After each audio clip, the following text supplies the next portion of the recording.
Well, good evening, everybody. Sorry to start a little late. Our closed session went long, and I appreciate your time. I'm Mayor Erica A. Stewart, and we are all here in, all the council members in person. And Vice Mayor Pease, will you please lead the Pledge of Allegiance? Sure. Please rise as you're able. Allegiance to the flag of the United States of America and to the republic for which it stands, one nation, under God, indivisible, with liberty and justice for all. Thank you, Vice Mayor. And City Attorney, would you please provide the closed session report out? Thank you, Madam Mayor. The council did meet on 2 matters of anticipated litigation, both as noted on the agenda, one related to a California Voting Rights Act demand, with the letter is on file and available for public review. There was no reportable action on that matter, and one matter of potential litigation consideration of initiation, and there was also no reportable action on that matter. Great, thank you so much. And I did want to take just a quick meeting to thank Vice Mayor Pease for running the special meeting we had on the 14th, and to the rest of the council. I apologize, I was super sick, so unfortunately I was not able to be here for the community and for the council for our parking meeting discussion. So just want to say thank you for the team, and I think the best decision was made in where we were trying to make compromises. And I know that later the city manager will be sharing a little bit about the potential validation, parking validation for people who are using the city county library or who are using city public services. So more to come on that. So next we have the fun part of the meeting, which is the proclamations. We have 3 proclamations today. We have the California Travel and Tourism Month, we have the Bike Month, and we have Public Works and Utilities Week. I'm going to pass it over to Councilmember Shorsman for the Bike Month proclamation, and I believe Gary Havas, President of Bike SLO County, will be receiving it. Councilmember Shorsman. Thank you. I believe we also have someone from SLOCOG here too to receive it, so that's awesome. All right, well, I'm pleased to read the proclamation for National Bike Month. Whereas creating bicycle-friendly communities has been shown to improve citizens' health, well-being, and quality of life, boost community spirit, improve traffic safety, and reduce pollution and congestion. And whereas bicycle transportation is an integral part of a multimodal transportation system, and expanding their use serves a significant role in the city of San Luis Obispo's major city goals for transportation mode shift. And whereas bicycling activities and attractions have proven positive impact on San Luis Obispo County's economy and tourism industry and stimulate economic development. And whereas the education of bicyclists and motorists as to the proper and safe operations of bicycles is important to ensure the safety and comfort of all users. And whereas Bike Month 2024 is inclusive and all are requested, whether veteran, novice, commuter, or recreational rider, to ride bicycles to destinations throughout San Luis Obispo County. And whereas Bike Month 2024 promotions such as Bike to School Day, May 8th, and Bike to Work Week, May 13th through the 17th, encourage citizens to ride their bicycles, thereby reducing vehicular emissions in the county. And whereas SLO Regional Rideshare, a program of the San Luis Obispo Council of Governments, will help businesses, organizations, and schools encourage and reward customers, students, and employees who commute by bicycle through incentives, awards, and other benefits. And whereas Bike SLO County, a non-governmental advocacy, outreach, and education organization, collaborates with governmental and community partners to promote the use of bicycles as real transportation. Now, therefore, I, Councilmember Shorsman, on behalf of the entire City Council, proclaim May 2024 as Bike Month, May 13th to 17th, 2024 as Bike to Work Week, and May 8th as Bike to School Day.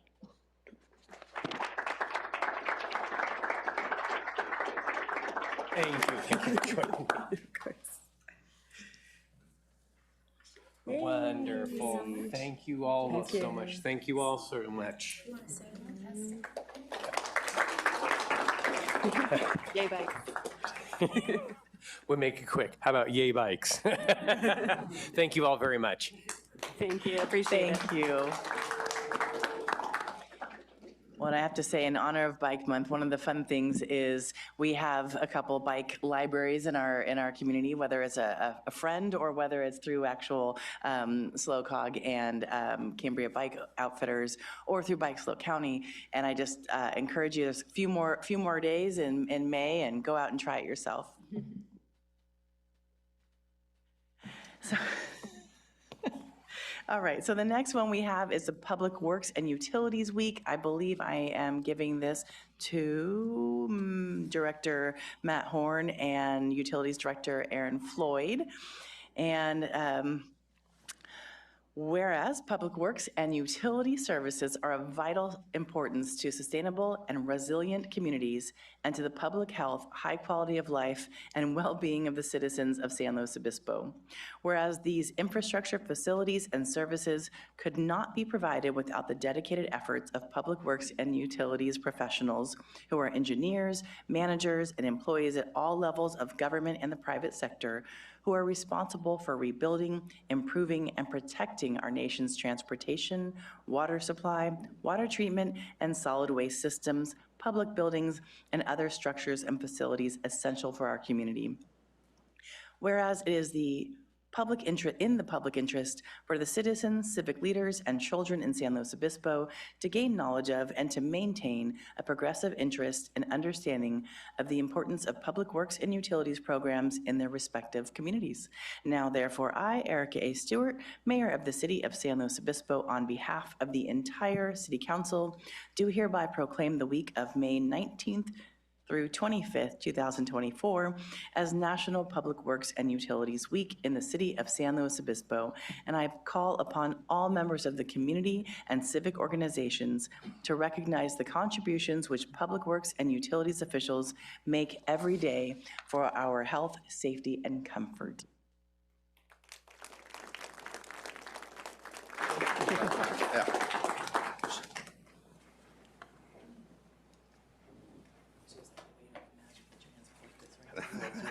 Thank you. Thank you. Thank you. Are you gonna rotate that between the departments? I know, I think we should.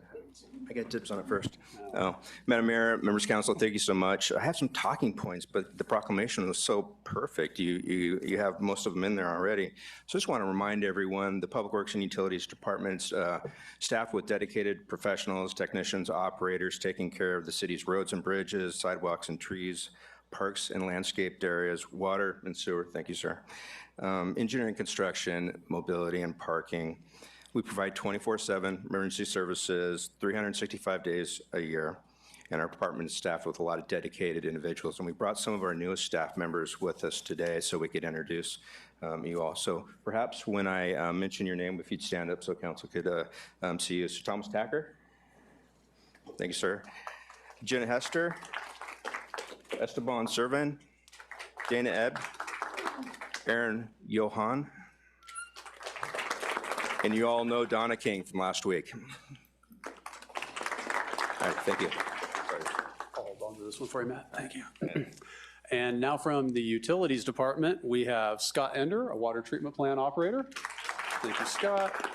Sandy Bond, who I don't believe is able to be here this evening. He's a wharf maintenance tech. Rochelle Paris. Rochelle is our solid waste and recycling coordinator. Nico Gurney, engineering technician. Grace Silver, a water resources technician for the department. And Isabella Garoni, our water conservation specialist. So special thanks, council and community, for this honor for us to be able to receive this on behalf of our teams this evening. Thank you very much. Thank you. Well, and the third and final proclamation of the day, in a few moments, Lydia Bates, who is the Tourism Business Improvement Director Chair, our district chair, will be receiving this proclamation.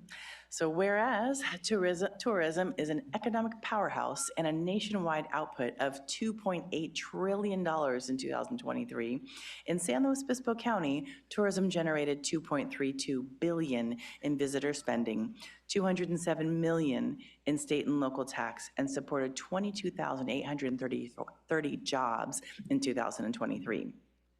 The TOT, or Transient Occupancy Tax revenue, contributes 10% of the city's general fund, which pays for community benefits such as infrastructure projects and quality of life experiences, including access to open space. Whereas tourism is an essential industry, leads to economic growth, benefits businesses, fosters mutual understanding, and connects the nation. The California Legislature in 2016 declared every May as California Tourism Month to celebrate the economic power of tourism in California. Whereas welcoming visitors from near and far always has been and always will be the enduring ethos of the travel industry in San Luis Obispo and throughout California. Visit SLO, the official tourism business improvement district, TBID, for the city of San Luis Obispo, SLO, leads the tourism community in the city of San Luis Obispo region, advocating for our tourism ecosystem and sharing critical industry data.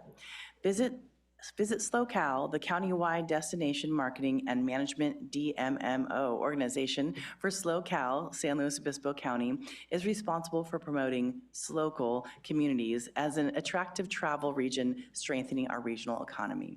Now, therefore, I, Erica A. Stewart, Mayor of the City of San Luis Obispo, on behalf of the entire City Council, hereby proclaim the week of May 19th through 25th, 2024 as National Travel and Tourism Week, and the month of May 2024 as California Tourism Month in San Luis Obispo, and commend Visit SLO and Visit SLOCAL for their work promoting tourism, and urge our community to join me in recognizing the critical role this industry plays in our community and in our state.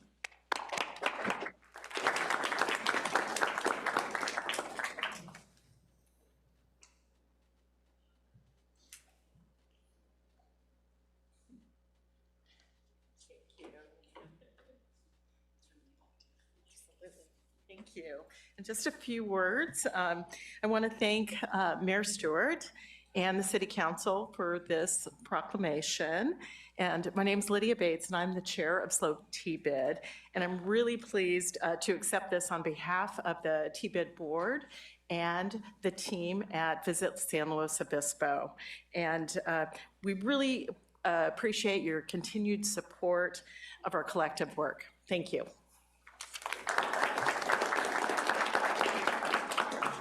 Thank you, Lydia. We appreciate it. So now we get into the city manager report, and before we do, I just want to remind people this: we will go into the public comment period for items not on the agenda next.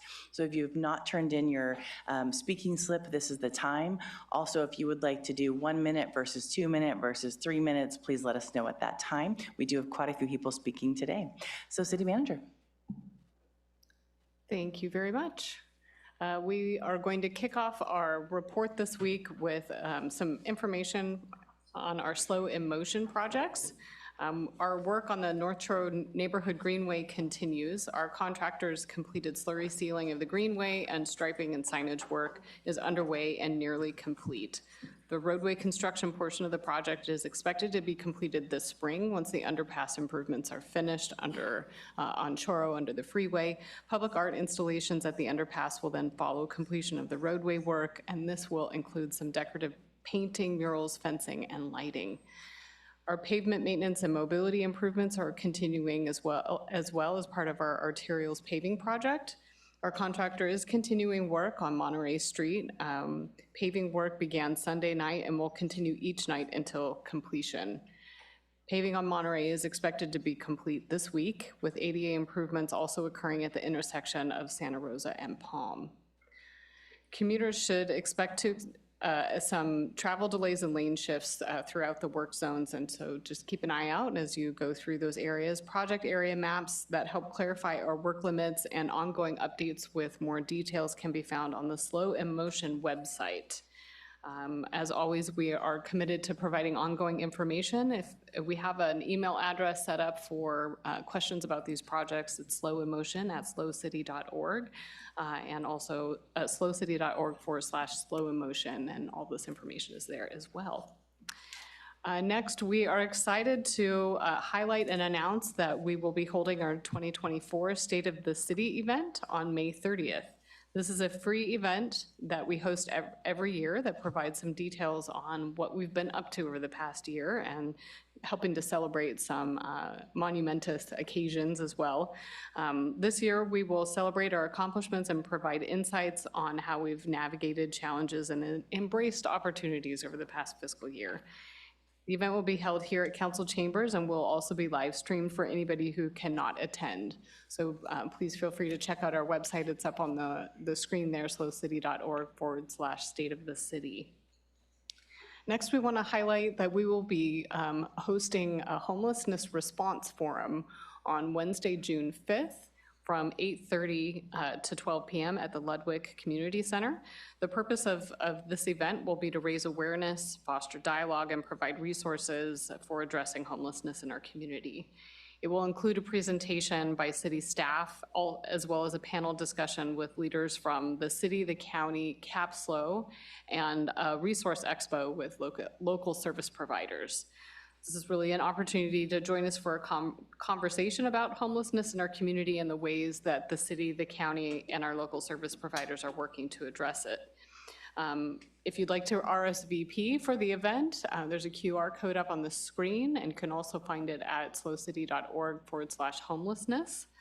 Community members are asked to submit questions in advance through an online form on the homelessness response website.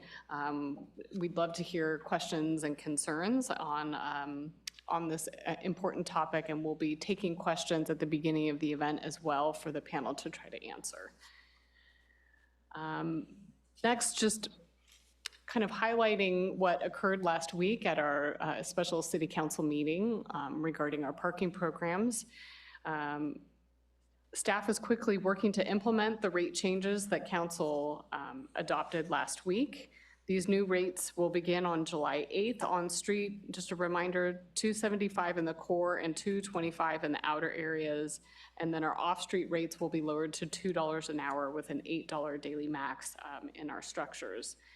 The July 8th date is identified because that's the time it's going to take us to adopt an ordinance and have it be effective. But we are looking forward to implementing some of the other changes that are more operational in nature on July 1st, and that will be to increase the time limit on street from 2 to 3 hours, and then to reduce our parking permit rates in the structures from $60 a month to $45 a month. Our validation costs are going down to $1 per hour. And for any businesses that have any unused validation tickets that you've purchased before this date, please come to the parking office and we will exchange them for you at a new rate. So essentially, you can get some more tickets. There are also a number of ongoing efforts that we're working on to implement a lot of the other operational changes we discussed, including reducing to a single payment app and offering promotional discounts, updating signage, and ultimately transitioning to a consistent pay-at-exit gated system in our 3 structures. We'll be communicating quite a lot regarding parking in the upcoming few weeks and months. We've issued a press release and we've participated in multiple local media interviews. We're working on a toolkit for businesses to help share information about these changes and make sure to distribute them in early June.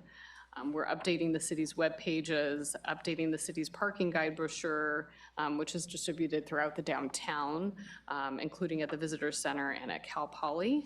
We're also continuing to work closely with stakeholders and the Downtown Slow Parking Task Force as we continue to work through the changes we've contemplated. Finally, as the mayor mentioned, we've known and have been hearing kind of concerns and questions about how folks might be able to easily access parking for the library and other city services. So how can we allow people to easily and quickly come in and pay city bills and drop off a book and pick up a book? We're continuing to work on those options, including potential validation options for city meetings in particular, and looking at some on-street options to allow people to quickly go in and out for those local services. So we'll definitely be following up with more information on that. The ordinance will be coming back to council for adoption on June 4th, and so that's another item that will be related to parking that will come before you. Next, just highlighting some events that our Parks and Recreation Department is moving forward with. Registration is open for our popular summer adult softball league and the men's and co-rec divisions. So gather your friends or join a team as a free agent and enjoy evening and social and recreational play. Registration closes May 31st, and for more information, please contact our Parks and Rec Department. You can visit them at slowparksandrec.org. Registration is also open for our award-winning Summer Junior Giants program. This is a free youth league and is in partnership with the San Francisco Giants organization. I know that gets a little controversial here since we're right in the middle of Dodgers Giants territory, but it's still a free league for our youth. Provides summer play for baseball and softball for all ages 5 to 13 years old. So for more information, please visit gogiants.org. Next up, just to kind of tack on to our proclamation regarding Public Works and Utilities Week. We will be at Farmers Market this week on Thursday, where the community will be able to come out and actually see a number of our big pieces of equipment, which, you know, bring your kids or yourselves and climb on them and see what it's like. We're also going to be rolling out our first electric bus for people to see in the community, which will be out on the streets in June. Included in the items out there, we'll have our electric bus, an electric truck, a backhoe, and a boat. So these are the many things that are involved in our Public Works and Utilities Department. And then finally, we wanted to highlight an exciting opportunity that we are partnering with in the community. As part of adapting San Luis Obispo's beloved green spaces to climate change, the city is partnering with the Yaktichu Tichu Yaktilhini Northern Chumash Tribe of San Luis Obispo County and region and CAL FIRE to bring back the practice of cultural fire burning to the Johnson Ranch open space. And I'm honored to invite Becca Lucas up to the podium to share a little bit more about this exciting project with the council and the community.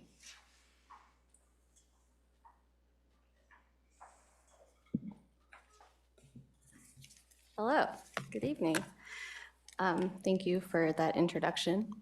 My name, I put it down, okay, cool. My name is Becca Lucas. I was born and raised in San Luis Obispo, and I am a member of the Yaktichu Tichu Yaktilhini Northern Chumash Tribe of San Luis Obispo County and region. The people of Tilhini, the full moon, which is what we call San Luis Obispo. And we are a landless tribe. We are not federally recognized, and so we are really grateful for the partnerships that we have developed in the community, which includes the city of SLO, through long and thoughtful consultation between Lucia Pullman and Bob Hill. Here, so there he is, and our tribe for the past couple years. So this partnership makes this project possible. We will be returning good fire or cultural fire to the city of SLO on city-owned open space. And cultural fire, cultural burns might be a new term for you, but it is similar to its cousin prescribed fire, in that it is a controlled, targeted burn for specific purposes. And in the context of a cultural burn, these might be resource management or wildfire fuel mitigation, as is often the case with prescribed fires as well, but also more cultural purposes as well. And these are commonly smaller, low intensity, and much more targeted for the purposes that we want. So we like to call it fire on purpose for a purpose. And that is what we will be doing at Johnson Ranch mid-June if the weather cooperates with us. We will see. And this has really been a close partnership, thoughtfully developed over time with not only the City of SLO, but the City of SLO Fire Department, the City of SLO Ranger Service, as well as CAL FIRE. Aligned with the city's climate adaptation and safety element, we will be doing this June 17th, again, if everything goes according to plan and according to wind speed, et cetera, for multiple purposes, namely climate change mitigation, native grasses restoration out at Johnson Ranch, and cultural revitalization. Thank you for supporting this and having us. Thank you. Thank you so much.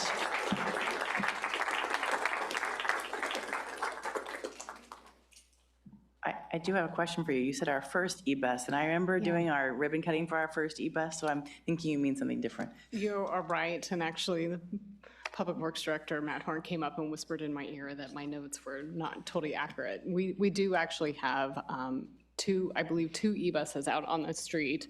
We have ordered more and anticipate them coming soon, so you are right. Thank you. Perfect, thank you. Councilmember Francis. Thank you so much. Appreciated that presentation. I actually had a question for Becca Lucas about the cultural burn, and was wondering if there will be any sort of public element, if there'll be some sort of gathering before the burn. I was just curious if people are interested in learning more. Please.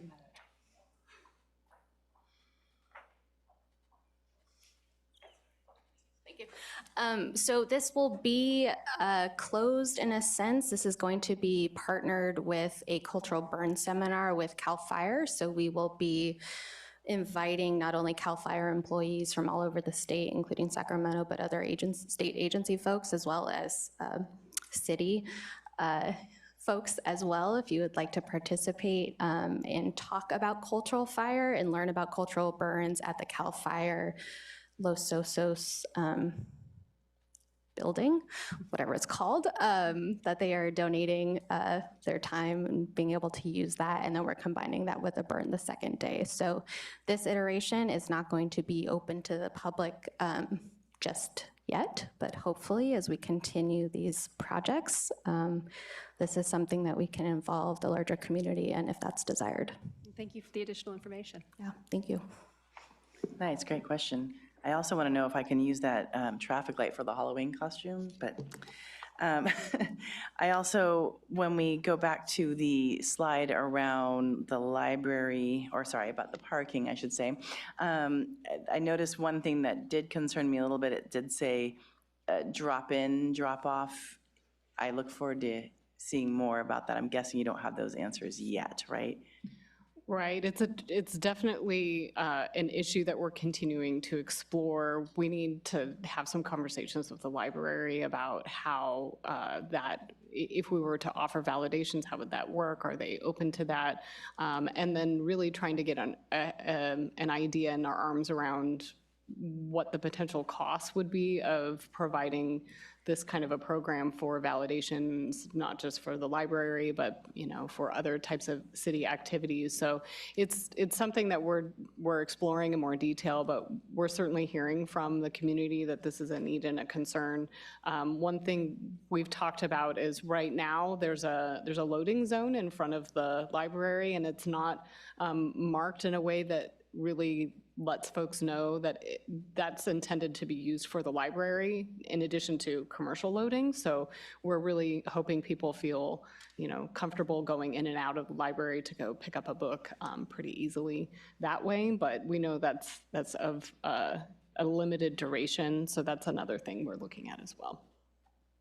Great, thank you. As I think about single parents trying to use some time to share with their little ones, or I think about someone looking for a job and using the computers that doesn't have any money, just was making sure that those are in the back of your mind as well as you're doing those discussions. So. Yeah.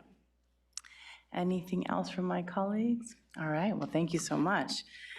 Next, we move forward to the public comment. These are for items that are not on the agenda. Items on the agenda we'll talk about soon, and then we'll talk about the consent agenda. So City Clerk, do we have any public commenters? Currently, we have 13 speakers. Great.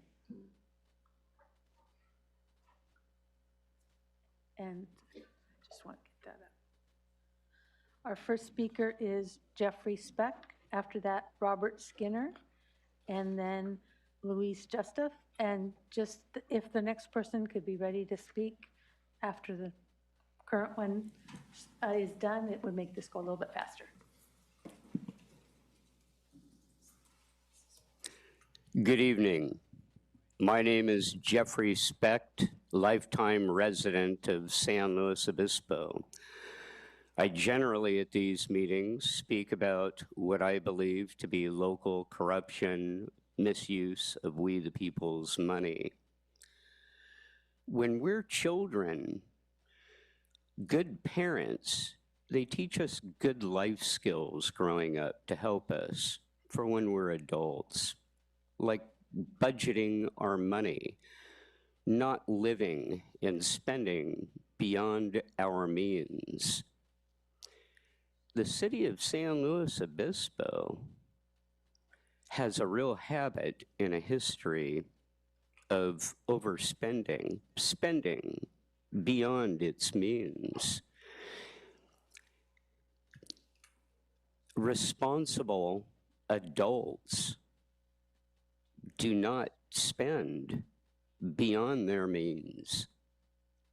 You folks up here, you have a fiduciary responsibility to we the people to not spend beyond your means.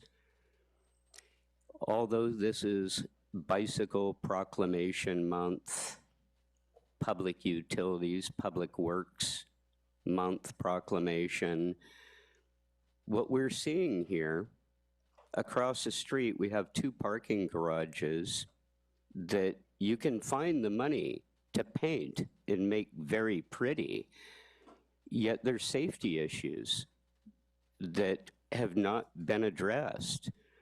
There's no video cameras in these buildings. You found every reason in the world that it's too expensive to make them safe in this way. There's no grids that go over these windows to make it where it's impossible to fall from these garages.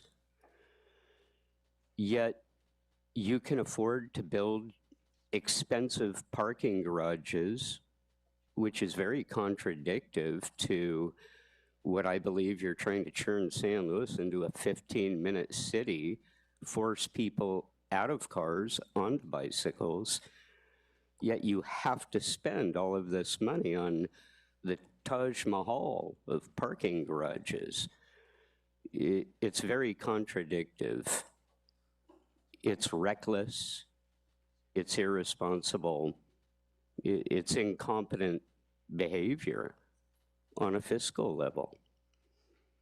Folks, you have the opportunity to vote.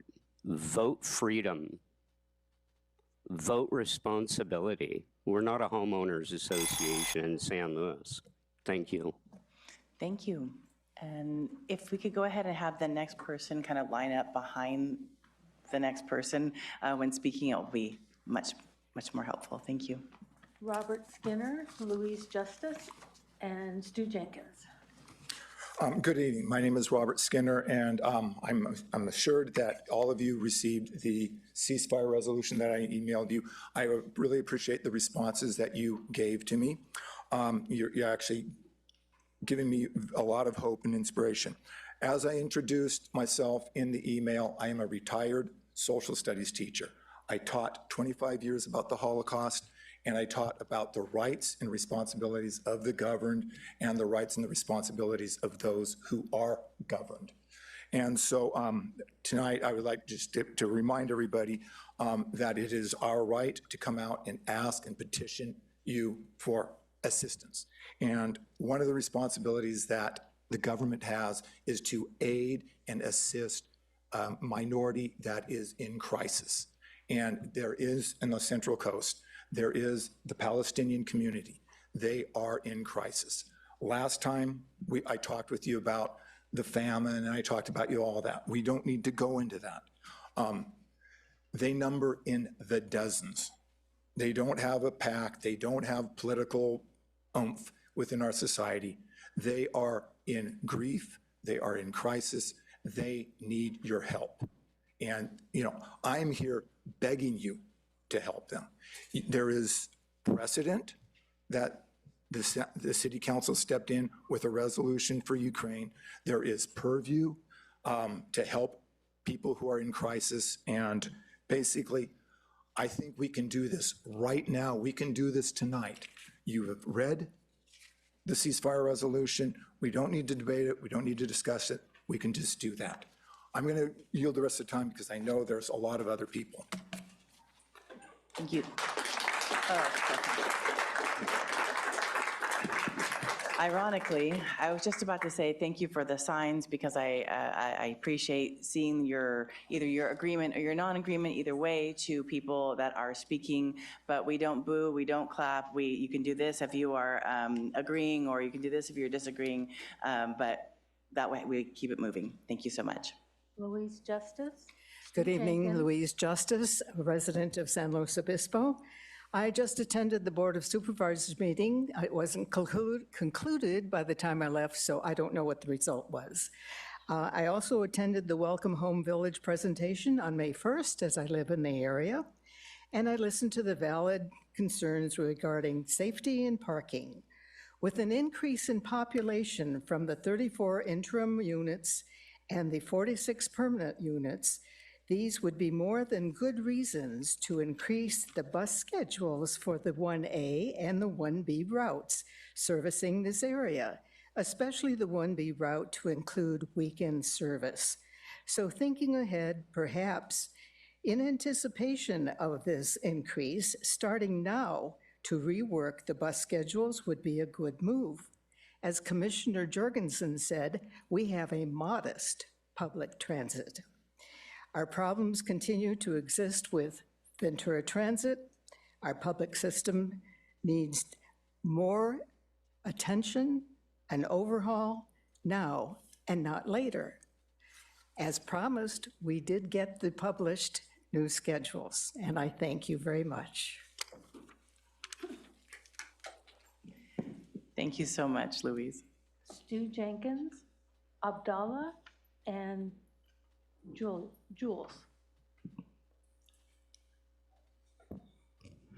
Good evening, Madam Mayor, council members. The Southwest Voter Registration Education Project, through the efforts of lawyer Kevin I. Shankman, brought to your attention the failure of our city to comply with the California Voting Rights Act. Nothing is more effective to promote diversity, equity, and inclusiveness than electing legislative decision makers from individual geographic districts. Doing so provides that each corner of our city will have a representative advocating for the residents in that part of town while promoting the interests of the city as a whole. Doing so will provide the almost 20% of our Hispanic neighbors with the influence that the California Voting Rights Act requires. At-large elections of council members deprives disadvantaged parts of our city of representation.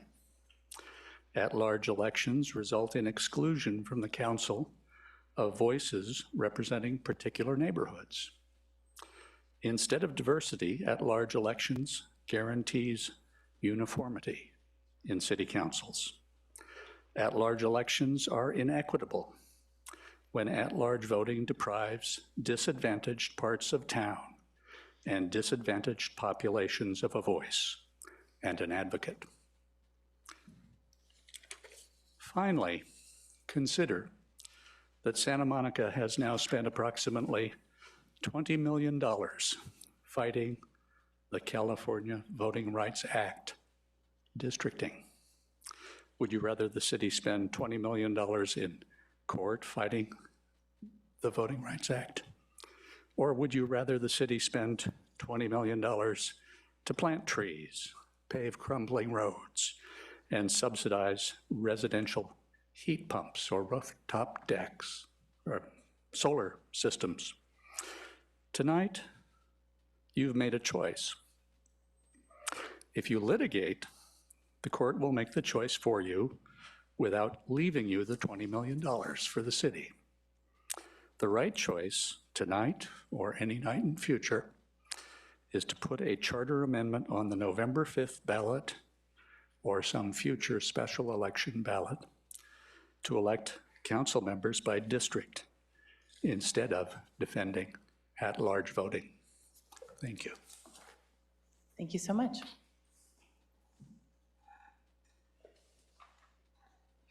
Hello, everyone, and good evening. My name is Abdallah Al-Harazni. In the last 7 months, more than 35,000 Palestinians have been killed in Gaza and more than 80,000 injured, nearly half whom are children. 1.7 million, which is 75%, have been driven from their homes. 60% of housing units have been destroyed. According to the UN report on the right to food, Israel has mounted a starvation campaign against the Palestinian people in Gaza. Israeli military targeted sensitive locations such as schools, university, hospitals, and refugees camps, killing civilians, destroying infrastructure. 100% of students are unable to access education. Only 12 out of 36 hospitals are partially functional. 50,000 pregnant women in Gaza has no health care. Restricting humanitarian aid, targeting and killing journalists and their families, all sponsored with billions of US tax money. More than 8,000 Palestinians have been detained in the last 7 months in the West Bank, not Gaza. 8,000 Palestinians detained in the last 7 months in West Bank, and 3,000 from Gaza Strip, total 11,000. With 9,000 currently held on security prisoners, and over 3,400 in administrative detention without charge or trial. Ceasefire can save lives, provide humanitarian relief, facilitate rebuilding, enable political dialogue, reduce psychological trauma, align with international legal standards, all of which are crucial for the well-being and the future stability of the region. So let's stop the injustice, stop the genocide, and be on the right side of the history and call for ceasefire now. Thank you. Thank you, and thank you all. Jules Altman, Cheryl Stort, and Dina H. Hi, my name is Jules. I am a student at Cal Poly. I am the new YDSA co-chair, and I'm also a Jewish student. And I wanted to express my support for the ceasefire resolution that I believe is in all of your packets tonight. And I want to implore you all to vote yes on it and join over 100 American cities who have also called for a ceasefire. I understand that there's fear of anti-Semitic accusations on your behalf. And as a Jewish person, I can say without a doubt that supporting the genocide in Gaza does absolutely nothing materially for me as a Jewish person in San Luis Obispo, or even for Jews in America, period. There's no reason why our tax dollars, my tuition, has to go towards funding a genocide that has been ongoing for not only 7 months, but decades and decades. When you think of the people that are impacted, please think of Jews like me who have been isolated from my community for my views and for my engagement in this fight against genocide. Think of the Palestinian Americans in this room that have lost so much as a result of this. Think of the Palestinians in Gaza and the West Bank who are suffering. And think of the millions of Americans that could benefit from the billions of dollars that Biden sends into the Israel war regime that could be instead be going towards education, towards healthcare, towards infrastructure, and not towards genocide. Israel does not represent all Jews. I know it doesn't represent me. It doesn't represent many of us, some of whom are which are in this room. And when you do consider the ceasefire resolution, I would really love if you all remember that. Thank you. Thank you so much.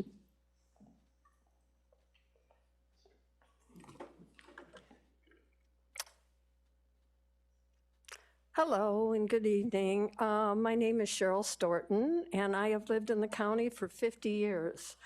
I am here to beg you to please support a ceasefire, a permanent ceasefire. This is a moral and a humane issue. It is not a religious issue. We need to stop this genocide, and you, I believe, are one of the bodies in our county that will have the courage to do this. And that is why I'm here, and that is why, sorry. The San Luis Obispo City Council was the first in the nation to actually ban smoking in bars. Remember that? Remember that was really controversial. You got a lot of crap for that. But I believe you should stand up and be the first body to support a ceasefire and to agendize it and vote for it.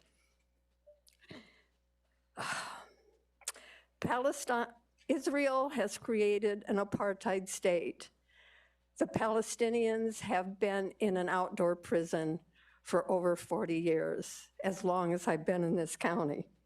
And the IDF has continually committed murder and slaughtered citizens, and especially, and have not actually been able to get many leaders of Hamas. They have destroyed buildings, they have destroyed everything, there's no water. Please stand up. Please stand up. And remember, when I was younger, we used to wonder, why didn't the Germans stand up for the Jews and have real courage? Well, why aren't we standing up and having real courage to support the Palestinians who are being killed and tortured and starved? You can do it. I know you guys can do it. Thank you. Thank you so much. Dina H., Sarah Bridger, and Omar A. Hi, the war on Ukraine started February 24th of 2022, and it took less than a month when it was March 15 of 2022 for this administration to sign and pass a resolution to support the Ukrainians. I just want to understand why it's taking this long for you to support a ceasefire for the Palestinians. As a Palestinian mom and as a human being, it kills me every day to know that our government is actively supporting a modern day genocide funded by our tax dollars. I mentioned before how our tax dollars can be spent to help us here locally. I work for a company that helps children with autism, and it brings us pain whenever we have to turn away families who can't access the resources needed to help their children because our government doesn't have the funds to help these families, but instead our government has the funds for a genocide. We should in no way help a regime that kills the equivalent of 2 full school buses of children every single day. A regime that blocks food and basic humanitarian aid from reaching innocent civilians should never be supported by our tax dollars. Let's come together and call for a ceasefire in Gaza to help pave the way for hope and for peace, and for the innocent who depend on us to be their fighting voice. So I urge you to please make the right decision and just call for a ceasefire. Support a ceasefire resolution to help stop the massacre that we're witnessing every single day. Children like mine shouldn't be murdered. Children like mine shouldn't be living with no arms and no legs. Children like mine should not be deprived of their parents, and vice versa. Parents shouldn't be deprived of their children simply because they were born in Gaza or Palestine or the West Bank. So please come together and support a ceasefire resolution to show me and everybody like me that we matter and that we care and that we as human beings do not support violence. So please make the right decision and be on the right side of history. I don't think you want to be recognized as a genocide supporter years down the road when our children are reading about this in history books. I think you'd want to be on the right side and say that you stood up and you fought for humanitarian aid and for relief and for the ending of a massacre and an ongoing genocide. Thank you. Thank you so much. Sarah Bridger, Omar A., and then Alyssa Daventier. Thank you. My name is Sarah Bridger. I'm a history professor here. I know there are a lot of comments today, so I'll just say this. Drawing on my own Jewish values and the lessons of my own family history, I want to express my very strong support for a ceasefire. What's happening now is a catastrophe for humanity, and every voice in support of a ceasefire right now is urgent and meaningful, including the City Council, and I urge you to pass the resolution. Thank you. Thank you so much. Can I start now? We stood up against Hitler for killing Jews. We stood up against Putin for killing Ukrainians, but we're standing up with Netanyahu for killing Palestinians. Starving and killing children shouldn't be accepted. Your silence is killing these kids. Kids like me shouldn't have to be treated like this just for being Palestinian. It's not a war when you're using the world's most advanced artillery, backed up by the US and the UK, blowing off the limbs of children, crushing their dreams and opportunities, and starving them to death. Please call for a ceasefire. Thank you so much. Hello. I've come before you a few times as a local healthcare worker asking you to support a ceasefire. I don't feel like I can add much more on top of those incredible words. I would invite you, if you're having trouble understanding where we're coming from tonight, to engage in an act of empathy and imagine if what's happening in Gaza were happening here in our own community. If San Luis Obispo was being called a graveyard of children, if people from around the world were coming here to help us and leaving saying, this is the worst thing I've ever seen. If healthcare workers like me were being attacked, just trying to do my job, murdered while I'm caring for patients, or making the impossible decision of either staying with them or having to abandon them to their death. Particularly the mass graves found outside of hospitals have been so disturbing to me.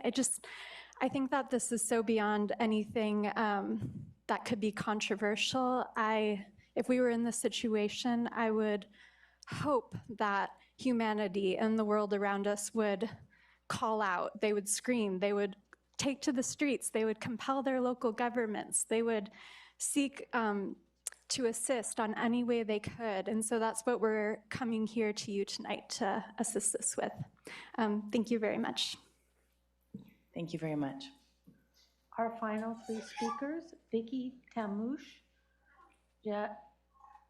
Janine, and Eric Biam. Thank you. And if you want to go ahead and line up behind the next speaker, that way we can keep it moving.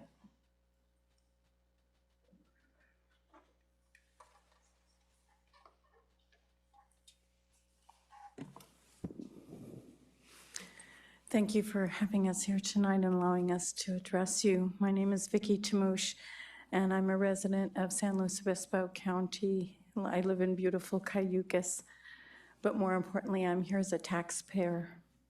It would be easy to say that the genocide of Palestinians in Gaza has nothing to do with us here in San Luis Obispo County, but that's not true.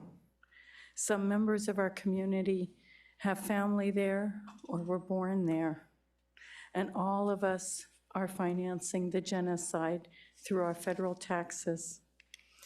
Before the billions and billions the US has sent to Israel in foreign aid, just starting in October, our taxes amounted to $1,000 per day for every Israeli man, woman, and child.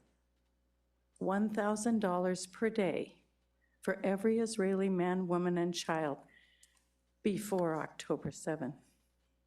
Here, we have people sleeping in our streets and schools that desperately are underfunded, but our tax dollars flow to Israel without condition, decade after decade. What we are asking is that you pass a ceasefire resolution, as so many other counties, cities, and institutions have since October 7. As you consider this issue, I would ask you to think about what it means to us, your constituents, if you don't support a ceasefire. Would that mean that you support the genocide?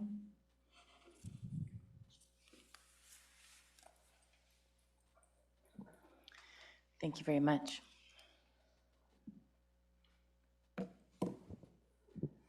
Hello, Council. My name is Janine Santos, and I've spent the last 5 years here in SLO, and I was disappointed and disgusted when I learned that a previous ceasefire resolution failed. I was told personally by a council member that you guys wanted to focus on local issues, like this genocide doesn't affect you, and maybe it doesn't, but it does affect us, the people you represent and the people in this room. Denial is the 10th and last stage of a genocide. The othering of dying minorities is the kind of narrative you want to push if you want to feel better, if you want to be complicit. But I don't believe that the council wants to be complicit. I'm not here to demonize you. I'm here to convince you that the genocide of Palestinians is a local issue. And of course, the symbolic action of a ceasefire resolution would mean a lot to the people here in SLO. And that being said, I also want to encourage the City Council to do more. The City Council already has systems in place to divest from certain industries. The city's SRI, or Socially Responsible Investment Policy, restricts the investment portfolio from gambling, investing in racetracks or breweries, or drilling in fossil fuels. And if we can agree that we shouldn't invest in these human-harming systems, we can agree that we can divest from genocide. Thank you. Thank you so much.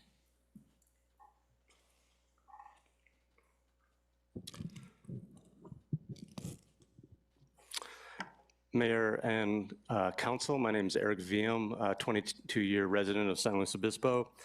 I'm here in solidarity for you to pass a ceasefire resolution. I'm a Jew.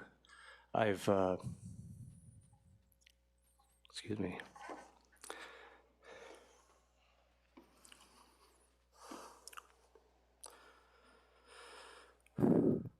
I've spent the last 20 years a student of the Holocaust, and I've spent the last 8 months watching and listening and learning as much as possible.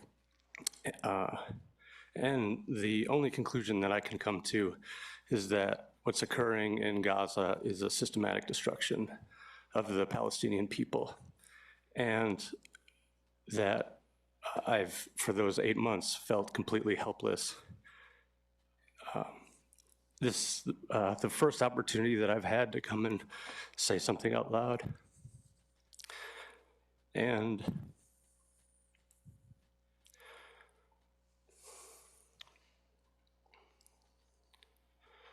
I'm a visible community leader, as you are all elected officials, and I know that It takes, the politic thing to do in this instance is to be silent because of the complexity of this issue.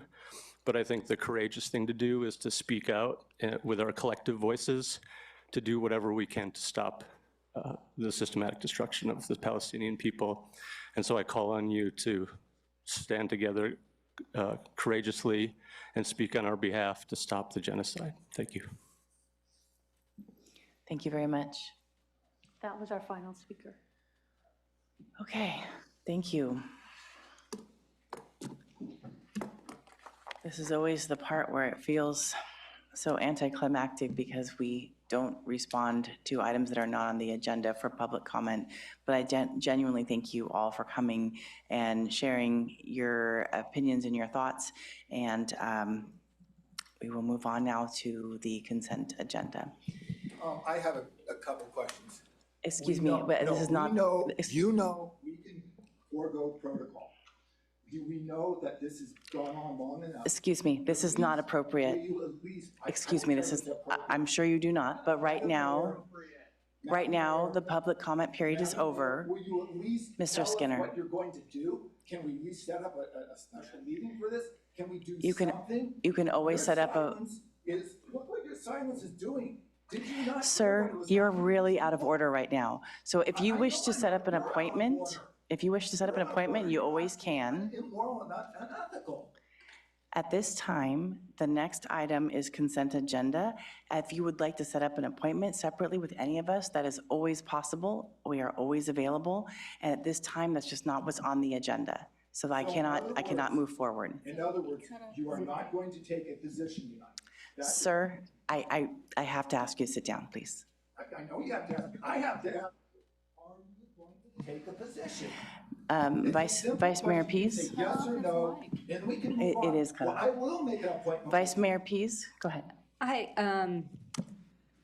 thank you for your comments. I have and could you please be seated? I'd like to address the group. What I'm hearing is that folks are asking us to take this on as an agenda item. We cannot deliberate on the item itself. We can ask, do we want to take this up as an agenda item? And I,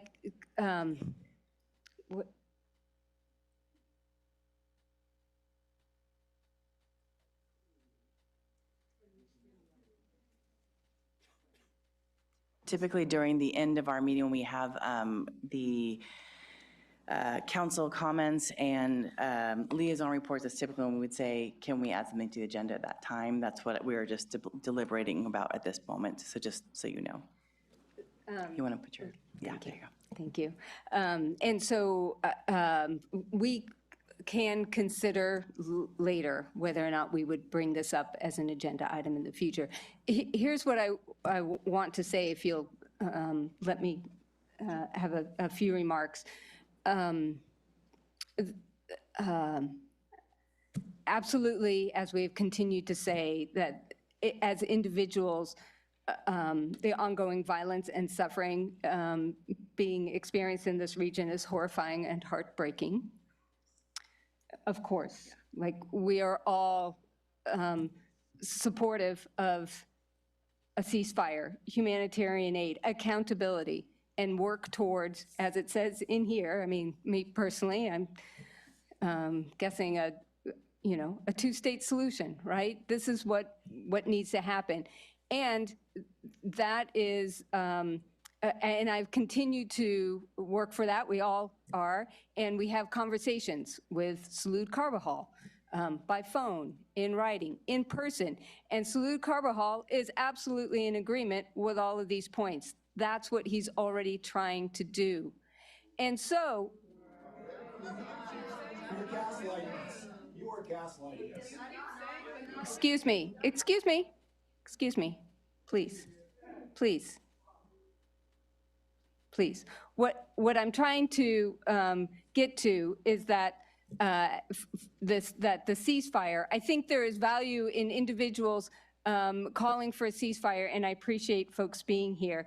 And for lifting up these issues and bringing them forward. My concern I understand the urge to have the city council do a resolution, and again, we can deliberate this as a body later. But I'm also conscious of a well-reasoned policy to stick to the issues in our purview. We are not always disciplined in being able to do this, but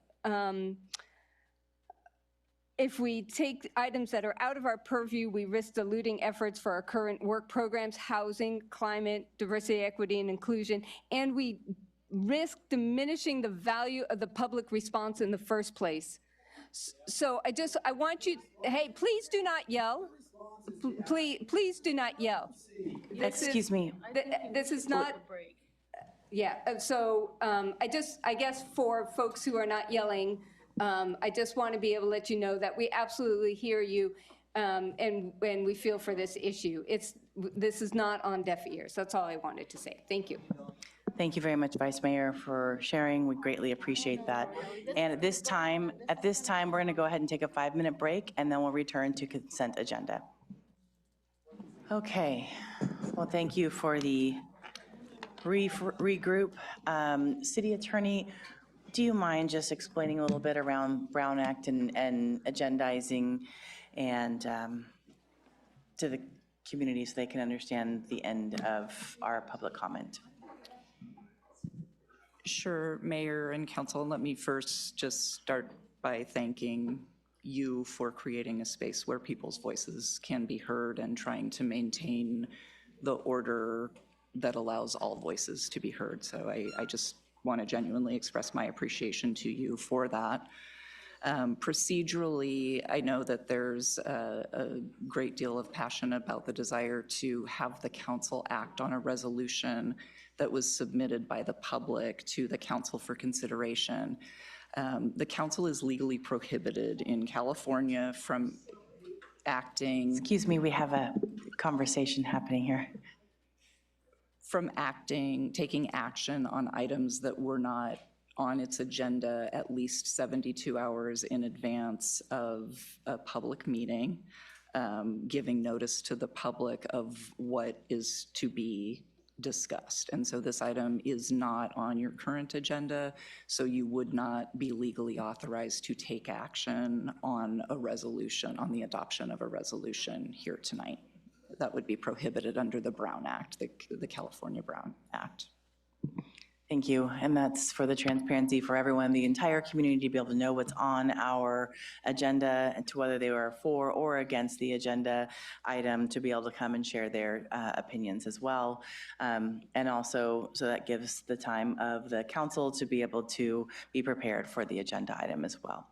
So thank you very much to everyone who came and shared on your opinions on lots of topics, but obviously the majority today was on one topic. And we completely understand that. And I definitely can say that the majority of this council does not want to have murder happening, wish we could just not have war as a whole, to anywhere at all. And that's all I can really say, since we do not have this on our agenda.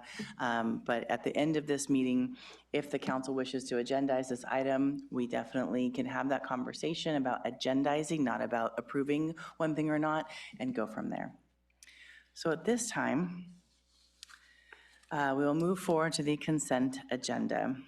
These are for items in theory that are non-controversial, and if my council members would like to pull anything, I know that I personally would like to pull the Human Services grant funding recommendations. And I think that's all I need to pull. Does anyone else have anything else they would like to pull from the consent agenda? No? Okay. So for items 6A through D, 6F through J, does anyone have any public comment? No, we do not. We do not? No. Okay, I'm surprised. All right, so then can I have a motion? Councilmember Marks. I'd like to move approval of all of the consent items except 6E, which is consideration of the 24-25 Human Services Grant funding recommendations. Thank you. Councilmember Francis. I will second that. Great. City Clerk, can we have roll, please? Councilmember Marks? Councilmember Francis? Yes. Councilmember Shoresman? Yes. Vice Mayor Pease? Yes. Mayor Stewart? Yes, the motion passes 5-0. Next, we have, actually, I just wanted to highlight, sorry, a couple of things really quickly. With the items that we just passed, I just wanted to give a quick shout out to the fire department. I know it sounds somewhat anticlimactic, but that annual report we've put on consent agenda because it is non-controversial, but there is so much that the fire department has done in the last year. And when we talk about emergency preparedness and national emergencies, a lot of people are concerned about their homes and about fire and about flood. And in this moment right now, it seems somewhat small, but this is giant. And so I just want to give a shout out to the fire department and say thank you. We used to have past fire chiefs present the entire report. And so Chief Tuggle, you are off the hook, but I just want to say that is a really something I'm very proud of our city. And then lastly, there was the roadway ceiling. There is on 6I, there is agenda correspondence. So if anyone is concerned or interested around the Cal Poly Grand Avenue ceiling, there is agenda correspondence on that, so you can check it out. All right, so moving back to 6E, the 24-25 Human Services Grant Funding Recommendations. There was agenda correspondence, but I thank you. I see Nestor Pasalagua, sorry. And I don't know if you'd like to present first or if some of us like to ask questions first. I'm comfortable if you'd like to present first if you have a presentation. Yes, Madam Mayor and esteemed council member, allowed to present to you just a few slides about the human services grants and some of the process that took place. Perfect, thank you so much. Let me just start.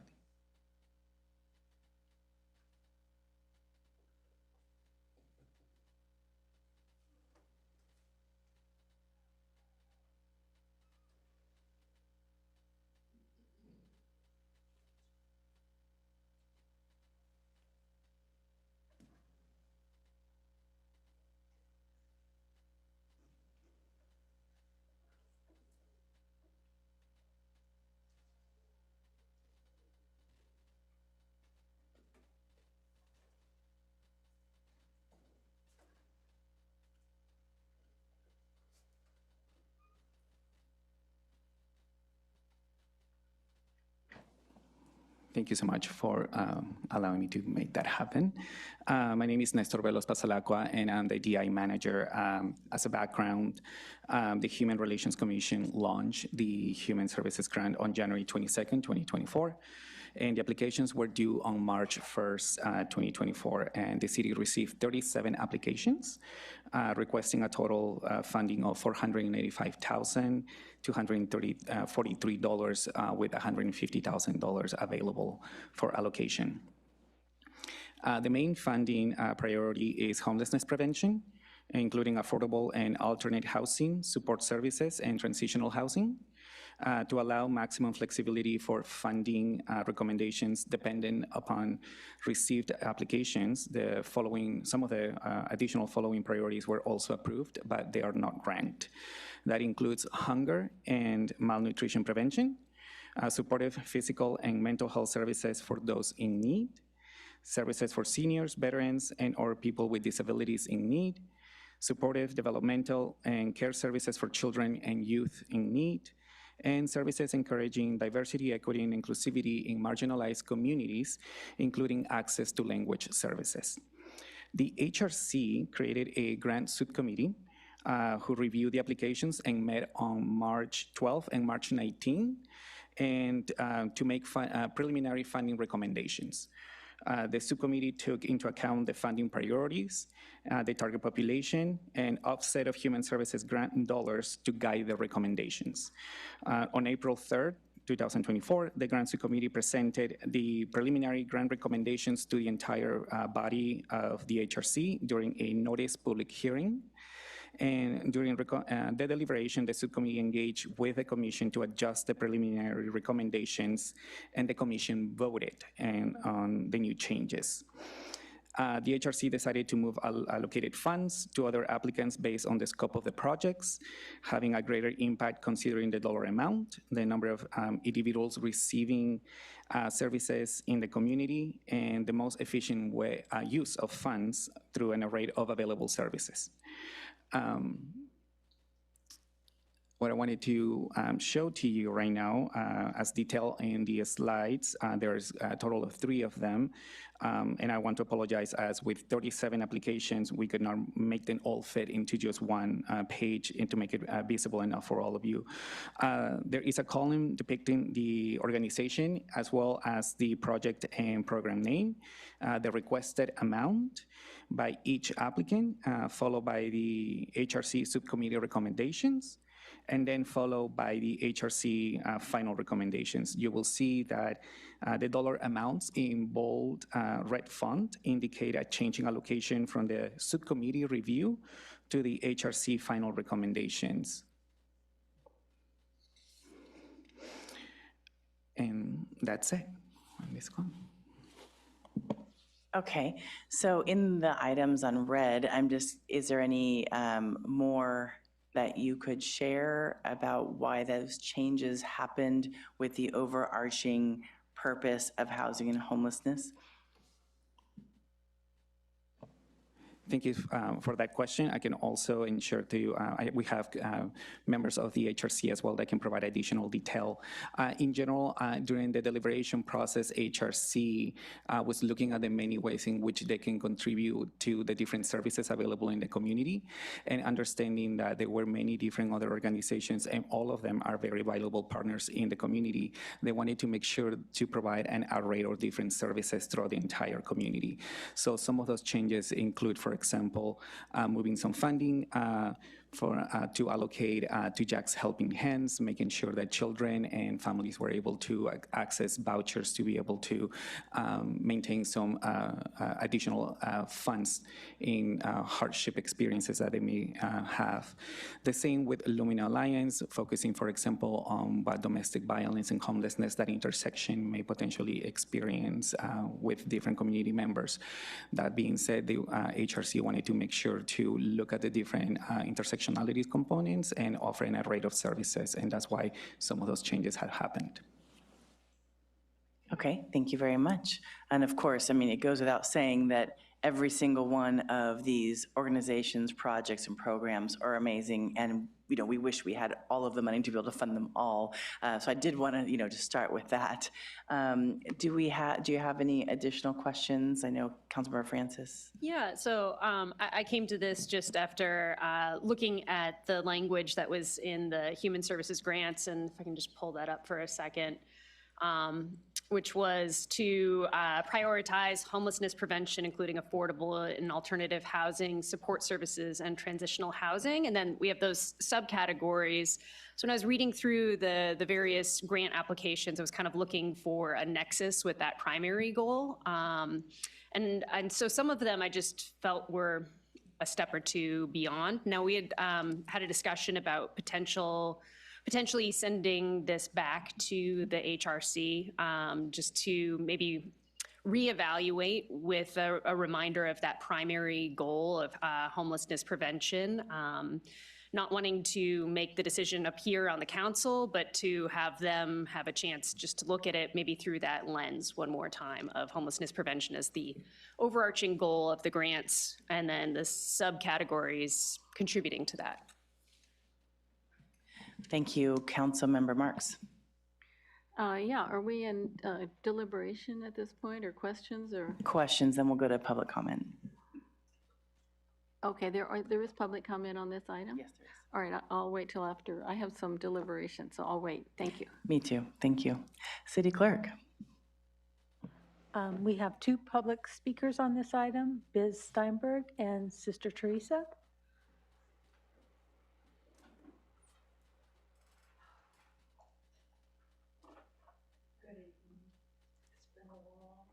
Hold on one second. Yes, it has. With homelessness and housing et cetera. My name's Biz Steinberg. I work for Community Action Partnership, and I'm grateful. We're all grateful for the past support from the HRC. We take it seriously that your priority is what we work on and have done in the past. My colleague who will be after me is also one of the red numbers. I did want to clarify that the Undocu Support Group, I believe, is now going to receive the rental assistance or the support money that originally was with the SAFE countywide program. So I learned that much today, texting people. And as you said, all of these organizations are so deserving. What I would just ask that the HRC, or if you're going to decide tonight, they may want to relook at it through the way you put that, the lens of the priority. We had requested $10,000 in that homeless prevention section because every dollar means so much, and that 10,000 would be able to help us help people who are not part of the CalAIM program qualifications, so that it helps us in that big picture get them security deposits. We also work with 5 cities, we work with ECHO, but in the city of San Luis, where we have, with the new point in time count, we still have a large population here that we're seeing, every day. So I would just ask you to ask HRC to reconsider the lens of the needs around support for transitional and housing that takes sometimes that extra $500 in the city of San Luis when we're trying to help people get housed. Thank you for your consideration. Thank you.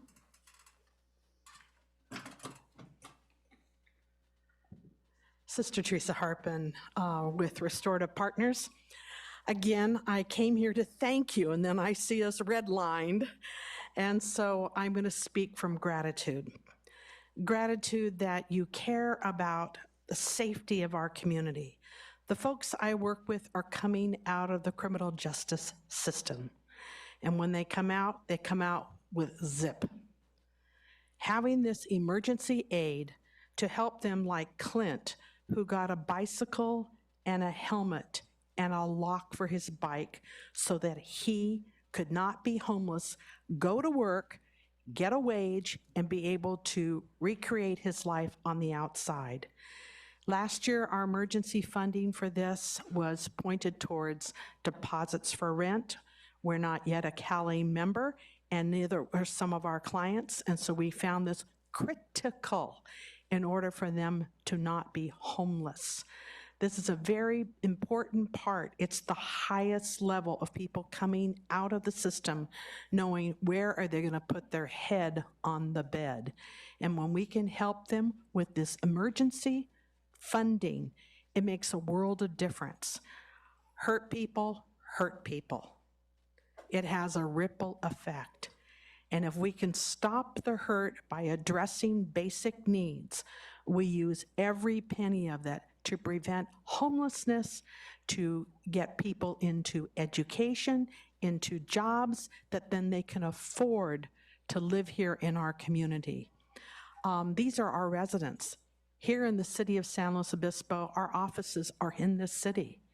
And this is where we have our drop-in center, literally out of the gate of prison or jail, right to our offices, and have many emergency needs. This is the most marginalized population because it usually comes from poverty. It's often people of color. It meets all the criteria of desperate needs. So I ask you to reconsider this and know that your funding goes a long way. We asked for $10,000. The recommendation was $690 something.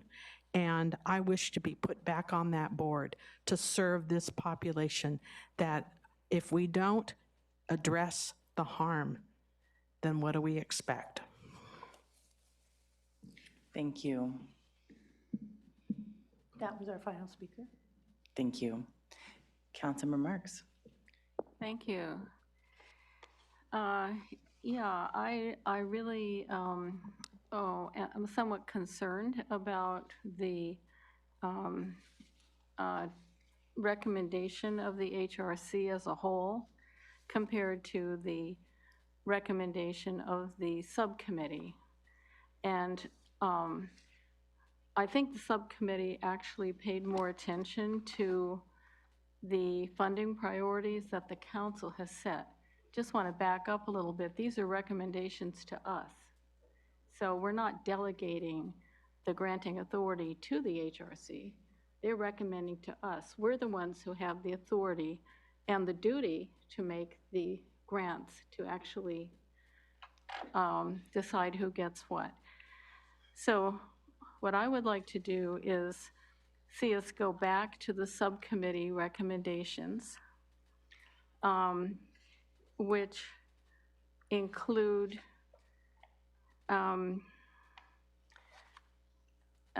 with CAPSLO, the $10,000 that for item number 5, which is the emergency financial assistance, instead of 0 to going back to the $10,000.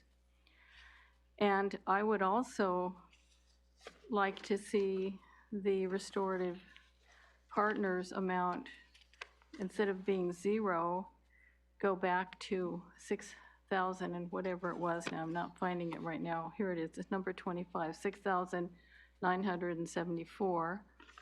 But I also would like to see a number 6, Community Action Partnership, request for $10,000 to help homeless students who are enrolled in schools and their families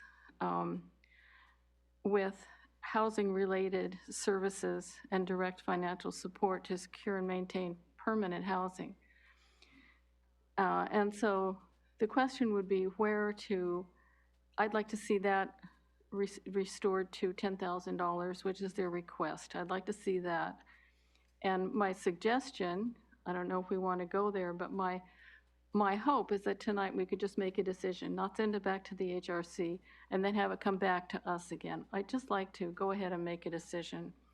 So where I would suggest coming up with that $10,000 for number 6, the homeless students assistance, would be to reduce CASA, number 3, from 10,000 to 10,000, which is what the HRC recommended, to 5,000. And with Jack's Helping Hands,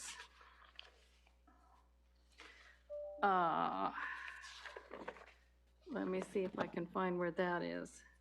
Oh, I'm sorry, for Literacy for Life, $5,000 instead of $10,000. So now my reasoning for this is that, again, I'm a big supporter of Literacy for Life and also for CASA. But if you look at what CASA is going to use the money for, they're going to use the money for their office rent and their utilities, for their office, for their administration. It's not going directly to help people. And with Literacy for Life, the same thing. The funds will be used for general operating expenses. In other words, what it costs for the nonprofit to pay their rent and buy paper supplies and pay their staff and all that. So that would be my motion, and I'd like to just open it up for deliberation. Would we be able to just see a way to fully restore the CAPSLO requests and fully restore restorative justice allocation as per the subcommittee?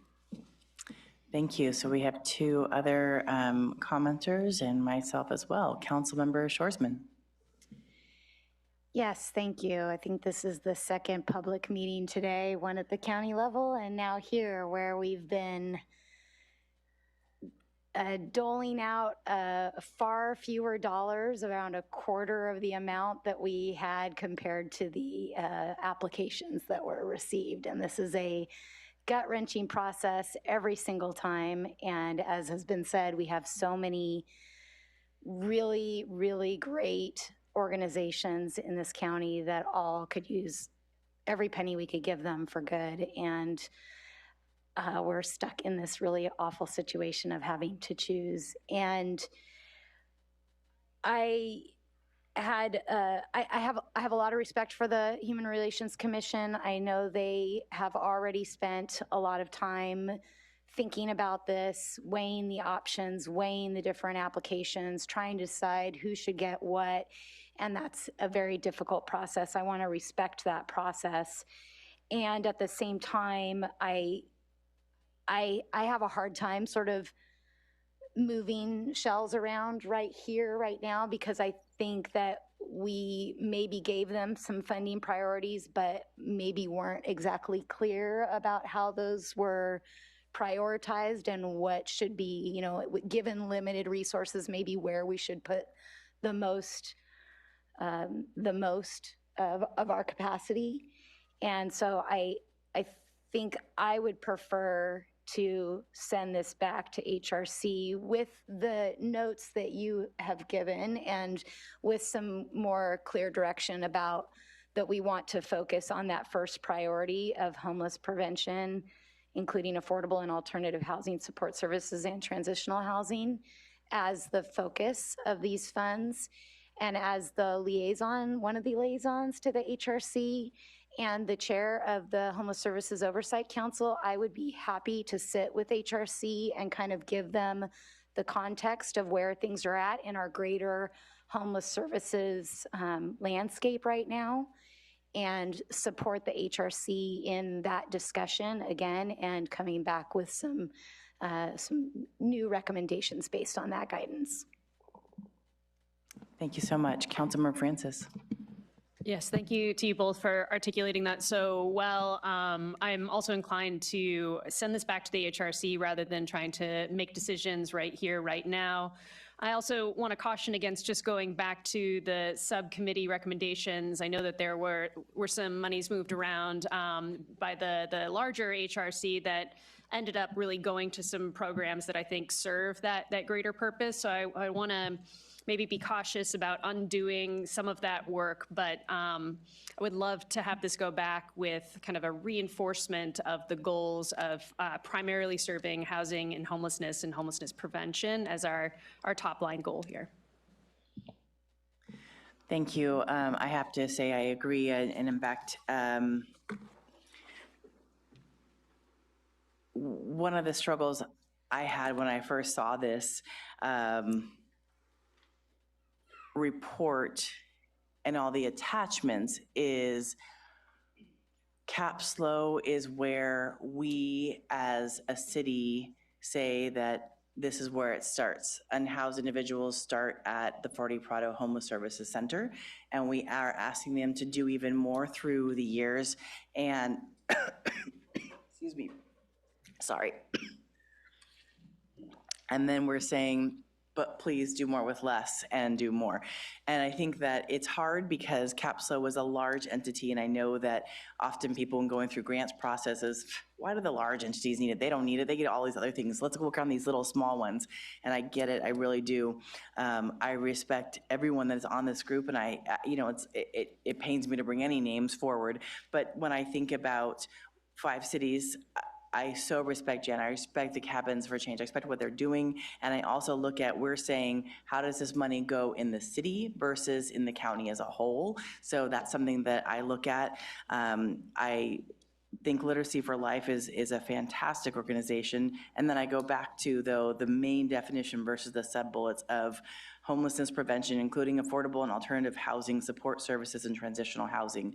I could say it's a support service to, of course, be able to read, to be able to go to work, but in the end, I'm looking at this and saying, is this putting a roof over someone's head? And as I think about Martin v. Boise, as I think about Grants Pass, I'm looking at how do we get roofs over people's heads? So that's what I'm looking at.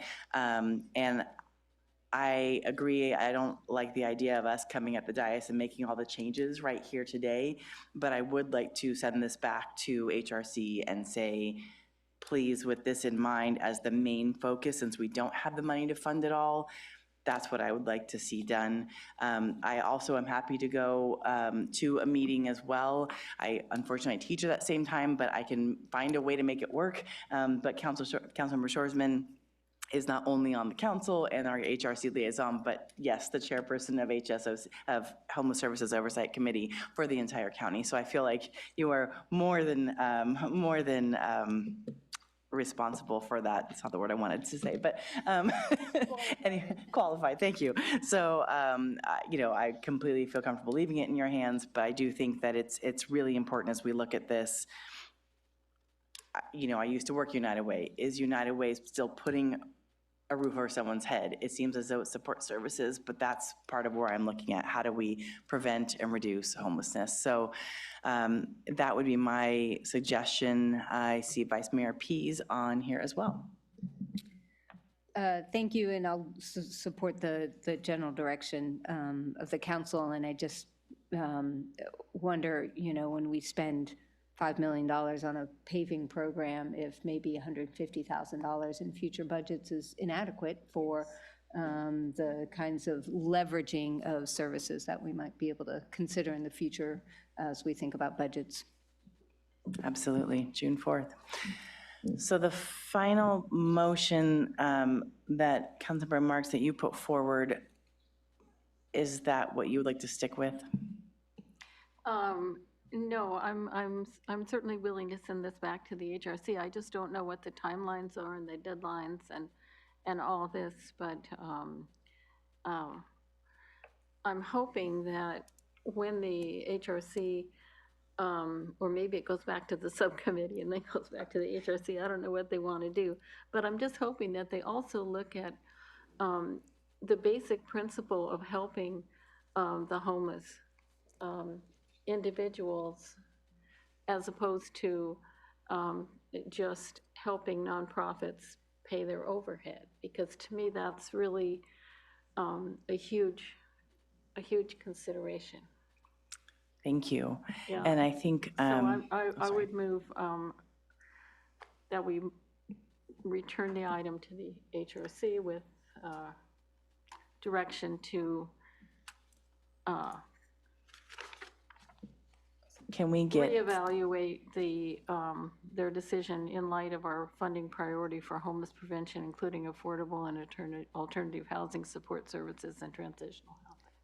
Thank you. And I also would love to hear from Nestor as far as the HRC timeline that we were just sharing about. What does that look like, do you believe?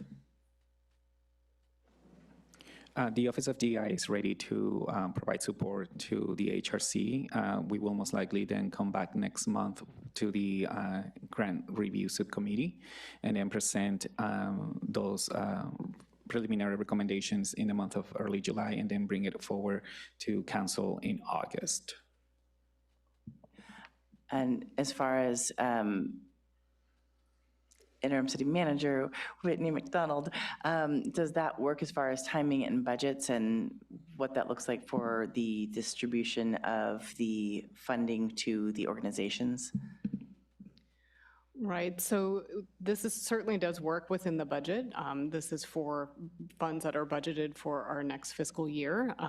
However, it does delay the time frame for the grant recipients to actually, receive the cash and put it to use. So that's the only consideration in terms of timing. But for budgeting purposes, we're all good and straight there.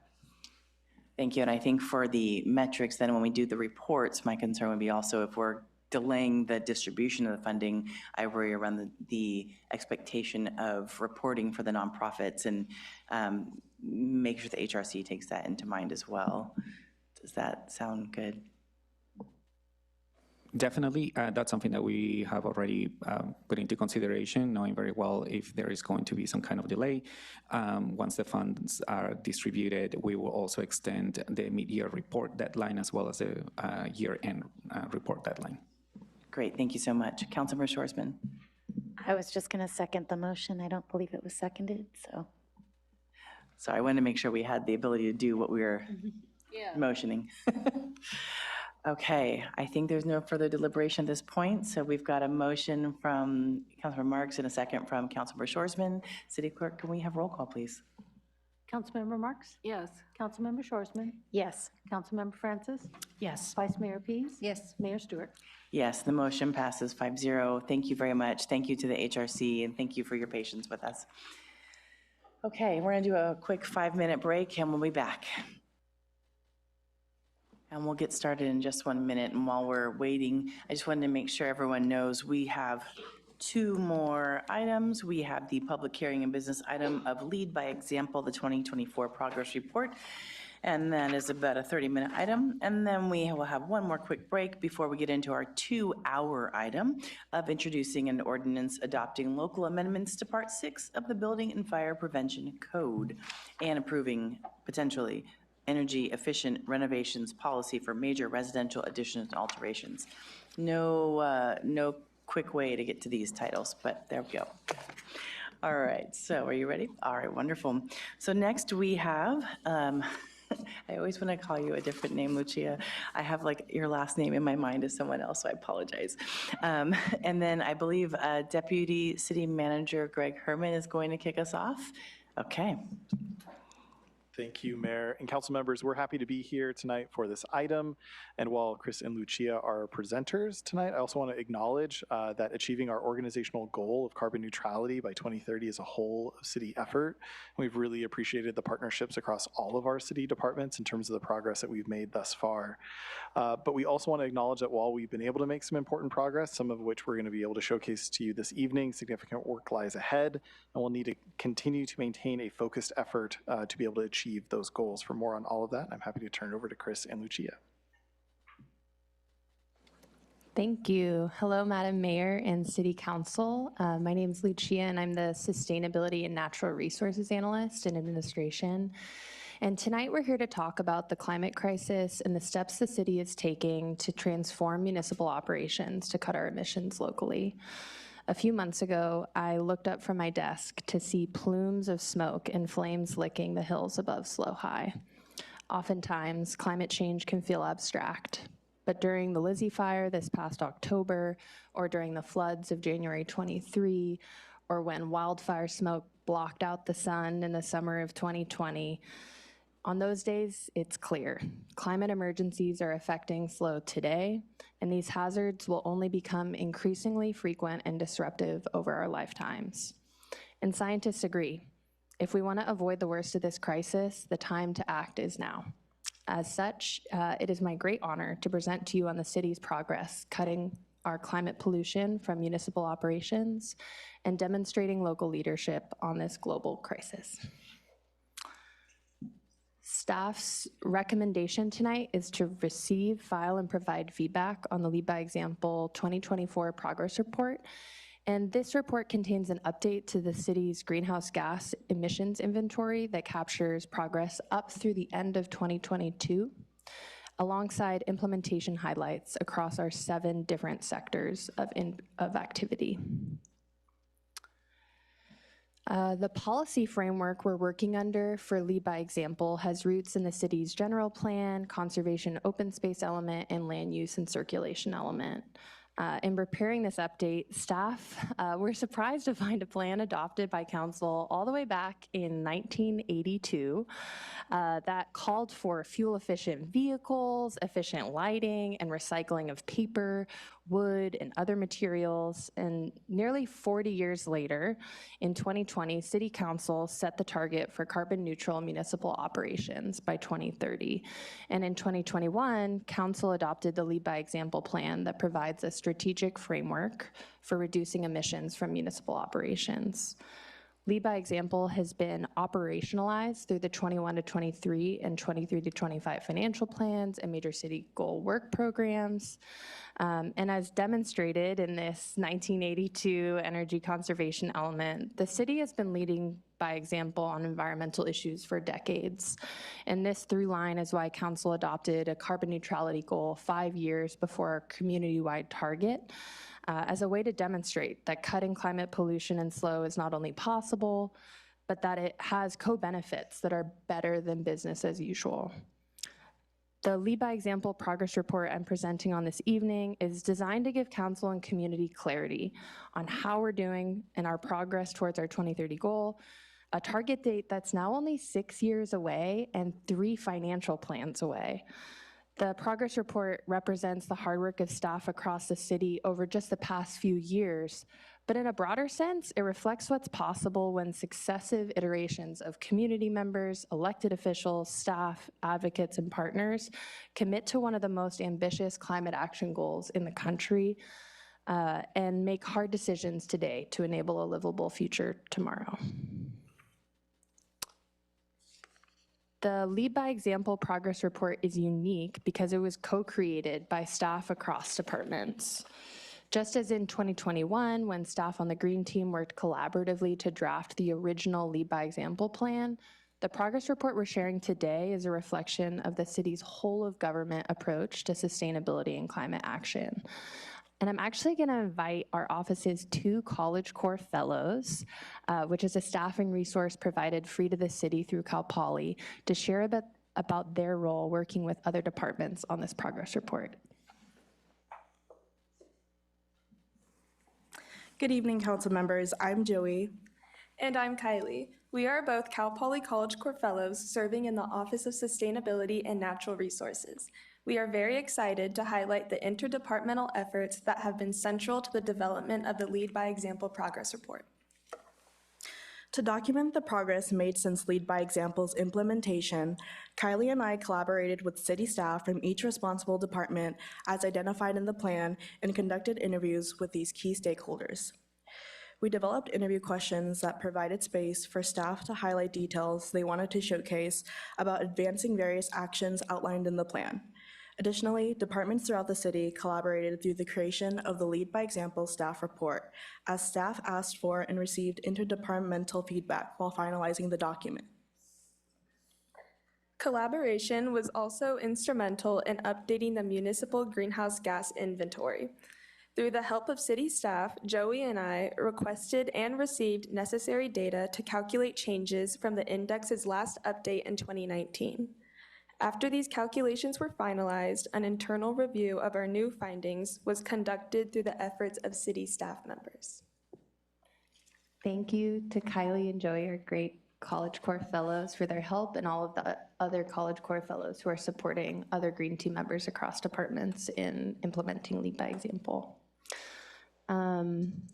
Next, I'm just going to give a really brief refresher on what is covered in this plan. So you can see there are 7 sectors in the Lead by Example plan, 5 of which are quantified or calculated as part of the city's greenhouse gas inventory. Those are in orange boxes. And as you can see on the left-hand side of the slide, these quantified sectors range in relative emissions. So our largest emission sectors in municipal operations are buildings and facility energy and fleet. These sectors are followed by employee commute and solid waste. Natural Solutions looks at greenhouse gas offset opportunities on city-owned properties where we can sequester carbon. And we also have 2 sectors that are not inventoried but are still key to reaching our goals, and these are wastewater and budget procurement and finance, which I'll discuss a little bit later in the presentation. So for the next 10 minutes or so, I'm gonna dive deep into progress on each of these sectors, so stick with me as we get into the details. So buildings is our largest source of municipal emissions, and it really is looking at the electricity and the natural gas use across all of our facilities.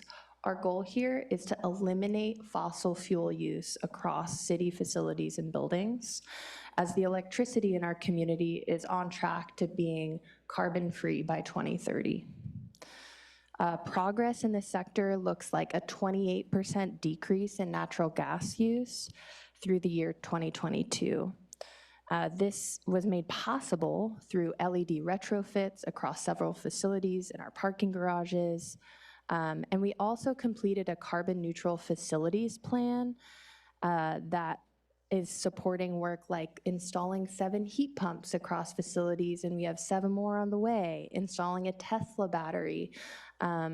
So those are our recent progress points in this sector. When we look towards the future, we have 4 major electrification projects that replace large mechanical systems at the Swim Center, City Hall, Ludwig, and the Courtyard. And these 4 projects collectively represent 80% of the city's inventory natural gas use. So a big chunk of our work is coming up ahead through those projects.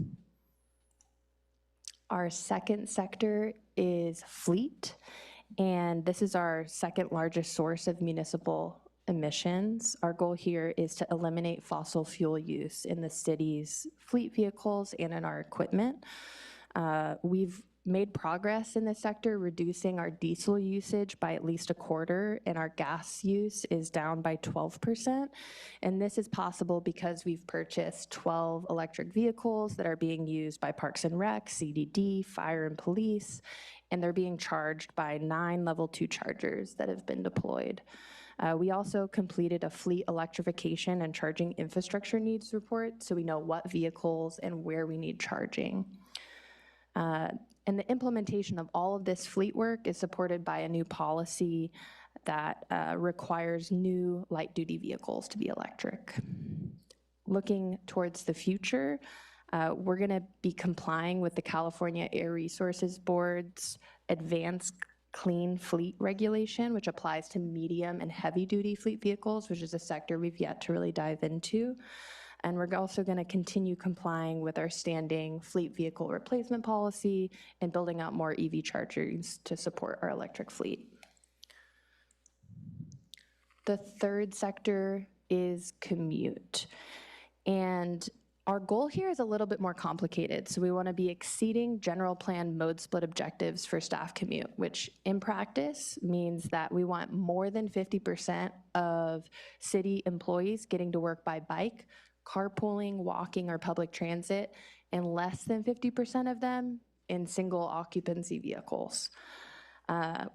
For progress in this sector, due to an increase in the number of city employees that's happened in recent years, we've seen a significant increase in the number of miles that are cumulatively driven every day for employees to get to work.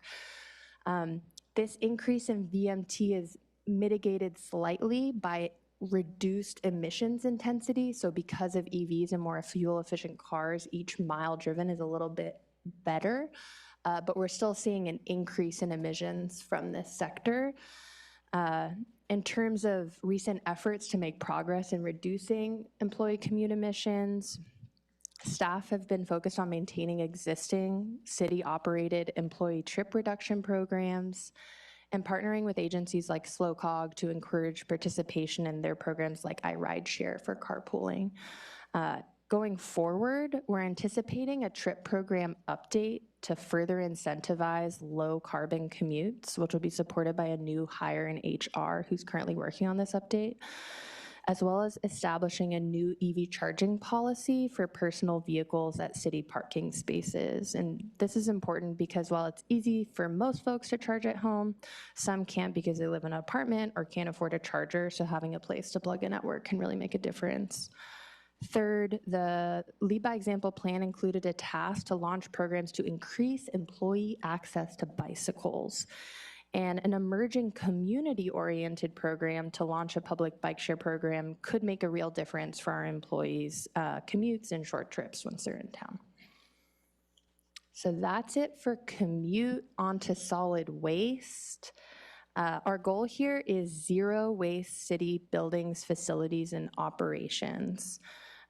In terms of quantitative progress, I'll note here that the methods we used in the original Lead by Example to quantify progress are no longer considered best practice for the industry. And so staff are landing on new tracking methods that will be part of the upcoming full Lead by Example plan. But for the purposes of this progress report, we've used landfill waste as our key indicator, which has gone up slightly in the past few years.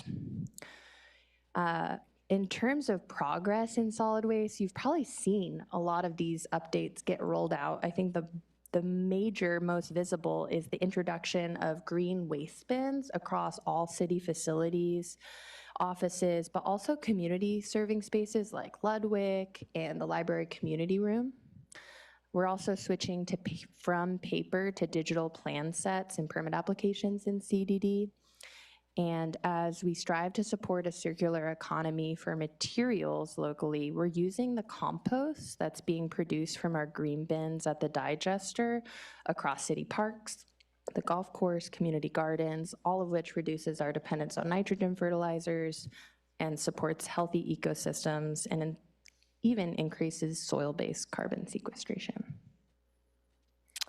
And looking to the future for solid waste, we're going to continue implementing the recently completed municipal operations waste reduction plan, which has a lot of detailed tasks in it going forward.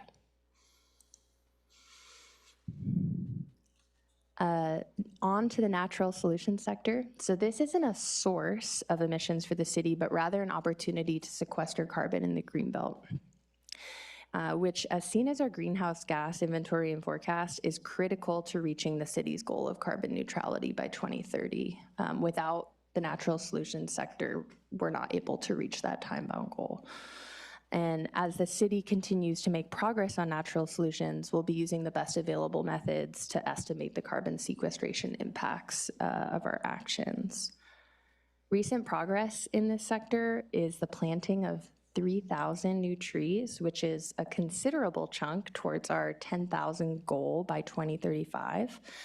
And these tree plantings are enabled through strategic partnerships like the Keys for Trees program, as well as thoughtful planning efforts across admin, public works, and parks and rec, which include the community forest plan and the urban forestry organizational assessment.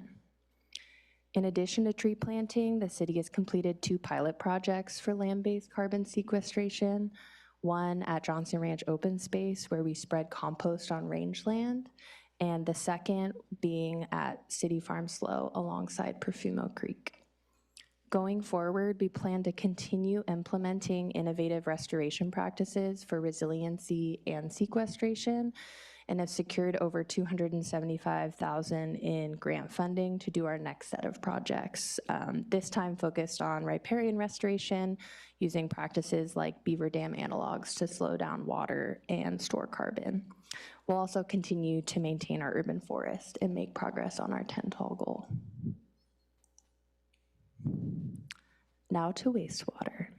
You'll note the color change as direct emissions resulting from the operations of the Water Resource Recovery Facility are not a part of our inventory, but great things are happening in wastewater, and so that's why it's included here. Recent accomplishments include progress replacing leaky sewer laterals throughout the city, which reduces the amount of water intrusion into the system and thus reduces the amount of water that has to be treated and the energy that has to be consumed by the WRF. Ongoing improvements by the utilities department have also increased on-site energy production by using existing tanks to capture methane gas and ultimately generate power. Going forward, utilities will continue to optimize the WRF to increase efficiency and reduce direct emissions from the water treatment process. And on to our final sector of the evening, purchasing, budget, and finance.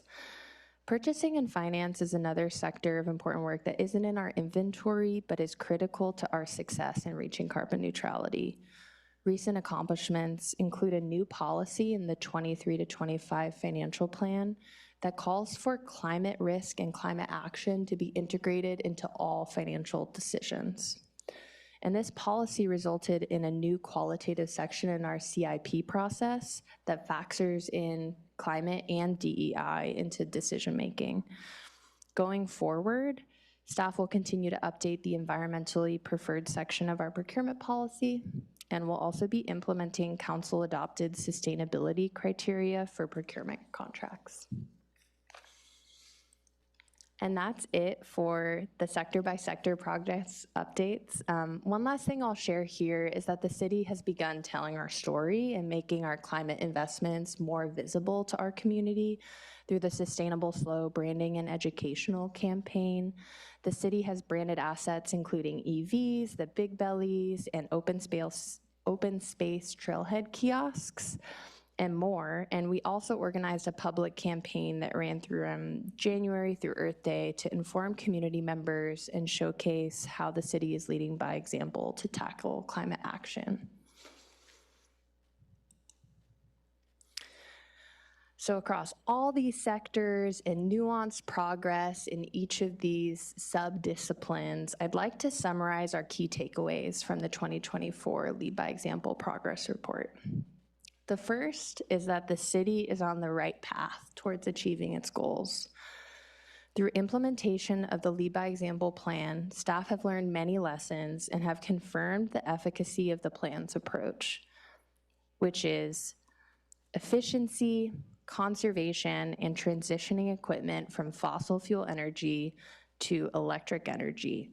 That approach is working and continues to be the way forward. As staff transitions to updating the plan, the recommended focus is on refining and optimizing the approach to achieving these existing objectives rather than developing entirely new ideas.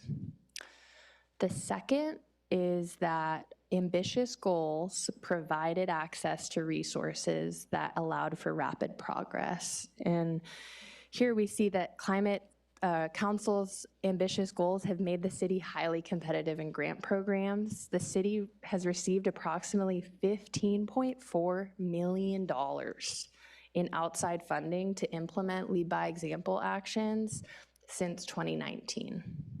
This funding has made initial progress possible and has kept the city on track to achieving its goals. And the third takeaway is that increasingly complicated work ahead requires sustained commitment.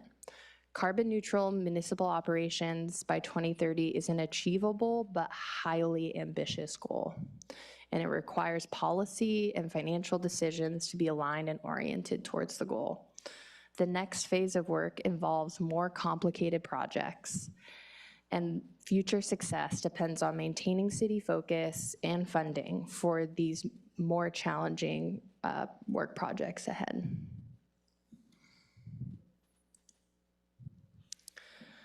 I'll now lead us through a little timeline and next steps. So this progress report that's in front of you tonight is the foundation for a full plan update that we'll be bringing, developing this summer with the Green Team and bringing to council late this year or early next year. I'll note that this schedule allows us to review our proposed actions across all relevant departments in support of the financial planning process.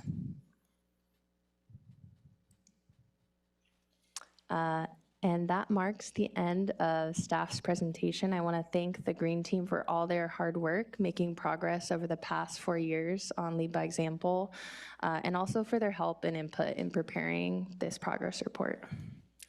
So I'll leave up staff's recommendation and welcome council's feedback and consideration. Wow, thank you so much. That is so much information, and you brought it to life from the reading of the report. So I really appreciate that, and I appreciate your Cal Poly help as well. I know that Kylie and Joey just represent a small grouping of the many people that are here to help. So thank you so much, and I will pass it on to Vice Mayor Pease. Excellent presentation, and I really appreciate the clarity that comes out of it, that you've done the evaluation to understand, like, stay the course. There's these, we've had these wins and we've had these challenges to continue. I just have a couple questions at this point. One is the pilot projects about the sequestration for the soils, and I'm wondering, if we are, do we have results? Like, what are we learning from that? Are we getting more moisture retention? Can we actually track? Is it taking up carbon more? Great question. We are partnered with Cal Poly professors who are managing long-term evaluation of progress. Other folks across the state have found results to accrue over a 20 to 25 year period. And as we implemented the project in 2022, it'll take a little bit of time to get detailed results. So does it, are early indicators that we would do more of that? I mean, it obviously is also helpful with our organic waste needs to kind of find a home for that stuff too. Yeah, we found a lot of success applying the digester compost on the golf course, on city parks and landscaped areas. And in city open space, we found that there's a number of factors that have reduced the applicability of that practice in a narrower band of lands than we anticipated. A part of that is that we live in a really hilly place. And most of our open spaces have a lot of slope on them, and it makes applying that compost pretty challenging. And we didn't anticipate that to be a factor when we started that work. Great. Okay, thanks. And then my second question is kind of, again, on the lessons learned. Are there any paths that you've gone down that's like, whew, that's not working, change course? I was thinking in particular about like the solid waste that's kind of going up. It's like, okay, is that maybe we're, were there unintended consequences, or are we just tracking better? Are there things that we've tried that, I mean, like the too hilly, the open space? Are there other things that we've just kind of, as part of our learn by example, that we can share? Yeah, by example. Great question. Would definitely put compost application in that bucket. For solid waste, I think a lot of the changes we're seeing in our quantified emissions are due to changes in our methodologies for accounting for emissions. But welcome, I know we have our solid waste team on board. If y'all have any thoughts, you can come up to the podium and. Nobody is jumping up. So. Oh, here she comes, all right. Yeah. Thank you. Hi, good evening, Madam Mayor and members of the City Council. Meg Buckingham, Solid Waste and Recycling Program Manager. Thank you for the question. The uptick that we do see in solid waste is, like Lucia mentioned, due to the methodology that was used in determining that percentage. So we factor that in for the increase in staff. So because the metrics were 2005, 2019, 2020, 2022, there was an increase in staff during that time, therefore increase in generation. So moving forward, the way that we've determined to accurately capture how much waste is being generated is to physically measure how much waste goes into each city dumpster. So in the past, we did a general assumption. If we have this service level and we multiply it by this many days of the week, this is how much that the city is generating if each dumpster is full. We realized that that was not an accurate way to identify how much waste is being generated because sometimes dumpsters are not completely full. So moving forward, we have partnered with the garbage company to measure and audit how full these dumpsters are and make an accurate calculation that way. Thank you. Thank you. Thanks, Meg. And I'll give one more example. So as I mentioned, there was a task to increase employees' access to bicycles. And instead of launching what could be a unique city-owned bike share program, we're seeing an opportunity to leverage a community-oriented program for employee use. And so that's one example of a small pivot that's emerged over time. Thank you. Thank you. Councilmember Marks. Thank you. Yeah, I'm just curious if there's been any effort to look into battery storage as part of what we're doing. I mean, electrification's great as long as there's no blackout, right? So, yeah. Thank you, Council Member. We actually have a fully installed and operational battery in practice right now at our water treatment plant. It's a big battery. It helps us use cleaner energy. It helps us reduce our exposure to high energy costs at certain times of the day. So that's in effect. We've also, as we're looking at facilities around the city that aren't big process facilities, but offices like this, we're not finding the economics of the battery working quite yet, but we anticipate that that's just around the corner. As we look at sort of working with 3CE and their forthcoming battery programs that will be looking to use the benefit of that to help their mission as well. I think there's a lot of opportunities around the corner. The last thing I'll say is, as part of our carbon neutral facilities study, we did a microgrid study for Fire Station 1 and are looking at some projects up there. that's, you know, a very expensive project to have there be resilience capacities through battery storage out there. But through that study, what we are hopeful for, and this is sort of a through line in the report, is that as funding becomes available through FEMA or other means, we are really ready to go get that funding. I would think the dispatch center as well. Well, good, I think that makes sense. And the other question I had is, you know, the schools, parking lots have solar arrays over the parking lots. And I'm just wondering if we've looked into that in terms of service parking that the city does have. We have some right out here, but then we're also acquiring a new parking lot over there by Toro and Higuera near Petra. So I'm just curious about increasing our solar presence. Are there plans for that?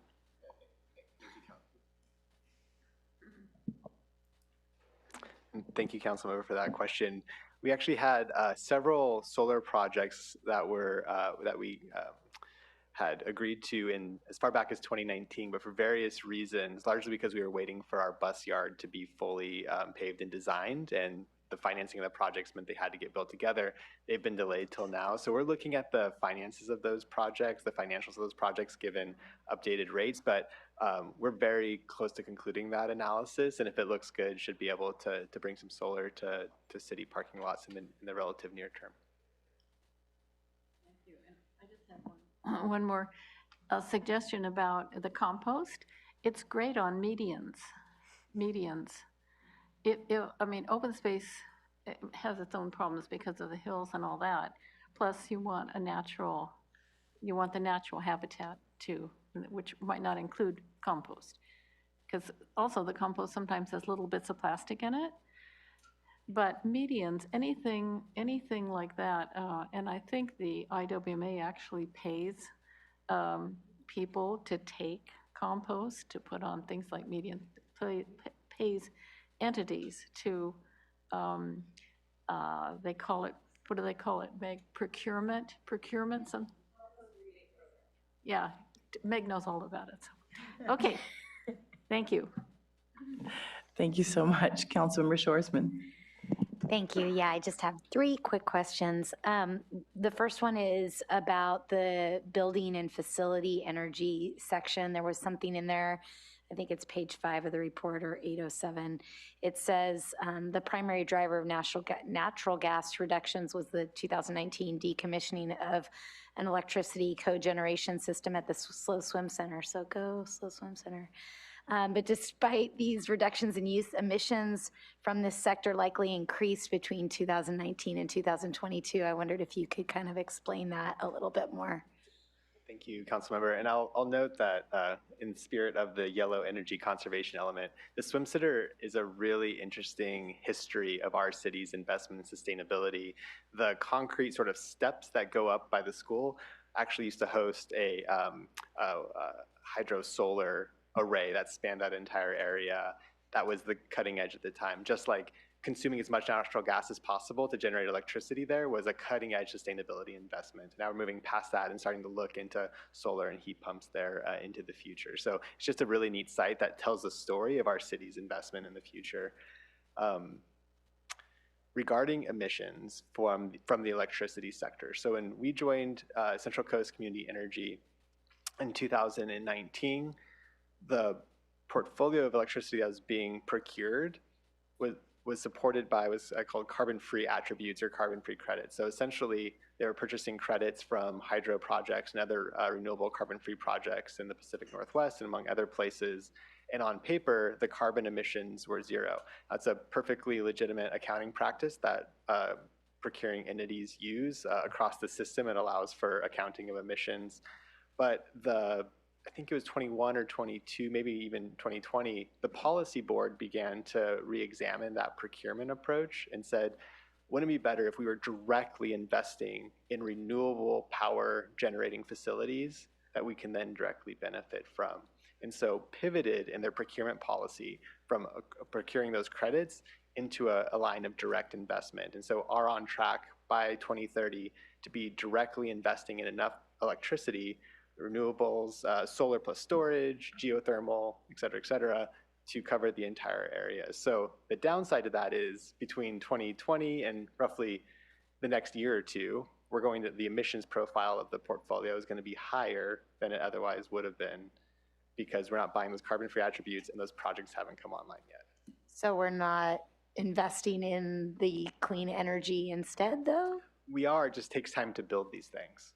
So from the we are adopting this policy to we're releasing an RFP for building, we need X amount of megawatts of solar, to those contracts coming in, to the sites being developed, to the interconnections happening into the grid, it just takes time. But we spoke with agency staff and they believe they're still on track and would welcome any additional thoughts from others. Thank you.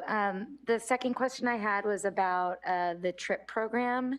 And it says that there's been a 25% increase in 2019. I think you mentioned it in your slides too, that you're planning to try and increase participation in that. What exactly does that mean? Thanks for your question. We're leaning on human resources staff who are in the middle of kind of kicking off that update process and would invite them to provide that update, but would be happy to follow up with them and provide a council email about it if that's helpful. That would be helpful. I'm curious about how we're going to get better in that area. The last question is, we've received some emails off and on over time about embodied carbon. And that's probably the hardest one, I'm guessing, and not having expertise in that area, but one of the harder ways to quantify our emissions, and just wondering if that's something that we've given any thought to looking at in the near or long term. The approach that we've taken, right, follows accounting protocols that are best practice. So we looked at the local government operations protocol, which gives us a series of required sectors to follow the protocol. And those are from operational emissions, like the ones we're looking at, which is energy, transportation, and waste. There's lots of optional sectors. There's lots of other ways we can look at it. But in the 2021 Climate Action Plan update, I think we presented an approach, a recommendation around staying narrow and deep, that these are really hard time-based targets to achieve, and that by staying focused on those, we have the opportunity to achieve them.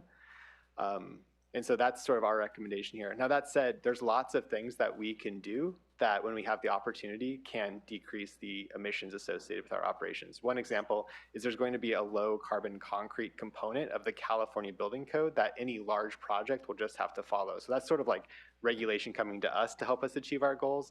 But there's all kinds of examples that we can make small decisions as we continue to operate our facilities and buildings. Always more we can keep doing, right? Yeah. Thank you.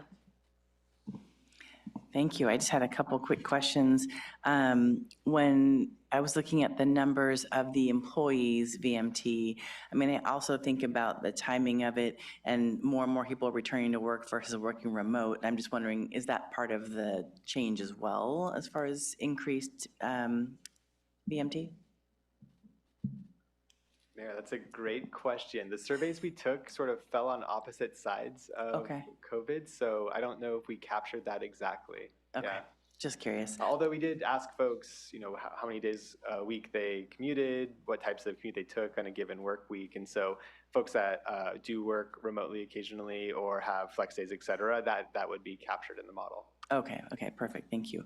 And then, I noticed that Costco has their 3, blue, green, and I guess brown or gray. But our big bellies are so awesome and amazing. And then I'm realizing, but are we going to also add in organic waste next to it? Just curious what that next plan is for our public organic waste.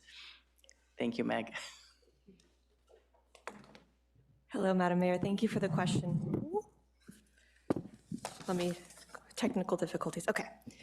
Great question. Yeah, so the current plan is to extend the big bellies throughout San Luis Obispo as much as possible. So as you've seen, we've put them in our downtown corridor, we put them in parks, and there's more requests to continue to have big belly be our preferred method of trash collection and recycling collection. In regards to organics, when we purchased the current Big Bellies, we did leave room for a potential third slot for organics in the future. Currently, it is not required by state law, but is something we're looking into if the community would be acceptable to that option, because contamination is very high in some public organics containers, and we do want to make sure that we preserve the cleanliness of each stream. So it's something that we are looking into. That makes sense. I wondered about that too. I mean, as I've seen that in other countries where that's very, very common, but it's not as common here yet. So thank you very much for that. That beautiful wharf picture reminded me of the sewer laterals as you were talking about that. One of the complaints we've still had around, really it's community development department, not yours, but of, paying for someone else's sewer lateral. And I know that's gotten a little bit easier. I don't know if there's anyone here today that wants to share about the updates on that program so that we could, thank you, so that people can see how that is working and moving forward. Thank you.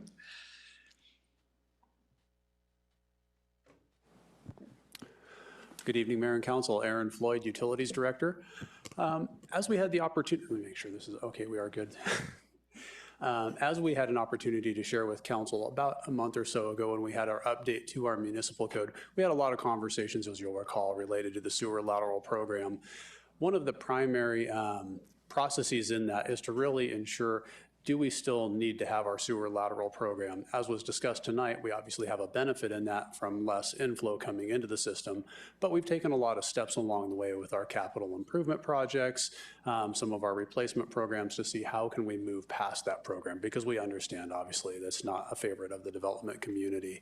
So we are currently undergoing a flow study in which we are collecting data right now. It was a nice year to have that, and that we actually received rain so that we can see the amount of rainfall that actually goes into the ground, how much of that is actually soaking into those old and aged pipes right there, especially on the private sewer system. So we will have data coming out probably towards the end of fall or so, or beginning of fall, we should start to see some of that. And then with proper statistical analyses, we'll be able to do a little bit of evaluation, and hopefully, this is fingers crossed, if the data does support it, we will be quickly bringing back to council an opportunity for council to declare that program over. I do want to caveat, though, that we do need sufficient data that's statistically important enough that we can validate that. Of course, sufficient data is definitely necessary in making these decisions. So appreciate that. I know you just shared that with us recently at the council, but I just felt like this was an opportune time to bring that back. So thank you very much. And a great opportunity to revisit that. So thank you for the opportunity. Always. All right, well, that's the last question I had. Oh, no, actually, I did have one more. As we continue to talk about battery storage, as we have some future large CIP programs, I would think that that might be something good to keep connecting your department and sorry, I'm trying to think about all of them together, Public Works and CDD, and just making sure that those are being discussed. Is that something you all do on a regular basis? Yeah, I figured. Okay, wonderful. Well, I am going to move this on to public comment, if there's any public comment. Yes, we have 3 public speakers. The first one is Janine Rands. After that is June McIver, and then Eric Biam. Thank you.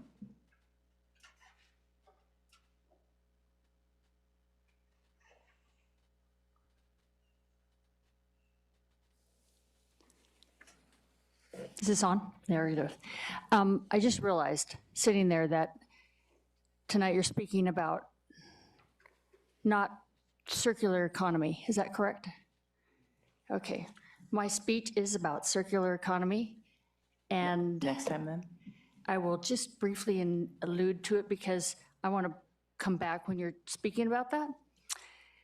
That the circular economy does not include anything about plastics, and plastic use and the production and manufacture of it is a huge part of carbon emissions, gas emissions globally.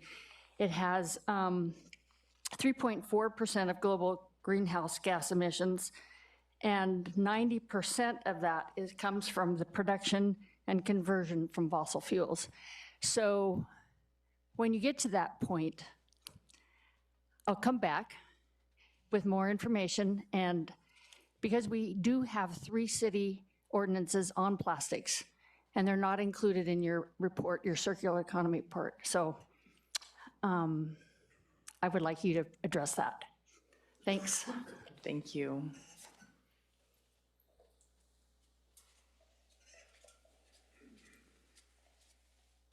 Good evening, Madam Mayor, City Council. My name is June McIver, and I'm a resident here of City of San Luis Obispo. I wanted to offer my kudos to the city for your Lead by Example program and the progress being made under it. It's not easy, as it takes continued focus by staff and the council, but it makes me proud to call San Luis Obispo home. And I urge you to keep that focus and keep that commitment, because it's really essential for our community and our planet. And I just wanted to add, in case I don't make it through the 2 hours of the energy efficiency renovation policy, I'd like to say now that I'm very supportive of that policy. I appreciate the outreach that the staff has done developing the policy. They've done a great job of laying that out in a variety of community settings and of taking input, and I urge you to adopt the policy. Thank you. Thank you.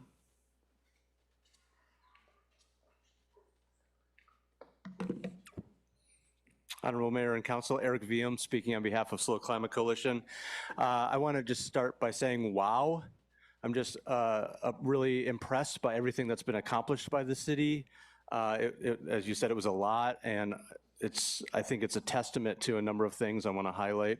First is phenomenal staff that is just so committed to this work, the green team, the sustainability staff, but really that comes from the message that you're sending as a council and the culture that was created by our previous city manager, Derek Johnson. And so I'm happy to have Whitney carry on that, and just want to highlight, as you move forward in the selection of your new city manager, to prioritize someone who's going to create and maintain and grow that culture of climate and resiliency and equity within the city SLO.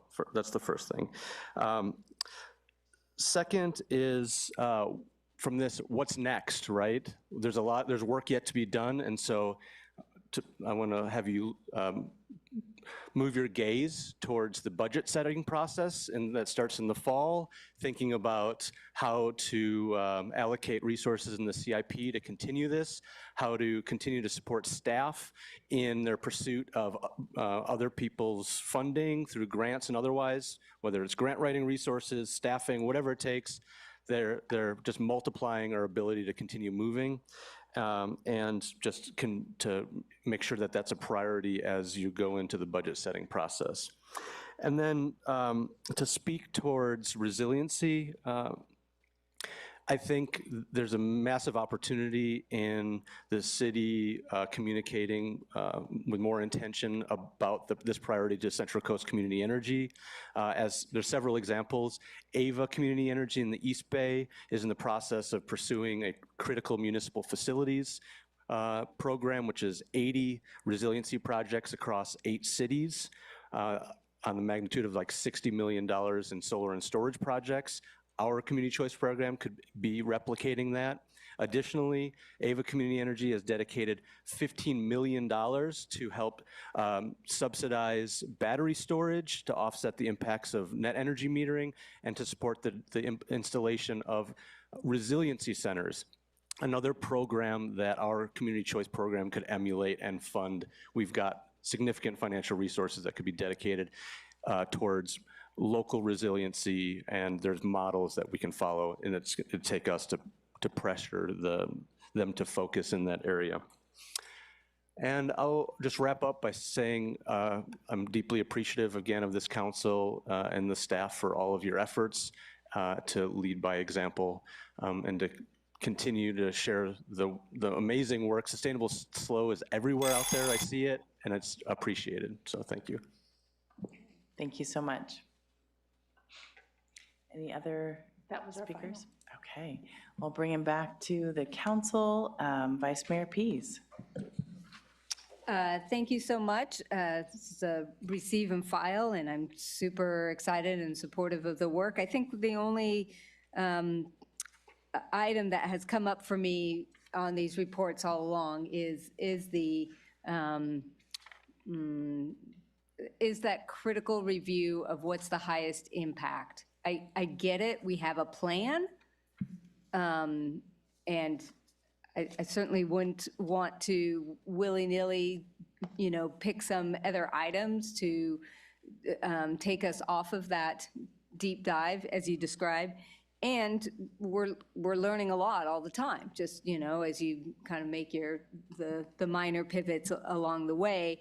I certainly want you to know that that I'm guessing my colleagues as well would support you coming in and saying, we are hearing new science that is coming in and saying, that this is going to be a higher impact item. We were down this course.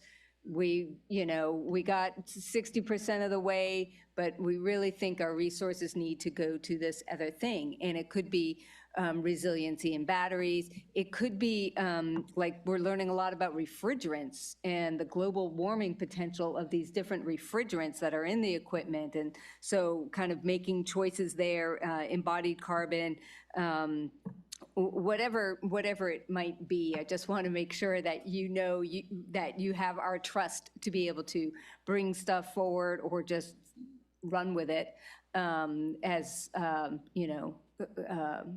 how we consume products. There are just so many things that are part of this, what we eat, right? At some point, we're going to have to take that on. So anyway, if we can support you in any way in that regard, that would be my only comment. Thank you. Thank you. Councilmember Francis. Yeah, thank you for that. What an incredible report. I'm so grateful to all of the work from staff, from Kylie and Joey and all the rest of the College Corps. That was really awesome. I found the report really inspirational, so it was a great way to spend my week getting through that. I would second the comments from Vice Mayor Pease. I really appreciate, the ability to pivot, to learn as we go. I know we are being very careful not to be distracted, and there's always a million other suggestions. And I really appreciate that about the plan. And also, latest science, I'm always open to reevaluating our path. Also just wanted to give kudos for the impressive natural gas reductions. That was really incredible. We talked a little bit earlier, thanks for the time and agenda review, about some of the VMT, the vehicle miles traveled. And we were looking at how the employee VMT has gone way up. And so I'm hopeful that when we're gathering data moving forward, if we can alter the survey to gather more information on vehicle type, and I know this is all voluntary, but vehicle types, carpooling, really starting to look at drilling down into those numbers so we can get even better data. And not just applying that to that particular survey, but all of our data gathering. The more we can drill down into that and get into the weeds, the better. So that's really it for me. I'm just really grateful to all of you, and let's stay the course. Thank you. Councilmember Marks. Thank you. Yeah, I think this was a great report, and I'm very proud of what's happened so far with our municipal operation. And leading by example is a great challenge and a great slogan.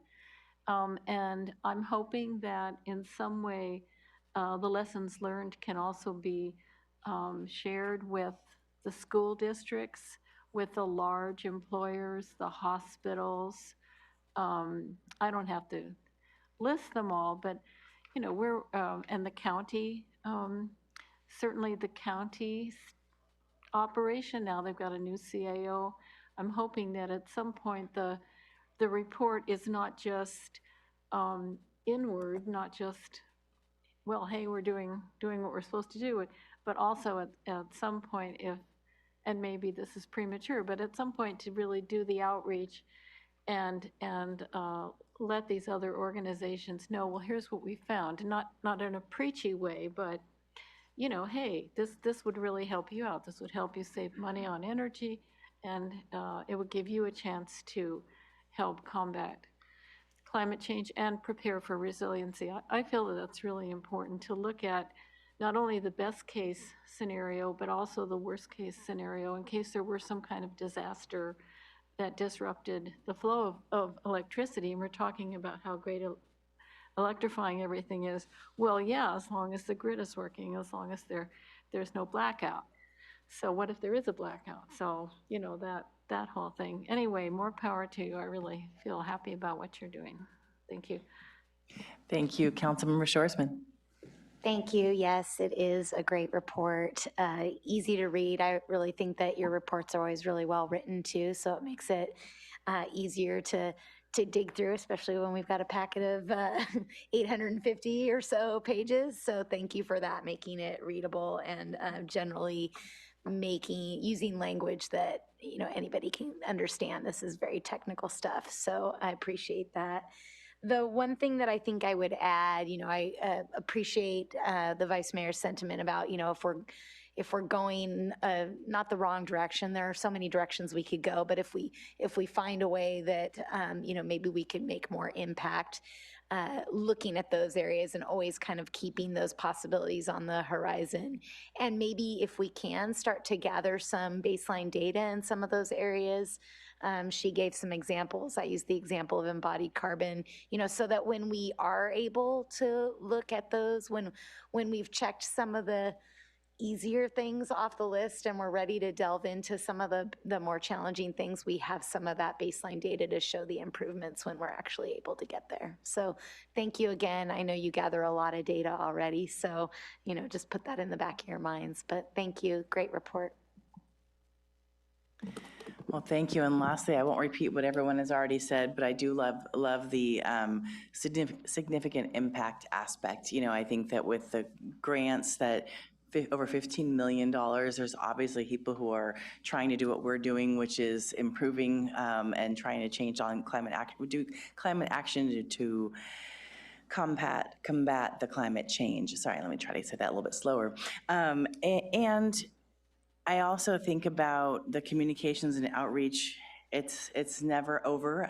The reports are so clear and so awesome. And how do we continue to engage people, which is, I think, literally every single department of the city, such a big job. I've offered it before and I'll offer it again. I'm pretty sure all of us are happy to help you do that. So please, you know, utilize us. I think that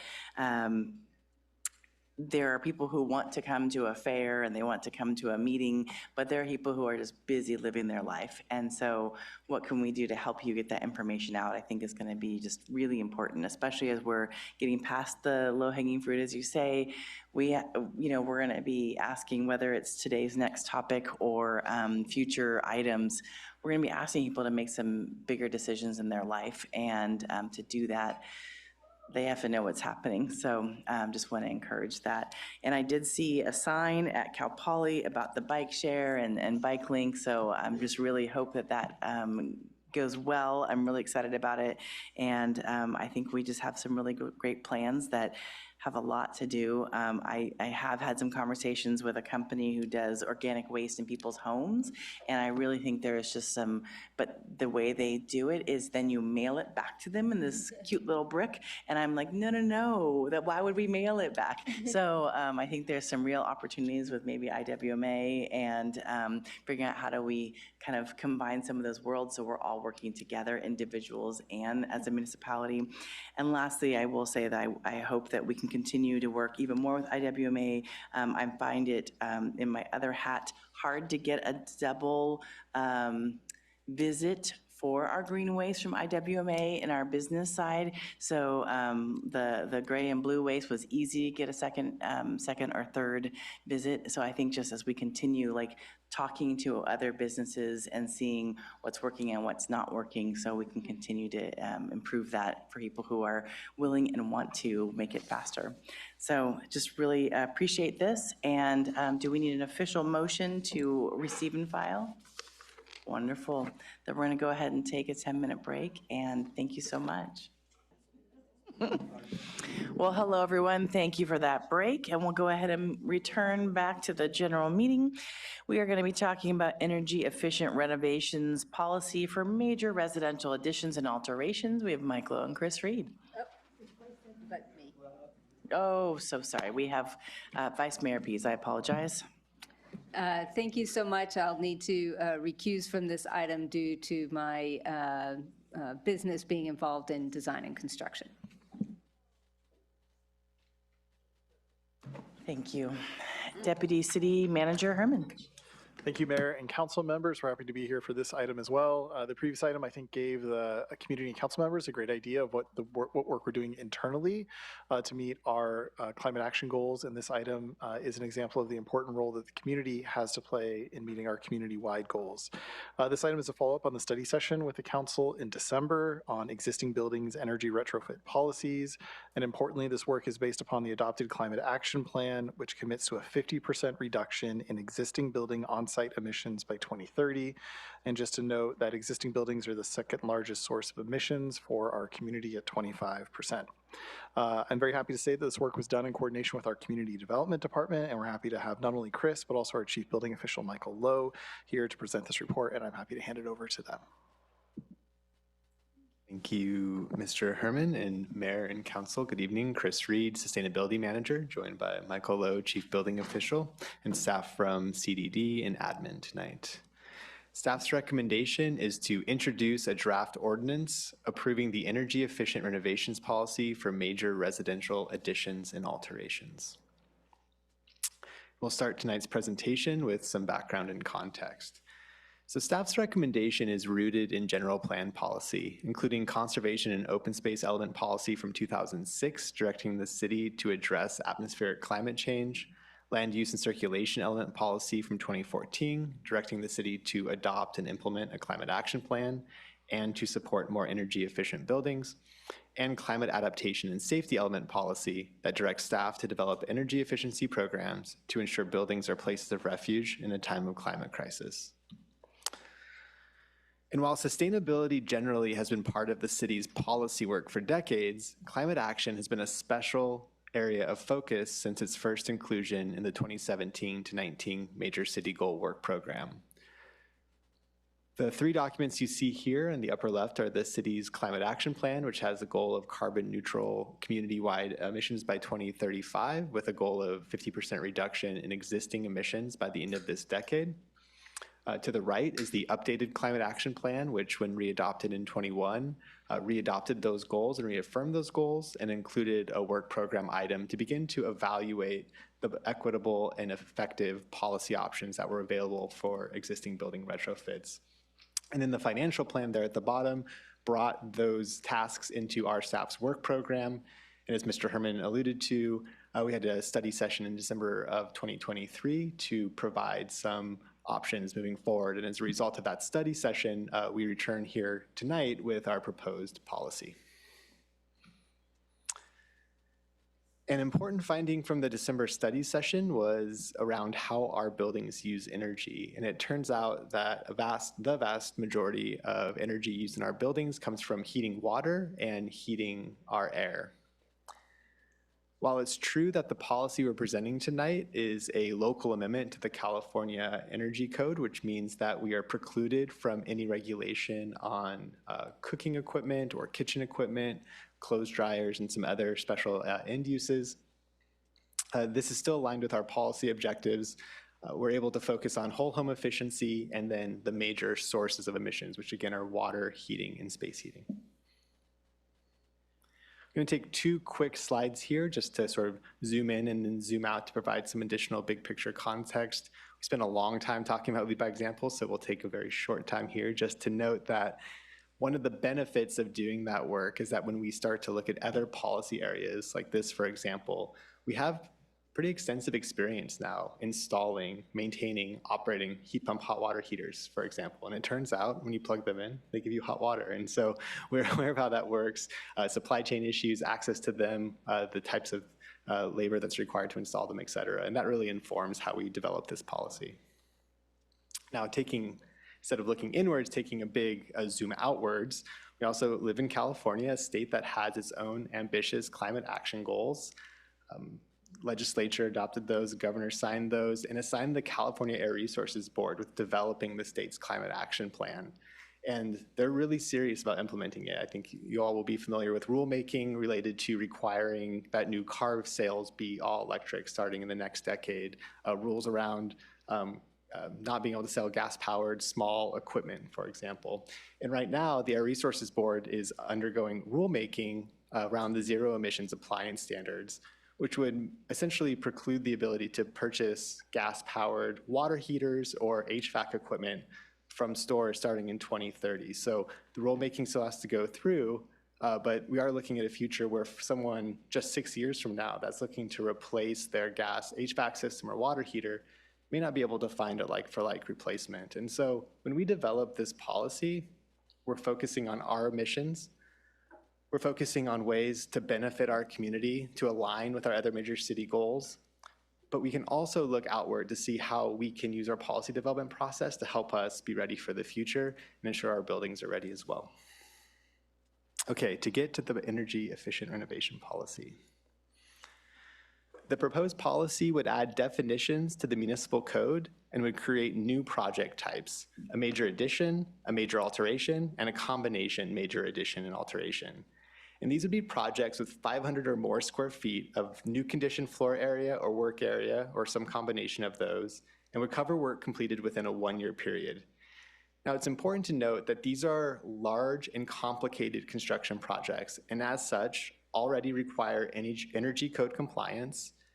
And folks that are developing these projects will already have an architect and an engineer on their design team, and their contracting team will include likely electricians, plumbers, depending on the scope of their project. So these are large, complicated projects.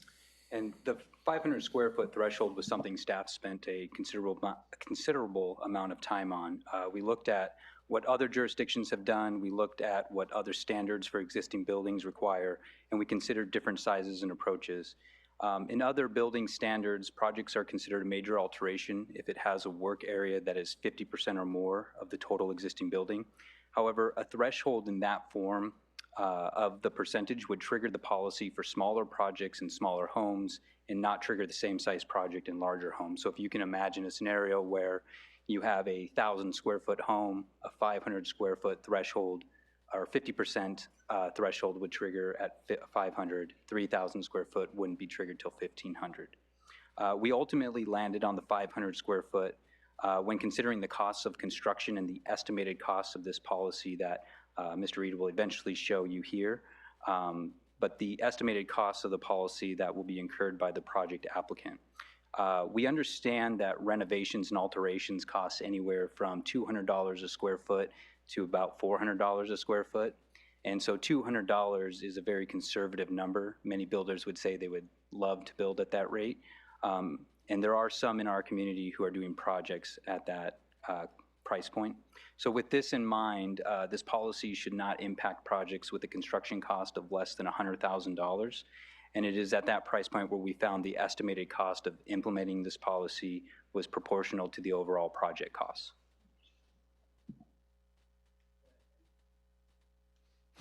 The energy efficient renovations policy would require the following from a major addition, alteration, or combination project. So essentially a project that has been identified or crosses that threshold would follow this workflow or this table. So first they'd have to upgrade to LED lighting on the interior and exterior. And then they could select from one of the 4 items on this menu. So one is any combination of energy efficiency measures totaling 8 points or more. So new ducts and duct sealing, R49 attic insulation, air sealing, and insulating your water heater. That gets you 8 points. You've now complied with the policy. If you didn't want to do an efficiency measure, you could alternately install a heat pump hot water heater, you can install a heat pump HVAC system, or a solar energy system paired with electric readiness requirements. So that's the basic compliance path. Now for a major addition or alteration or combination project that's also electively upgrading to a 200 amp service, there would also be a requirement that breakers were reserved, that conduit and wiring runs were installed, and that outlets were installed and labeled adjacent to where a future water heater and or HVAC system would go. So we'll walk through just a couple of quick examples, first in addition and second in alteration. And later we'll acknowledge that every single building is different. So this example is meant to be illustrative and comes in a range of examples. So let's look at a 1,000 square foot single family home. We add 550 square feet in the second story. So now we've crossed that threshold. We're now a major addition. We are also choosing to upgrade our electrical service to 200 amps, so we've also triggered that provision as well. We looked at a number of permits and some general construction estimates, and in this case, the project's expected to be about $230,000 given the complexity of it. So for compliance, the applicant here chooses a heat pump hot water heater to comply. So they add their electrical circuits because they're upgrading their electrical service. They add an outlet for a future HVAC system. They add their LED light bulbs, and they install their water heater. We estimate the total compliance cost here is between $5,000 and $15,000. Now, I'll note when we had community workshops, we estimated that the water heater would be about $5,000 to install. We look at a statewide data set of hundreds of water heater installs, and we zoomed in on SLO County. $5,000 was about the median cost of a full install, but there was quite a wide range around that. So just to be conservative and illustrate that range, we added this $10,000 buffer to show sort of in a worst case scenario how much that compliance path would cost. So that's a 2 to 6% cost increase. The applicant could have chosen from a number of other cost-effective measures from that menu. And importantly, rebates, incentives, and tax credits are available that could offset much of this project's costs. Major alteration next is a very similar story. So we'll look at a 1,500 square foot single family home, alters 800 square feet, converting some bedrooms, living room area into additional bedrooms and a bathroom. This project decides or doesn't need to or chooses not to upgrade their electrical capacity. And let's call this project valuation at $100,000. So in this case, the project was already replacing their water heater. And this is important because a number of these additions and alterations tend to have those in scope. And so in this case, the net incremental cost to go from a gas water heater replacement to an electric water heater replacement is smaller. And we also see the variance around those types of projects being smaller. So total compliance cost here is about $5,000. Again, there were other cost-effective measures this applicant could have chosen from, and the rebates and incentives are expected to cover a large portion of those project costs. So we know, I think we've had this conversation in front of this council multiple times, that existing buildings are always going to be the toughest. We know that every building is different. It's had different occupancy and people have taken different care of it over time. And so every retrofit is going to be different and unique. So in this first phase of implementation, staff wanted to propose a wide range of exemptions that ensure that the policy remained reasonable despite what we don't know about the building stock right now. So first, if someone is repairing a home and there's a definition for repair in the building code, this wouldn't apply. So if someone's repairing the home because of flood damage or tree damage or something, that wouldn't trigger this policy. Hardship's another really important one, and as we just discussed, the expected costs, compliance costs relative to total cost are relatively small, but there are instances where those costs will increase, and so we set a cap of 10%. So if there's the cheapest way to comply is more than 10% of total project, or if this house just so happens to not have ducts, doesn't have attic space, for some reason there's some physical thing about this home that makes it impossible to comply, there's a hardship exemption for them. We also want to honor the good work that's being done by so many members of our community, and so if someone already has one of these compliance measures, they can receive credit for that. So if someone installed that hot water heater last year, they would get compliance and comply with the policy. Projects that are just hazard mitigation, seismic bracing, essentially structural changes don't count. Just roofs, just windows, we heard from community repeatedly, should not count, and so that's our proposal. And then finally on new units, and the exemption here is that any addition or alteration that creates a unit, the square footage created in that unit should not count towards it does not count towards the total threshold. And so the example here is that if you have a 400 square foot ADU and you're also doing a 200 square foot addition as part of that single project, the square footage of that ADU would not count towards the overall project. So from the perspective of this policy, that would be a 200 square foot project. It would not be triggered or applicable. The other upshot of that exemption is that a project that only creates a new unit is also not applicable. Onto the topic of cost effective, and as council will recall from our new building reach code adopted last fall, if we're going to adopt local amendments to the California Energy Code, we must find that those amendments are cost effective and reduce energy relative to the base code. The statewide codes and standards team, which includes staff from Pacific Gas and Electric, San Diego Gas Electric, and Southern California Edison, supported and authored a cost effectiveness study specifically for the city of San Luis Obispo, and that's provided as attachment B. And this report identifies at least 5 cost-effective compliance pathways to achieving the city's policy, and that's described in the council agenda report and in the draft ordinance. One note here, when we started developing this policy, the multifamily cost-effectiveness study was in progress. That was paused, and so that's one of the major reasons that Mr. Lowe will talk about shortly, why that's not presented here today.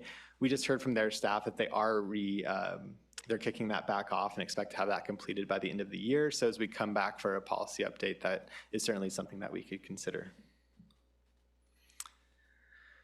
Staff's recommendation comes to you tonight benefiting from a large amount of community feedback. We conducted extensive feedback ahead of the December study session, so this is really a continuation of that. We heard from council in December that we really needed to go talk with neighborhood groups. So we made an extensive effort to connect with folks that participate in those neighborhood groups. We were able to have one of our community workshops in a school to try to support their attendance. And we work closely with folks in those neighborhood groups to also share out survey links so that folks in their organizations could make sure that their voices were heard.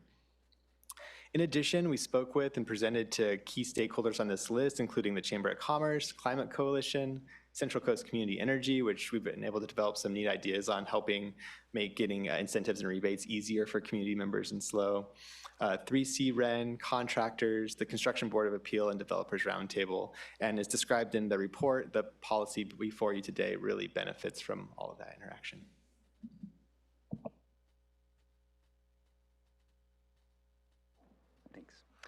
Okay, so I want to start by acknowledging that when you read the draft ordinance, it doesn't clearly outline as eloquently as Mr. Reed just did the outcomes of this policy, and that's partly because of the language or the development of the language for building codes. So I want to briefly create that connection between what you and the public see in the written draft language and the results we intend to accomplish through the ordinance. And so the city adopts building standards under section 15.02 of the municipal code. And there is a single paragraph in 15.02060 which says the entire energy code, which is this book right here, is part of our municipal code. And then we list our local amendments to that standard in 15.04. So this ordinance is actually changing or adding to this document that isn't fully spelled out in our municipal code. Now, our city attorney's office, building and safety division, and our consultant have all reviewed the amendment language that are presented for your consideration, and I'm confident that they align with the industry standard for how codes are amended, interpreted, and enforced. It is also consistent with how we handle all amendments to the city's local building code. Now, regarding impacts to development, staff anticipates that around 15 projects a year will be required to comply with these amendments, and that's based on previous permit records. While this is a relatively low volume, it does allow building and safety staff to absorb the additional workload without adding additional resources or causing delays to applicants in their process. We anticipate this policy will primarily impact homeowners and house flippers. However, in the current market, we are not seeing very many house flip projects at this time. Our permit records also show that many of these types of projects are substantially complying with these amendments through the use of heat pump technology for space conditioning or water heating. These amendments only affect single-family homes that are electing to do large renovations or alterations. Staff efforts in developing this policy began by including multifamily buildings and ADUs within the scope, but those are not included in tonight's recommendation. We know that this policy is really at the intersection of several nuanced topics in our city. We are considering affordable housing, climate action, but when we look at multifamily buildings, we also need to consider safe housing, tenant rights, and so there are several technically complicated elements that existing multifamily buildings have, such as fire-rated wall assemblies that separate the units. And there are also complexities to consider regarding disrupting existing living spaces for neighboring tenants.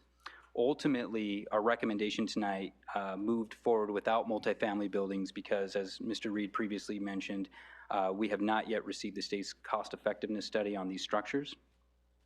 And for ADUs, you know, they're equally complex for similar reasons. But we actually heard from our community outreach sessions that there is concern about impacting housing production in this area with this policy. And developers expressed that if an ADU was being built and the project required modifications to the existing primary residence, that it would cause delays in construction, especially if those existing residences are occupied. All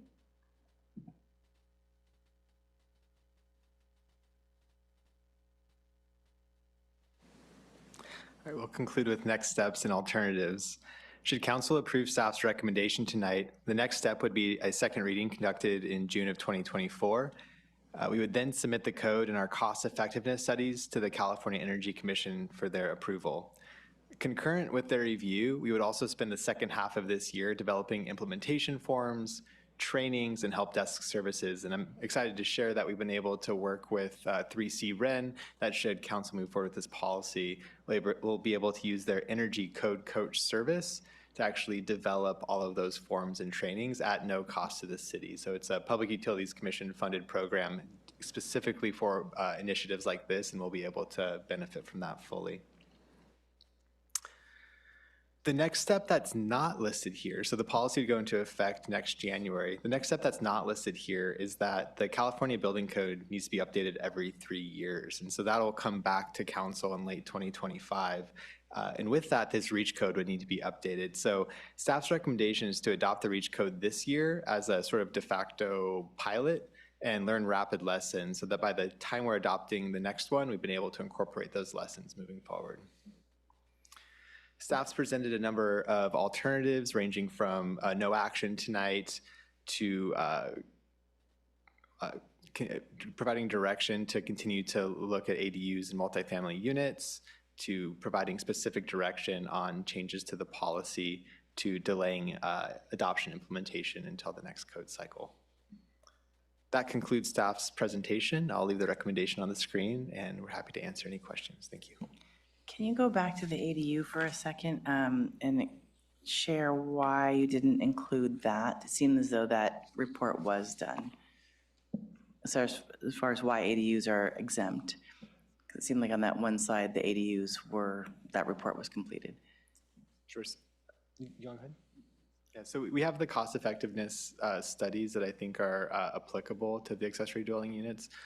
So it's important to note that if you're building an accessory dwelling unit, that's treated like new construction if you are a detached accessory dwelling unit, and even in most cases, attached and even conversion of unconditioned spaces. So they have their own energy code compliance that they're doing. What this policy question asked is the creation of that new unit, should it also be accompanied with updates or upgrades to the existing main building? And what we just heard from the community is that that was not a reasonable sort of nexus. Like the core idea of the policy here is that there's these huge construction projects that are opening walls and touching the electrical panel, and so there's a really elegant time to bring in a water heater replacement or some insulation. And the addition of a unit over here and then a bunch of stuff in the main unit here just wasn't congruent with that initial idea. Okay, thank you so much. Do my colleagues have any questions? I have about 8 more, but Councilmember Schwarzman. Yeah, I'll piggyback on that one first because I'm still a little bit unclear as to, I get why if you're building a separate ADU, that would be its own beast, so to speak. I guess I'm a little bit confused about why an attached ADU, why you wouldn't want to combine that in. You're already messing with the structure of the existing building and maybe sharing some of those benefits, solar, ducting, insulation. Why would we not include an attached ADU?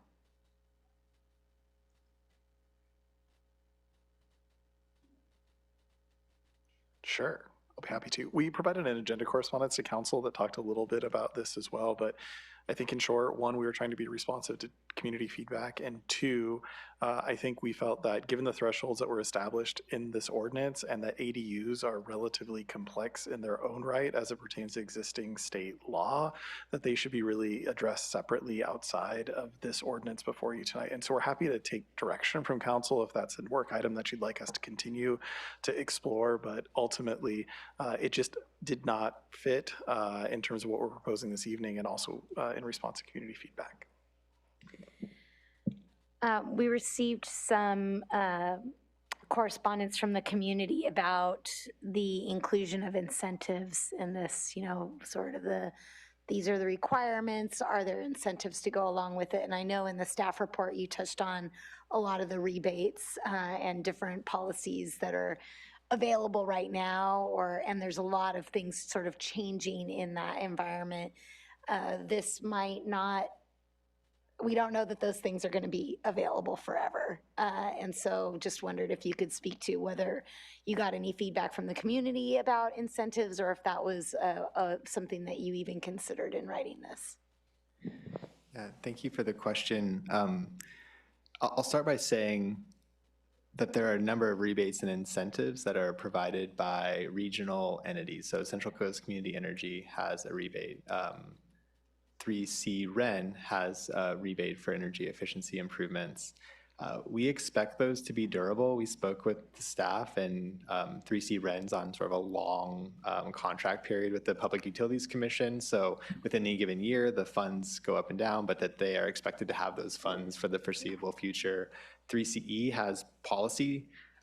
They sort of have discretion to decide what programs they're going to continue with or not, but based on my conversations with their staff, we expect their Electrify Your Home program to be durable for the foreseeable future. But of course, those aren't guaranteed, and so what's important is that the cost effectiveness study does not look at including rebates and incentives in that analysis, and so that's a conservative analysis. The last thing I'll note is that all that said, federal tax credits, which will provide a large amount of rebates, 30% with some dollar caps for project costs, are on the books through 2032. Okay, thank you for that. The last one that I got really from the community was, let's see. So the local workforce capability to work on these types of projects and implement this newer technology. I know you and I have had lots of conversations about this because I was looking at making some improvements to my home, and just a couple years ago, it was hard to find a contractor that knew how to even install a heat pump water heater or a heat pump HVAC system. So just wondering if we have the capability you feel in our community in this relatively short period of time that would know how to work on this, work on these types of improvements and navigate the rebate structure and just get the work done. Yeah, it's a great question. I think it's based on a lot of folks' experience, my own included, on I just want to replace my water heater. I'm going to call the plumber that I've used before. I'm going to call the first plumber that comes up in the Google search or whatever, and that might not be the core of their service. I think, and so that's experience many people have had. I think that's changing as these become more commonplace and folks are finding business models around supporting access to these rebates, incentives, et cetera.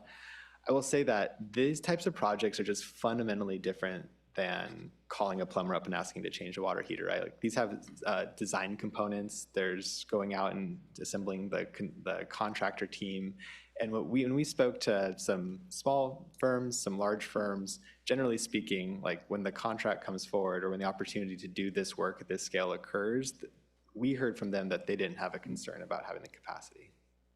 Okay, and then last, you just mentioned this briefly, And I just want to get a little bit of clarification on the timeline and when the new energy code in 2026, like, can you explain how this will proceed over the next few years? Yeah, so should staff move forward with the draft ordinance just as drafted, it would be fully adopted in June and then would be approved by the California Energy Commission this fall. It would go into effect January 1, 2025, and would be on the books for the full calendar year, so through December 31st. Concurrent, like we would have to do for all the local amendments that we have, whether it's energy or fire or other things, we'd be developing updates to those and would adopt them at the same time that we adopt the 2025 building code, which will go into effect January 1, 2026. So the next iteration of this would then be on the books on January 1, 2026. So then how much time would we really have to kind of would we actually have time to make corrections between January 1, 2025 and the next iteration for? Yeah, I would imagine we'd have 5 or 6 months of data. Okay. All right, thank you so much. Thank you, Councilmember Francis. Yeah, thank you for all the questions so far. I just have one, kind of piggybacking on what Councilmember Shoresman was asking about. I know you've done a lot of outreach, and we talked a lot about helping to bring contractors along to understand some of the programs that exist out there. And I was wondering if we've noticed any notable uptake in the number of contractors that are enrolled. And I know that might be tough data for us to collect, so are we maybe partnering with our community partners to track that data so that we can make sure that we have the number of contractors we need in order to facilitate this? Right now, only 10 to 15 residences per year, but hopefully more in the future.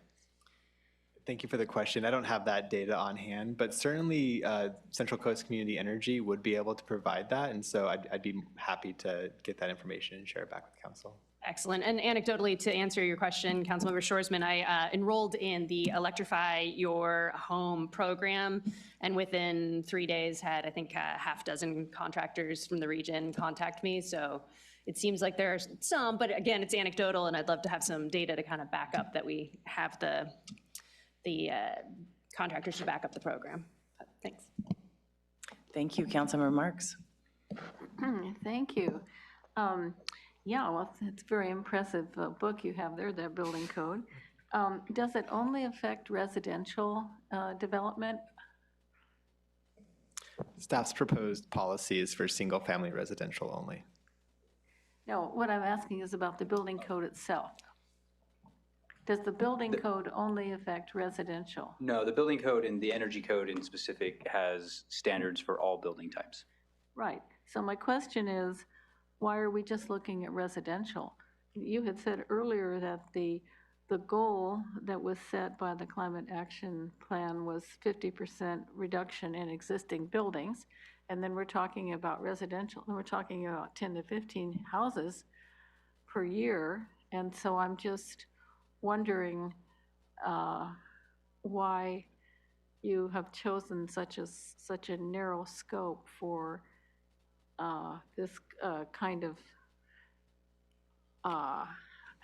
this kind of ambitious project, really.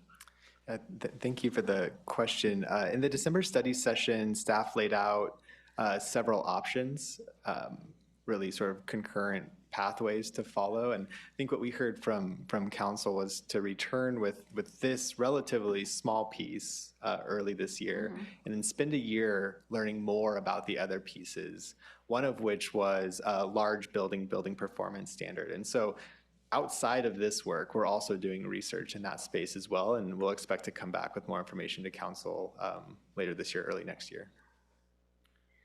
Okay, and so here's another question. I want to go back to the attached ADUs.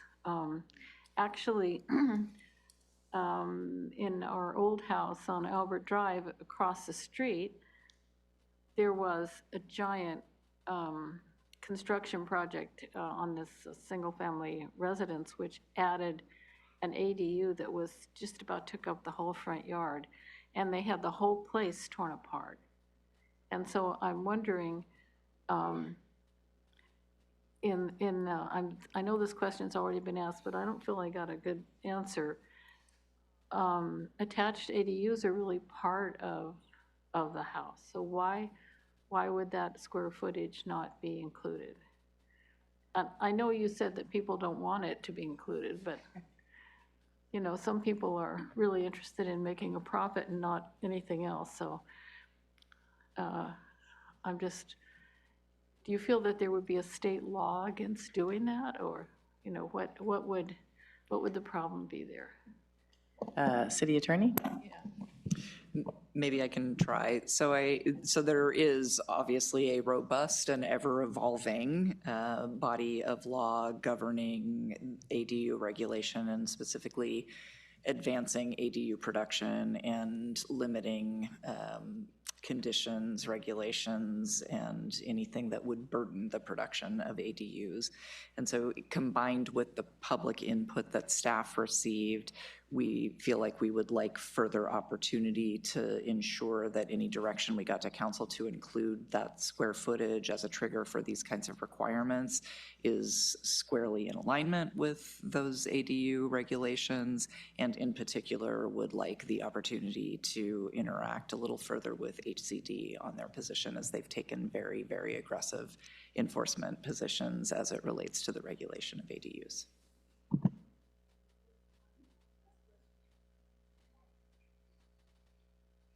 One last question has to do with decks.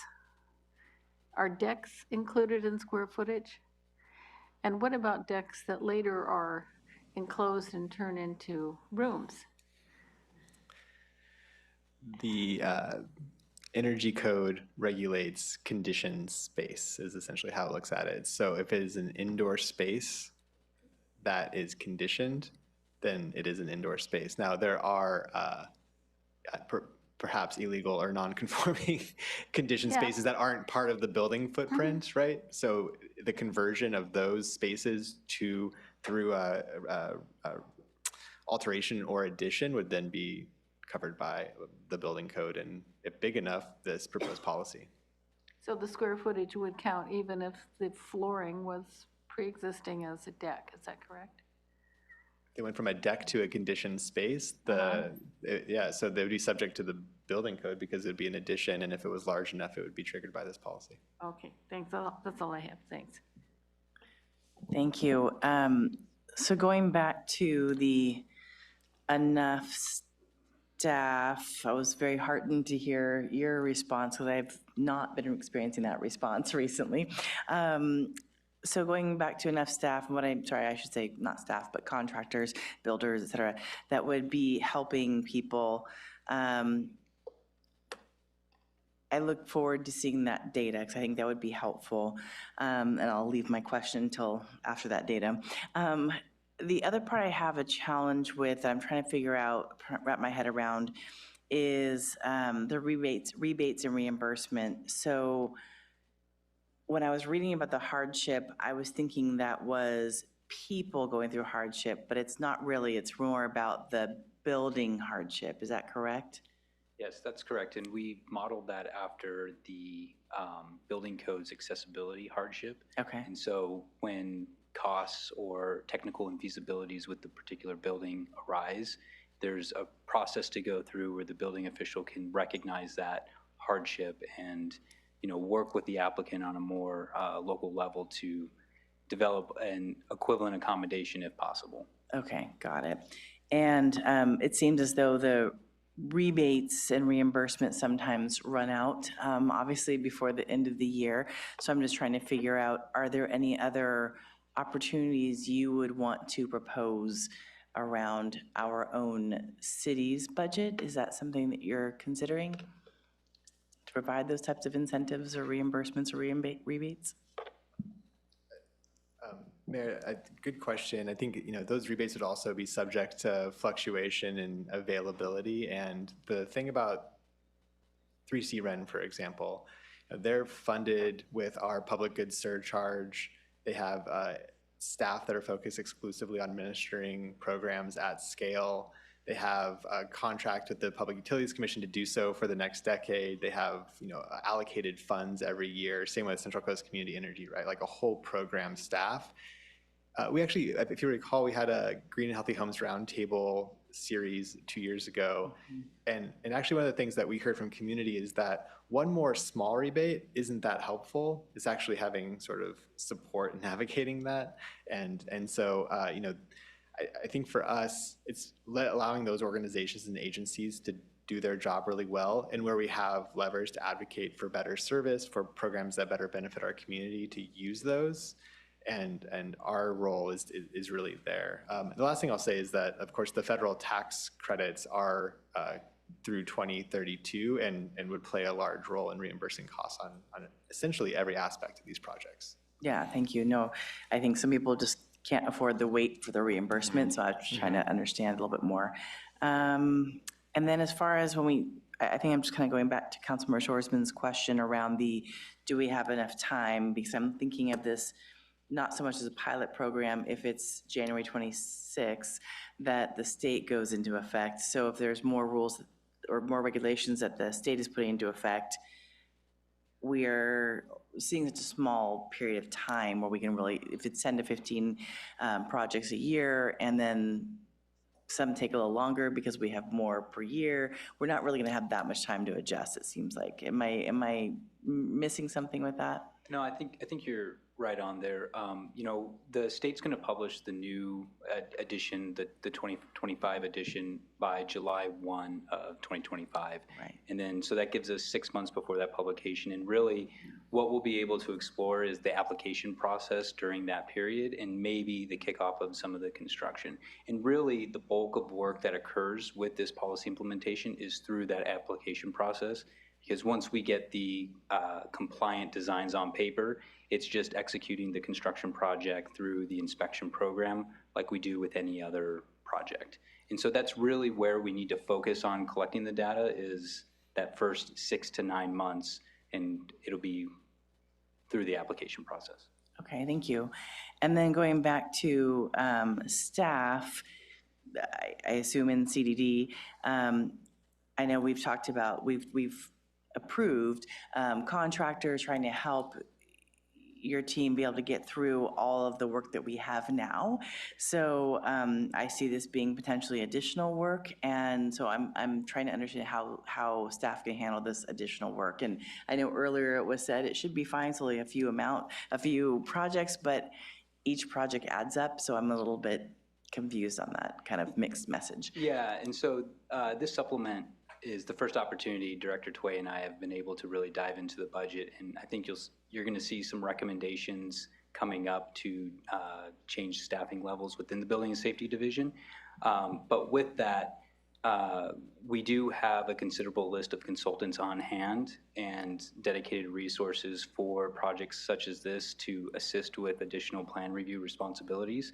And then, Chris, would you like to share about the other resources that we have available? Sure, yeah. And so I referenced it earlier in the presentation, but happy to go into greater detail. So the 3C REN's Energy Code Coach, we spoke with their implementer and their program manager, and they've sort of verbally committed to working with us to literally develop the intake forms, to develop the training, to conduct the training with staff, to provide a call service. It could even be, I don't know if white label is quite the right term, but it could be like SLO's energy compliance hotline. We can call whatever we want, and they'll allow us to do that. And so folks not only on the community side can call and ask questions about this policy, but in fact internally we'll be able to provide some support for staff as they're navigating this as well. And so we're expecting that to be a pretty robust period, and the Office of Sustainability is happy to take that staffing component through the end of this year to develop all those pieces, of course, with the close support and review and finalization from CDD. But that's one of the ways that we're using, again, outside resources to help navigate some of those staffing issues and then land in a place where there's sort of minimal disruption. Great, thank you so much. That's my questions for now. And is there any public comment? Yes, we have 5 people. The first one is Gianna Patchen, then Stu Jenkins, then Steve Del Martini.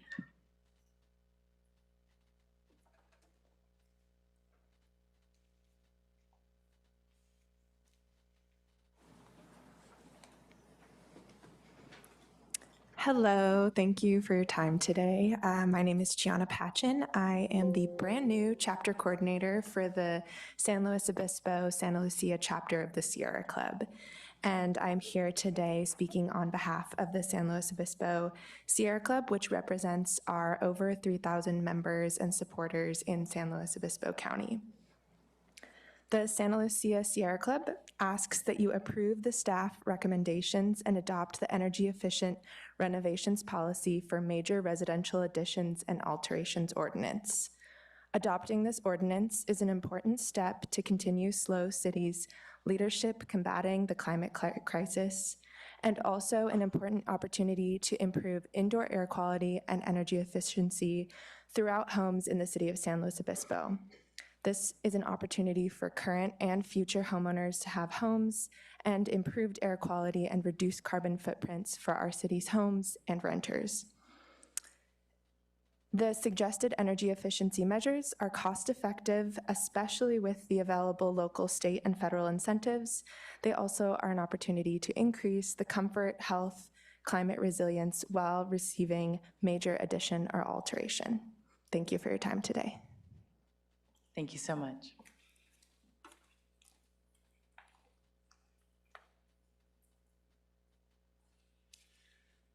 Good evening, Mayor Stewart, council members. I want to compliment the city on its actions with its own operations to reduce carbon that we saw in the last program. I'm really here to answer questions that you might have based on the letter I sent you. But I did want to focus your attention on a couple of portions of the unanimous U.S. Supreme Court case of Sheets versus El Dorado County that I sent you. And if you go to page 273, section 2A, where Justice Barrett is explaining the interrelationship between the takings clause of the Fifth Amendment and land use planning, which this is part of. There's a couple of statements I think you should look at. She says, by requiring the government to pay for what it takes, the takings clause saves individual property owners from bearing public burdens, which in all fairness and justice should be borne by the public as a whole. And actually that's kind of breaks out at page 274. She goes on to talk about one of the elements of deciding whether a regulation of the use of property is a taking. She says, permit conditions must have rough proportionality to the development's impact. In other words, if there is an addition or an alteration, it's the impact of that addition or alteration that can be regulated if the city extends itself to then take an extraction on the rest of an existing structure or on another existing structure on the property. She says the permit condition that requires the landowner to give up more than is necessary to mitigate harms resulting from the new development. That has the potential for abuse as a condition that is unrelated to the purpose of mitigating the impacts of that new development. I think that's what you have to be careful of. I encourage you to look through the chart and you'll see many of them violate that. Thank you. Thank you. After Steve Del Martini, it's Justin Bradshaw, and then it's Jocelyn Brennan. Touching anything. My luck, it'll spill on me. Hi, Steve Del Martini. I just have a few comments on this. I really had a hard time wrapping my head around this whole thing and thinking it was fair and equitable and all of that stuff. And I've sent you a couple emails. I won't send you any more. But anyway, one thing that's kind of bothering me is the lack of discussion about any new technology. If you go back some years ago, tankless water heaters were the rage. I don't hear anything about tankless water heaters anymore, okay? Everybody was putting it in. They were too expensive, they weren't, whatever it might be.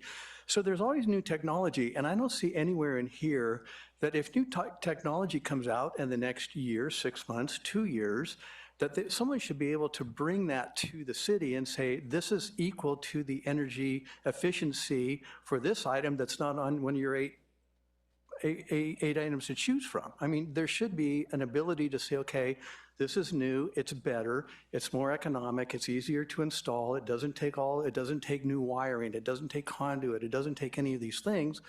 So I think that there should be at least something in here that says that, yes, we will allow you to bring something in, it'll be evaluated, and then if it is or isn't better, then yes, you can use it or you don't. So there's got to be some access to that for new technology is one of my concerns. Rebates have been talked about, and I agree that rebates are out there, and they're out there today. They may not be out there tomorrow, but you have to understand, too, I've had some friends try to do rebates, and in some cases, you have to go to an approved list of contractors.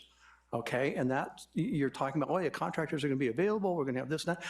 You may not. You may have to use a contractor out of Ventura to make this rebate work. And so I think, and that's not been really discussed either as far as the complexity sometimes of getting a rebate. So I go to the incentives. I like incentives. People like incentives. I think the city could maybe in the next round come up with something to say, okay, yeah, it's like it's like your sewer lateral, our favorite discussion as realtors. And by the way, I do want to thank staff for always talking to the realtors. We really appreciate that conversation. And again, I think we educate both of us back and forth on that. But there is up to a $3,000 rebate in some of the areas in San Luis for that sewer replacement if there's an agreement to do so. And I think incentives are just good, okay? People like them. I do want to say, too, that there was a comment made this evening about, these additions are large and complicated. I really don't think a 2-bedroom addition with a bath is a really complicated addition to a property. So I'm not sure why large and complicated came out in this report today that hadn't really been discovered. I'm not sure the complexity of adding a couple of bedrooms to a house, but maybe I just don't know. I think that, anything that's a change is just a change, and sometimes change is just hard to adopt to, okay? And I think we all will.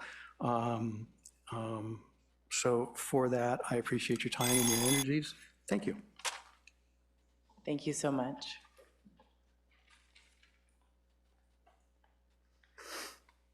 Good evening. My name is Justin Bradshaw, and I'm proud to represent the many volunteer voices of the Slow Climate Coalition and elsewhere in this city, calling for stronger policies to make existing buildings cleaner and safer. As a homeowner with my own goal to remove my gas meter, and as a business helping others do it too, I know it can be difficult, but here's the thing.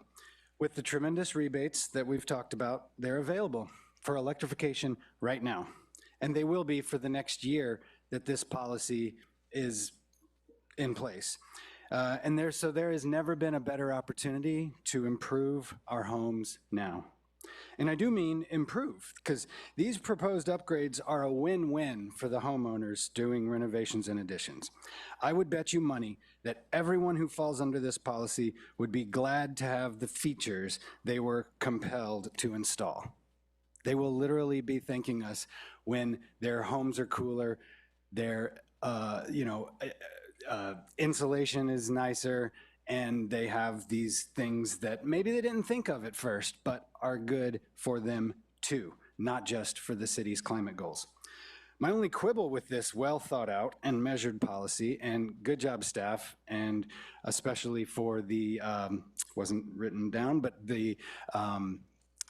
literally the work that the city has done on leading by example, it's not only good for carbon, and it's not only good because it's good, but it really lays a foundation for us to be able to say, okay, now it's your turn. We're doing it and it's working. So now we need to have the community do it too. So it's a moral importance to do it first.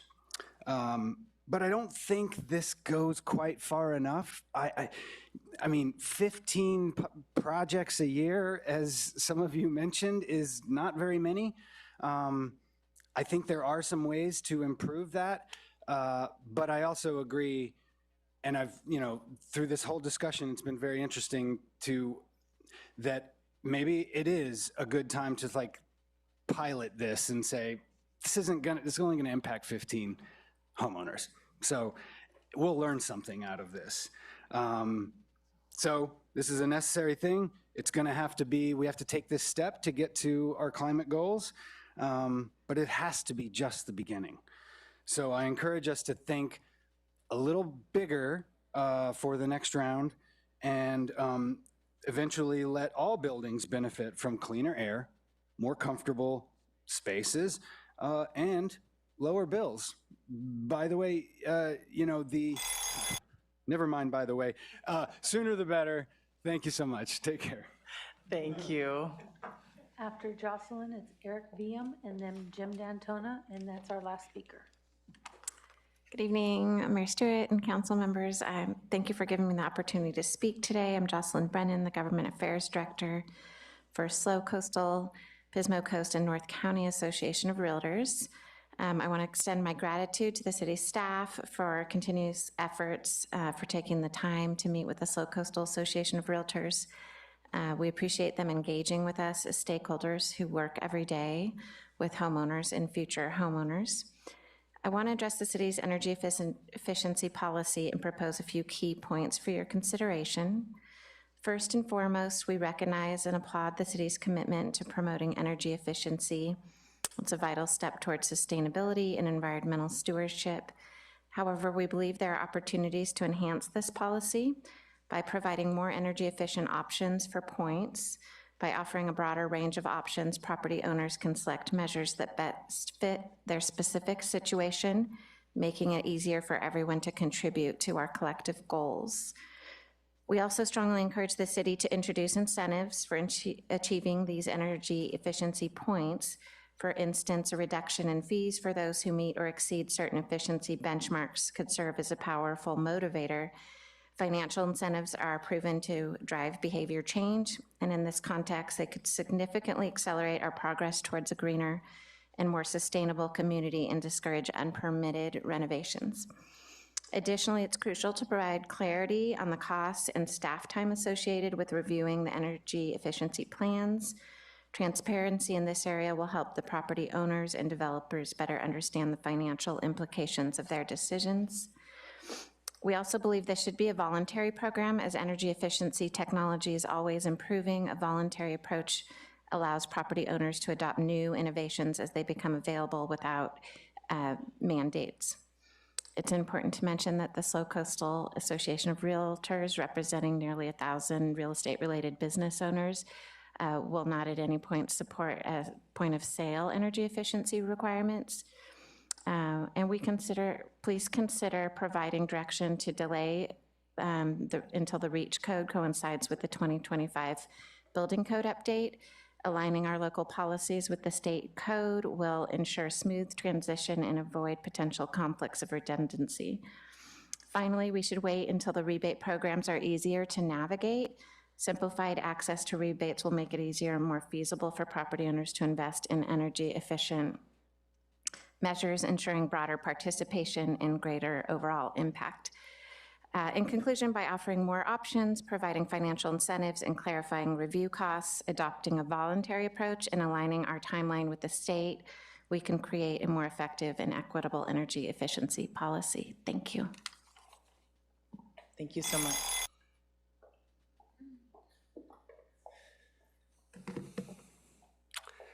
Honorable Mayor and staff, Eric Viam speaking on behalf of the SLO Climate Coalition.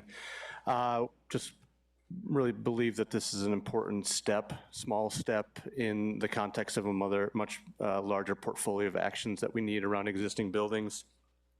Well, I appreciate all of staff's efforts in this regards. I think that they were a little bit too conservative in their recommendation. And I think that the 500 square foot threshold should be lower. And I'll use 2 points for that example. One is, at this point, the heat pump water heater, which enables compliance, is effectively free, right, from Central Coast Community Energy, from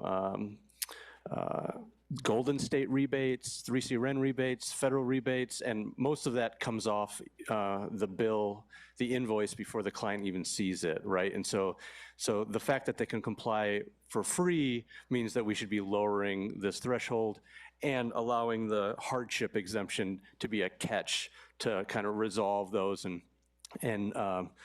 fine-tune the what's actually needed at this point. A couple other things. They're establishing this type of rule sends a signal to the workforce to grow its capability. So let's not worry if there is existing capability of the workforce, and if there's demand, then they're going to respond and get the skills and to be able to respond to that.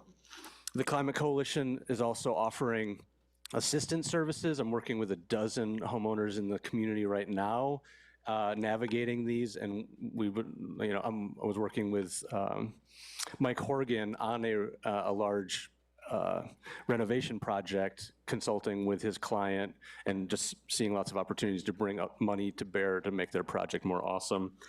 3CE funding certainty, I think, is a request that we should make as a council. Like, they've got the resources, let's have them commit to fund, to budget, or have flexible budget to be able to make us through the calendar year, so there isn't uncertainty around that piece. And then finally, it's really important that we increase the amount of inspection capacity we have in the city, because in my personal experience in new construction and renovation of existing spaces, the inspectors have a lot that they need to look at, and they need to move quickly because of the limited capacity. And these energy measures, unfortunately, fall lower on the priority list from safety and other things. And so to allow the inspectors to spend more time to do a full job around inspection is going to mean that we're going to need more capacity for that. So thank you for that. Thank you so much.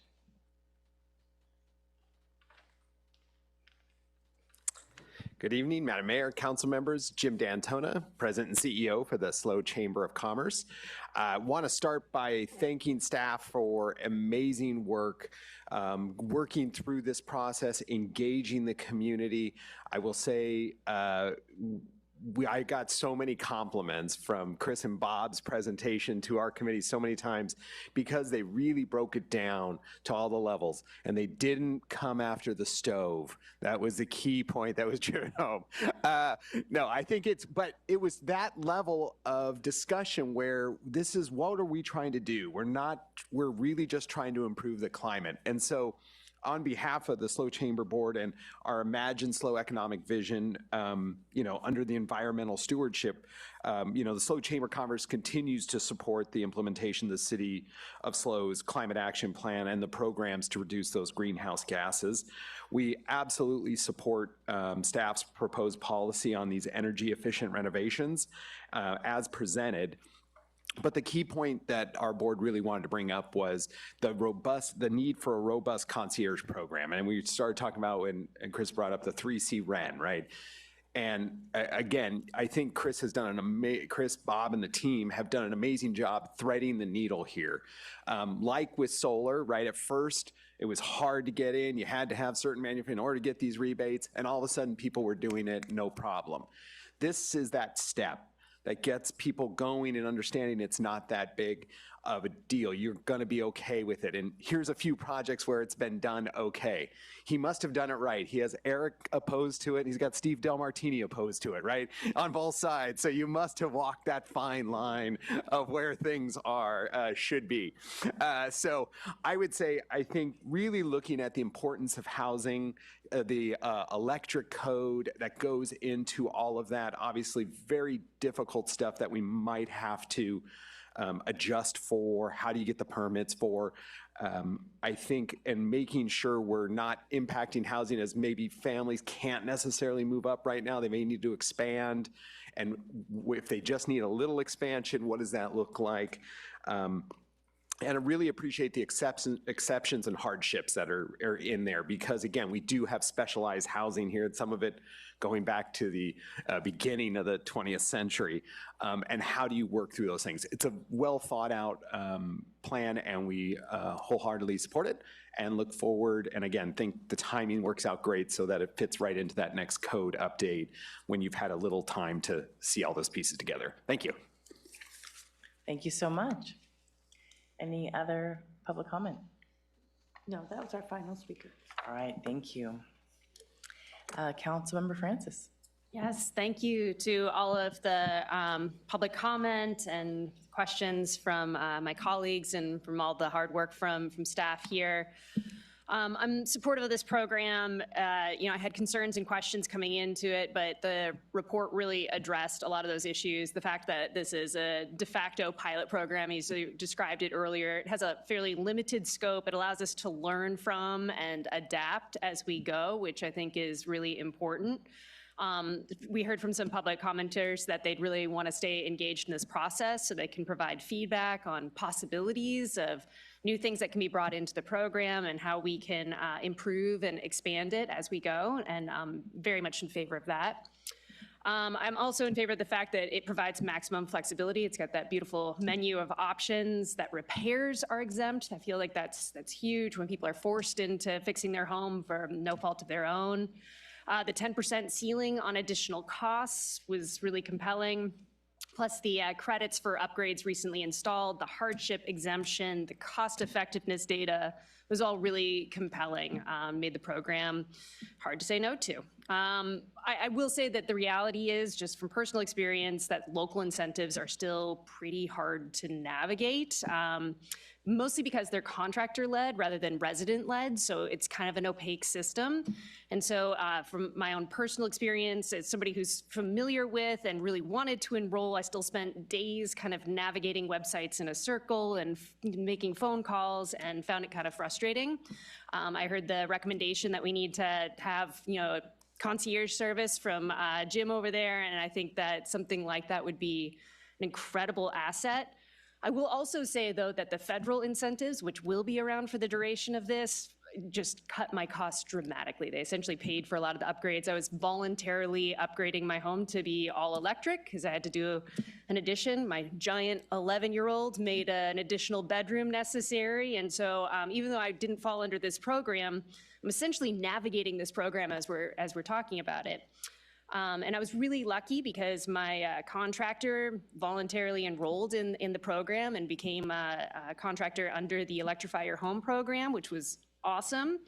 And my electrical subcontractors were already installing all LEDs and timer switches even ahead of this program, so that was great to see. And so I really am hopeful that this pilot is deemed successful and that we're able to expand it, make it more substantial, go beyond the 10 to 15 residences a year, explore expansion into attached ADUs and eventual expansion where appropriate and legally permissible. I also want to make sure that we're keeping an eye on the incentives and rebates and new technologies as they emerge, just making sure that we're adjusting as necessary to ensure that we make this program equitable and accessible. So thank you. Thank you so much. Councilmember Schwarzman. Yeah, I just had one question before I make my comments based on one of the things that one of our commenters said. I think Steve mentioned something about, the change in technology and how quickly things are moving. And his example was the on-demand water heaters that were all the rage a little while back, and now those aren't so much. So I know we did look at that when we installed our heat pump water heater and decided to go with the heat pump water heater, but I'm just wondering, does the way we're wording this right now allow for some rapid changes in technology that might be coming? So the building code actually has provisions built in for that. It's called an alternative methods and materials process or request, where you can present an alternative approach to comply with the minimum intent of the codes or standards that you have. And so that we already have a standard process to address that. The application will come to the building official for consideration, and there's actually community oversight with that as well. And so if I were to deny a request, they could elevate that to the Construction Board of Appeals. One of their functions is to review those particular requests. So yes, there's a process built into the code for that. So it doesn't need to be necessarily included in this specific ordinance because it's part of the code already and can be handled by the building official on a one-off basis as these things That's come correct. forward. Okay, that's good to know. So I'll try not to duplicate things that Councilmember Francis said, but I'll just say that, you know, I definitely had some questions about this and some great questions, I think, from our community members who brought a lot of these questions forward. I think I was a little bit more relieved about going forward with the project, with the ordinance when I realized that you all had taken care at figuring out that 500 square foot requirement and that equals to about a $100,000 improvement. So it's not like somebody who's doing a $30,000 improvement would then be strapped with, you know, installing a $7,000 or $8,000 solar system or a $10,000 hot water heater. So that made the 10% threshold for the hardship exemption make a little bit more sense to me, because I was thinking there's no way that some of these improvements would only be 10% of the cost of a $30,000 or $40,000 improvement. So I like the 100,000 threshold. It's unfortunate that this will only impact 10 to 15 projects a year, since I know you all have already put considerable work into this, but I guess it's a place to start. I do like that there are plenty of exemptions built in, some of the things that Councilmember Francis mentioned. I won't go through the list again. And appreciate the thoughts about the incentives or lack thereof or difficulty navigating them. I think for now, I'm content with the fact that there are lots of rebates available up through 2032 and definitely through this year. I do think that it's something that we should keep our eye on to see if it continues to be affordable and maybe build something into the next round if it seems like we're hearing a lot of data about, you know, incentives running out before the end of the year, that sort of thing. I will say that in my own experience as well, installing a heat pump water heater, I was shocked when it was literally completely free. So there is ways of doing that. And I can appreciate Councilmember Francis's experience. I actually thought it was a lot easier that the contractor dealt with all that behind the scenes stuff and just told me that, no, you're not gonna have an invoice at the end. And I was like, what? So I think there's benefits to both ways, but I do acknowledge that there is a learning curve for everybody on both sides and figuring out how to do that and cultivating our workforce in a way that they are ready and capable of handling that. And then, you know, I know Eric and you have both been talking about the concierge program concept for a long time, so I hope we can get to a point where we do that as well.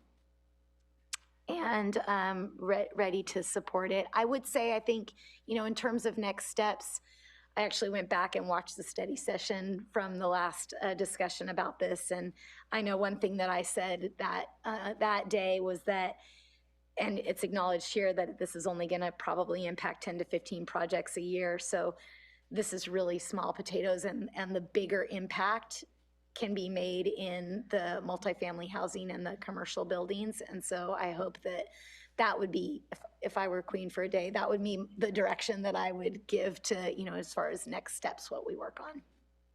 Thank you. Thank you so much. Councilmember Marks.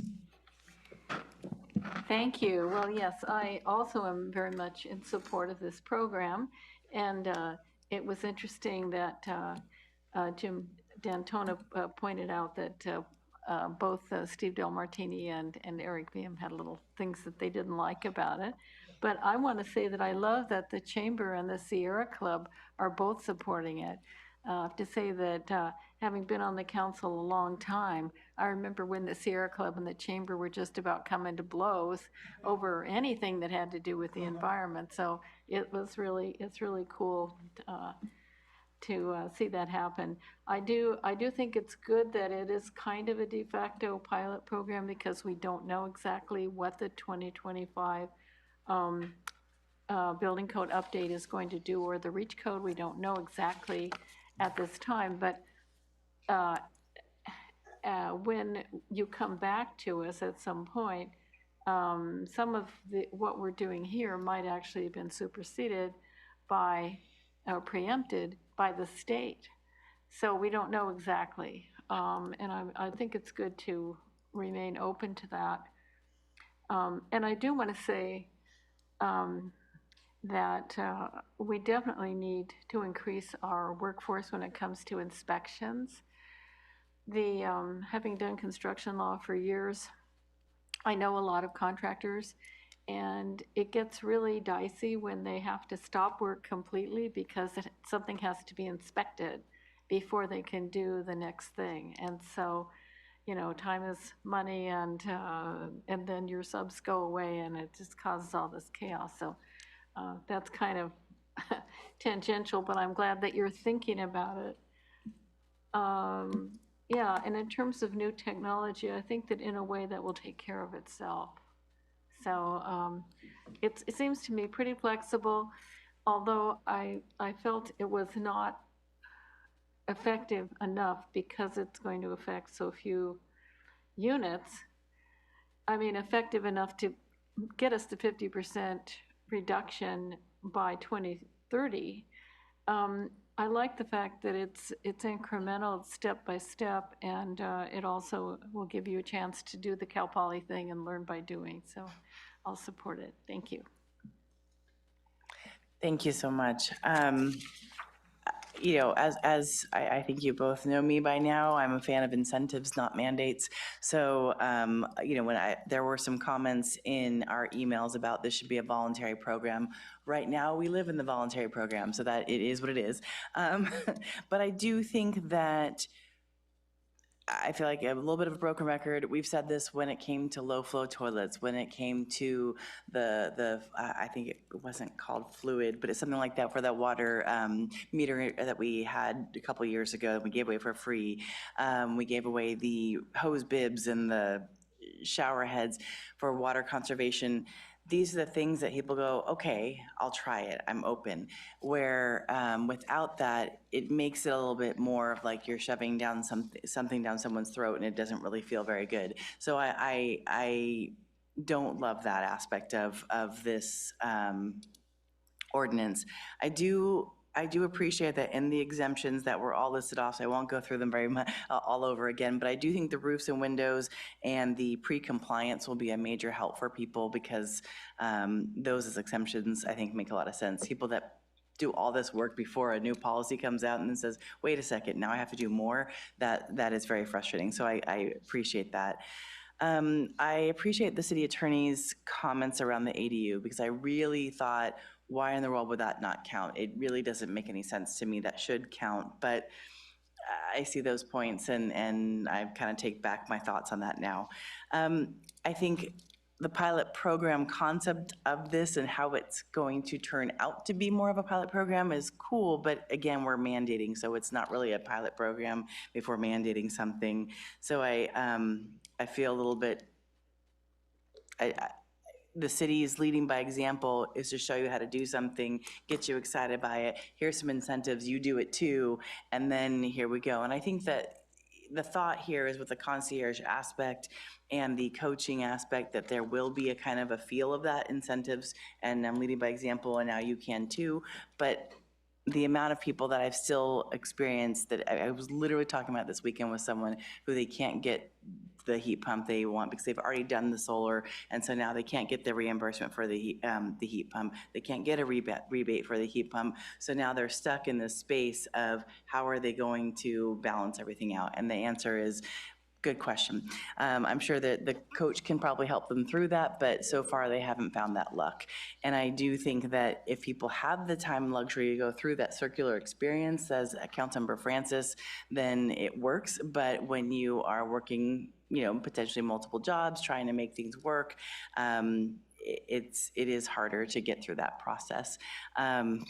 the other thing I would say is, just because you own your own house doesn't mean that you have all the income in the world. And so when I was looking at this as, is there a hardship process for people financially, short of the reimbursement rebate, but that's not actually helpful, or the offset on the bill if you don't have the money to front it. So, you know, we've talked about this before. I see that being a challenge if it's a mandate. So if this was a, we're here to help you do this, then that's great. But as a mandate, I'm not a fan of that.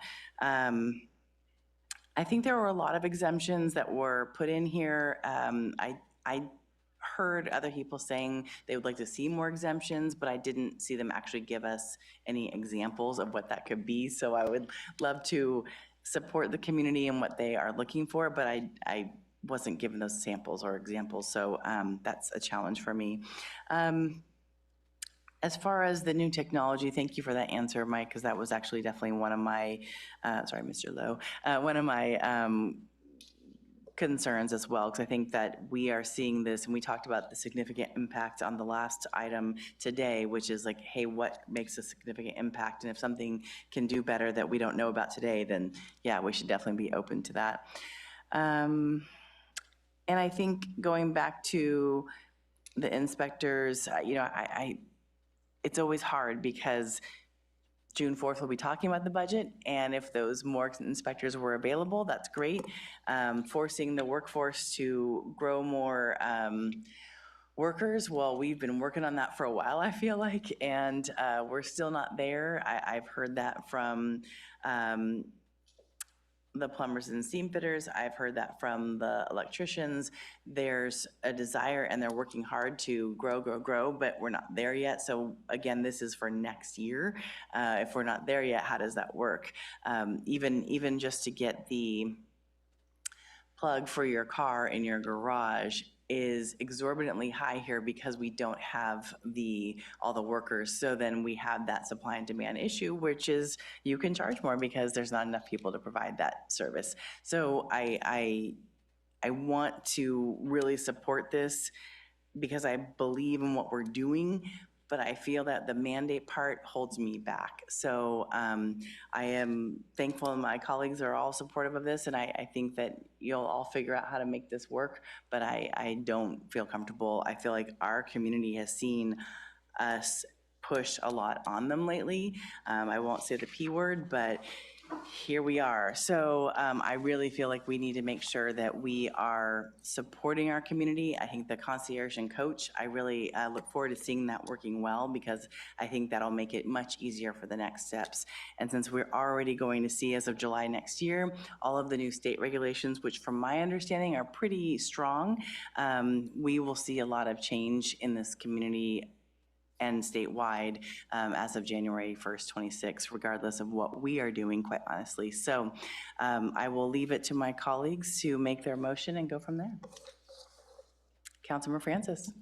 Yeah, I move to approve item 7B. 7B, thank you. Councilmember Marks. I'd like to second that. Can we have roll call, please? Councilmember Francis? Yes. Councilmember Marks? Yes. Councilmember Shorsman? Yes. Mayor Stewart? No, and the motion passes 3-1 with one recusal. Can we call back Vice Mayor Pease? Thank you so much.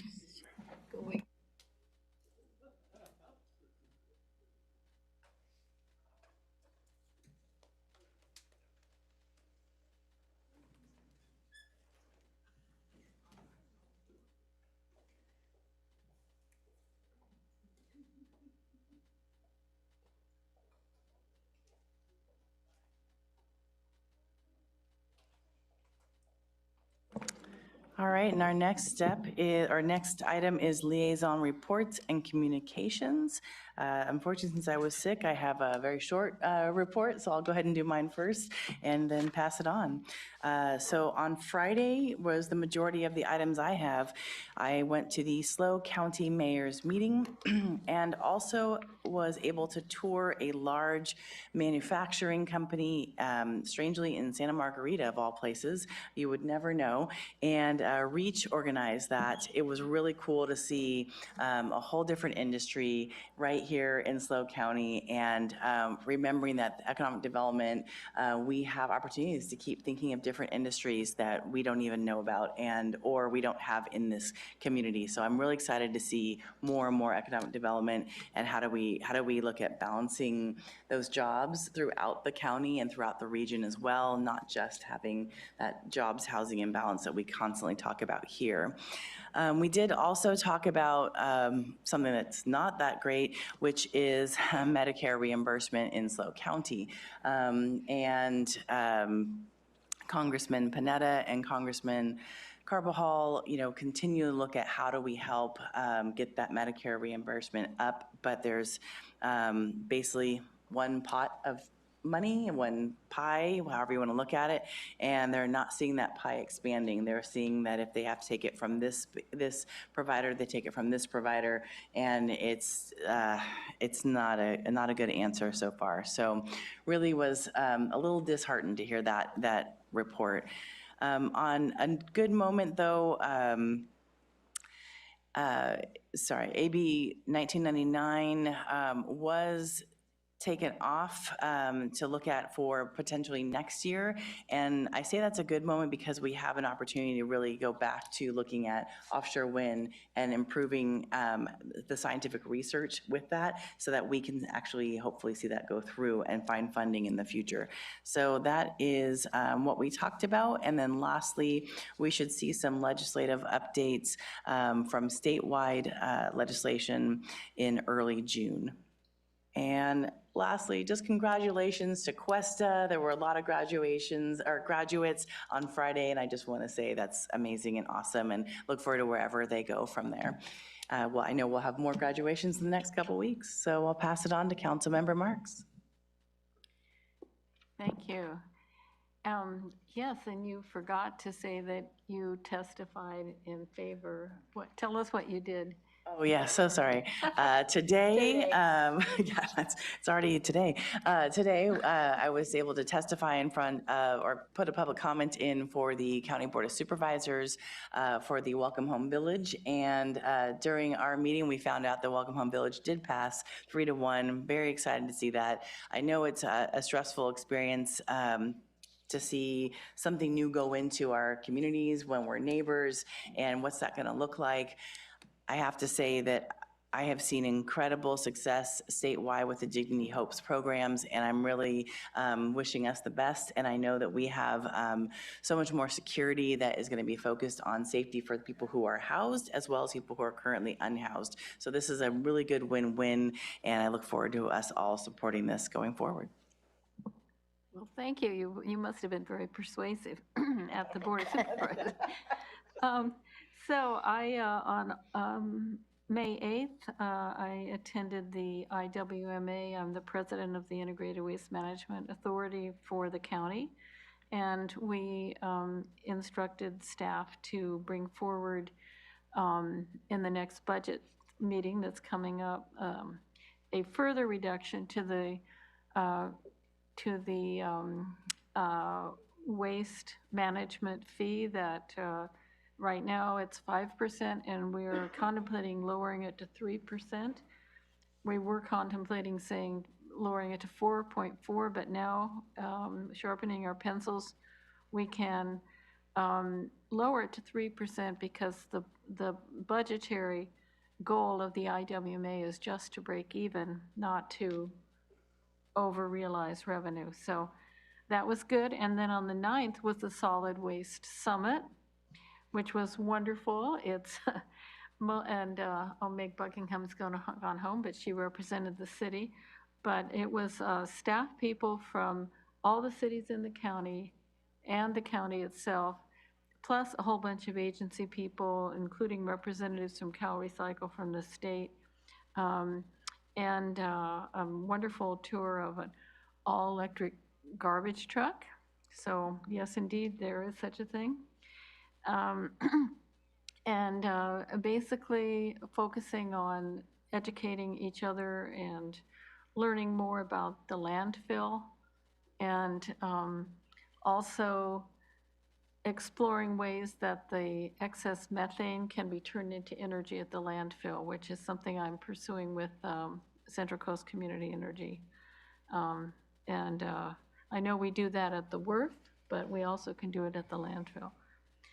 So the next thing on the 15th, I was at the Air Pollution Control District meeting. I'm the vice chair there, and it turns out that the vegetation that we have more or less forced state parks to plant in the riding area with the all-terrain vehicle riding area after 5 years is actually working in terms of reducing the emissions. So thank you, nature, you're doing your job. And we're going to continue doing that. And then on the 16th of May, I attended the City Investment Oversight Committee. And good news there, we're doing really well at this point. And I'm happy that it helps underlie our basic financial security. So that's all I have for now. Thank you. Wonderful, thank you. Councilmember Shorsman. Yes, thank you. I'm glad you got to go to that solid waste summit. I was actually, things on the list of things I never thought I would say. I was really hoping to go to that, but was unable to due to work. Yeah, it was a long day, so was unable to get away from due to work commitments. But last week had a very intense HSOC meeting where we received over $20 million in requests for grant funding and had about $4.5 million to give. So some really difficult recommendations, and those went to the board today and were altered a little bit. But I think it's, you know, it's a sign of things to come, that we're going to have more and more struggles with funding for homeless services and affordable housing. So we've enjoyed some really good partnerships over the last few years and had a lot of success. And so I hope that we'll be able to keep that going. But I think the partnerships are going to continue to be so much more important as the hopefully it doesn't keep shrinking, but it seems like the money is not going to be as good for the next year or two. So, but glad to be able to represent the city in those discussions. Thank you so much. And any other public comment, reports for either of you? Okay. And Vice Mayor Pease. Well, I do feel like I'd like to at least finish the conversation if we're ready for that. And as I started to allude, is that I'm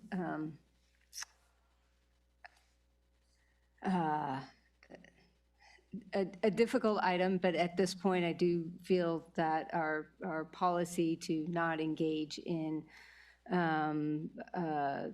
items that are outside both our purview and our expertise to be able to have a meaningful conversation. So I don't feel it's appropriate to take up a resolution about a ceasefire at this time. I'm open to a conversation to see what that could look like for others. And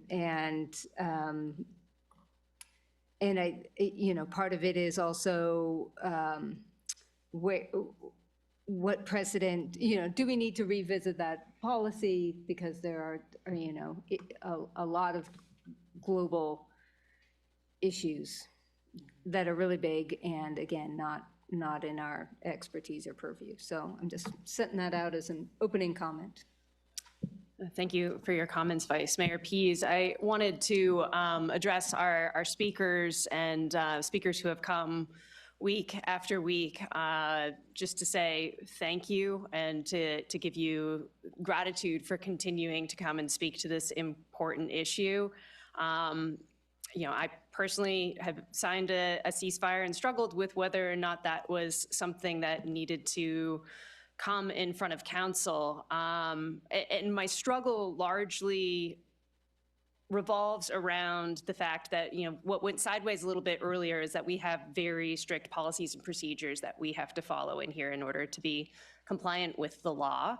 And we can't just sign a ceasefire. We have to put it on an agenda. It has to be open for public comment. It has to be something that is noticed and that the whole community is a part of. And what we've been experiencing, and I don't mean to speak for anybody else, but what I've been experiencing is a really horrible rise in hate, in public comment that we've had, not here today, but we've had some incredibly distressing public comment in the past. I know that my colleagues have all received really horrible hate mail that was anti-Semitic, that was racist, and we're opening up the community to potentially having a conversation that could be deeply painful and tear us apart by agendizing it. And that has been my hesitation with entering into putting it on the agenda, because I don't want to tear our community further apart in this moment where I feel like we are already at an 11 nationally and locally. And if we were to have a discussion about agendizing, I would just need a little bit of time to process what that would look like and how we would do that as a council, and that is not a decision I'm ready to make tonight. Thank you. Thank you, Councilmember Shorsman. Thank you, Councilmember Francis. Those words were very well said. I just want to, again, back up Councilmember Francis in thanking those of you who came and spoke tonight, and thanking those who have come and spoken at many of our meetings over the last several months about this particular issue, but about any issue. We want this place, this is your place. We want this to be a place where everybody feels safe to come and speak about the issues that are important to them.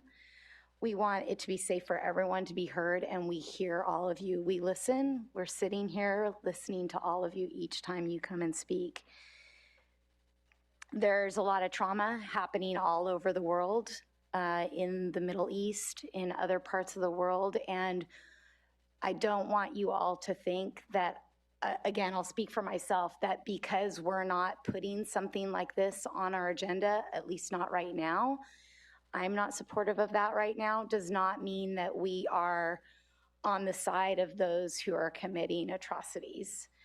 I think I just want to focus my attention on the city of San Luis Obispo and our residents, and as our major city goals say and our mission says, I want to focus on creating a welcoming and inclusive community for everybody. And I think I can focus best on what we can do here locally.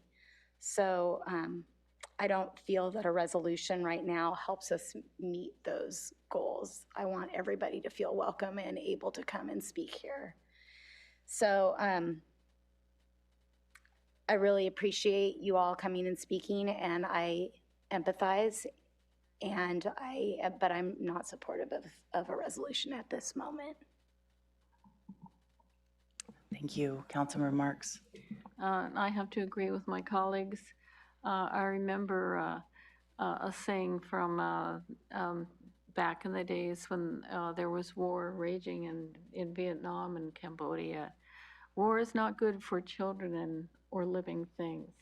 It was a sign that people carried, and I feel that very strongly. I think nonviolence is the way that all disputes should be settled, and I feel strongly that there is a lot of hate in the world, and groups of people wanting to annihilate each other.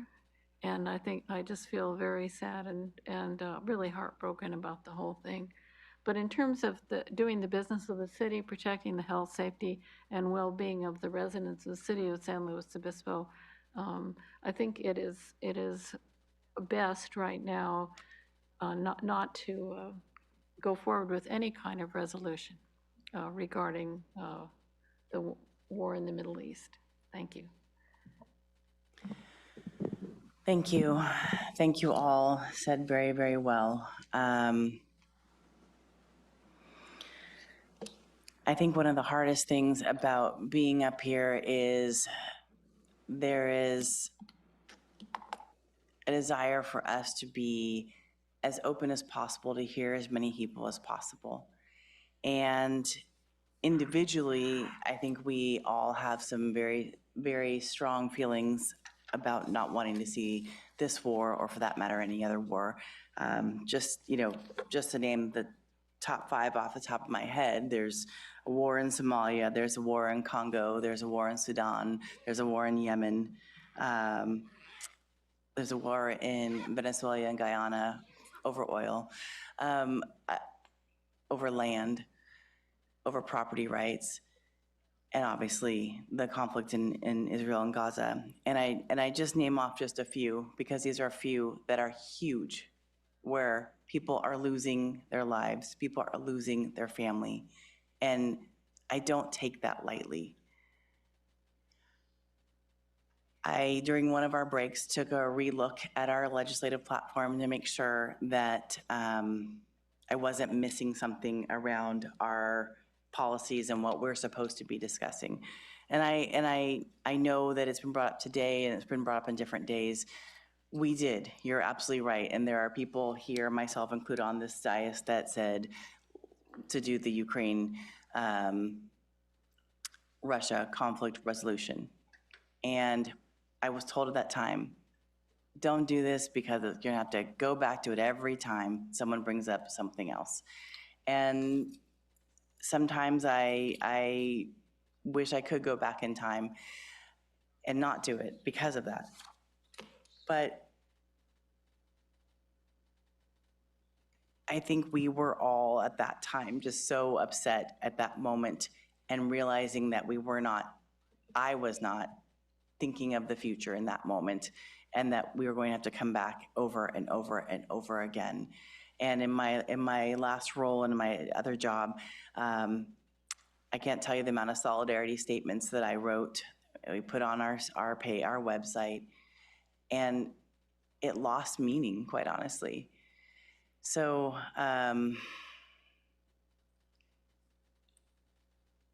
I very much agree with Councilmember Shoresman. It is not because we are on the side of the people who are committing atrocities. It is not because I want to see war. It is not because I want to see people's lives lost, their families' lives lost, friends' lives lost, hospitals bombed, homes bombed. This is not what I want to see. And I wish it wasn't happening today. And it scares me to death that we are in a time that we could completely see a nation gone. That scares me. And I'm also receiving people who are telling me, even today, please don't do that. I can't tell you the rise of anti-Semitism I'm experiencing, not me, the people telling me.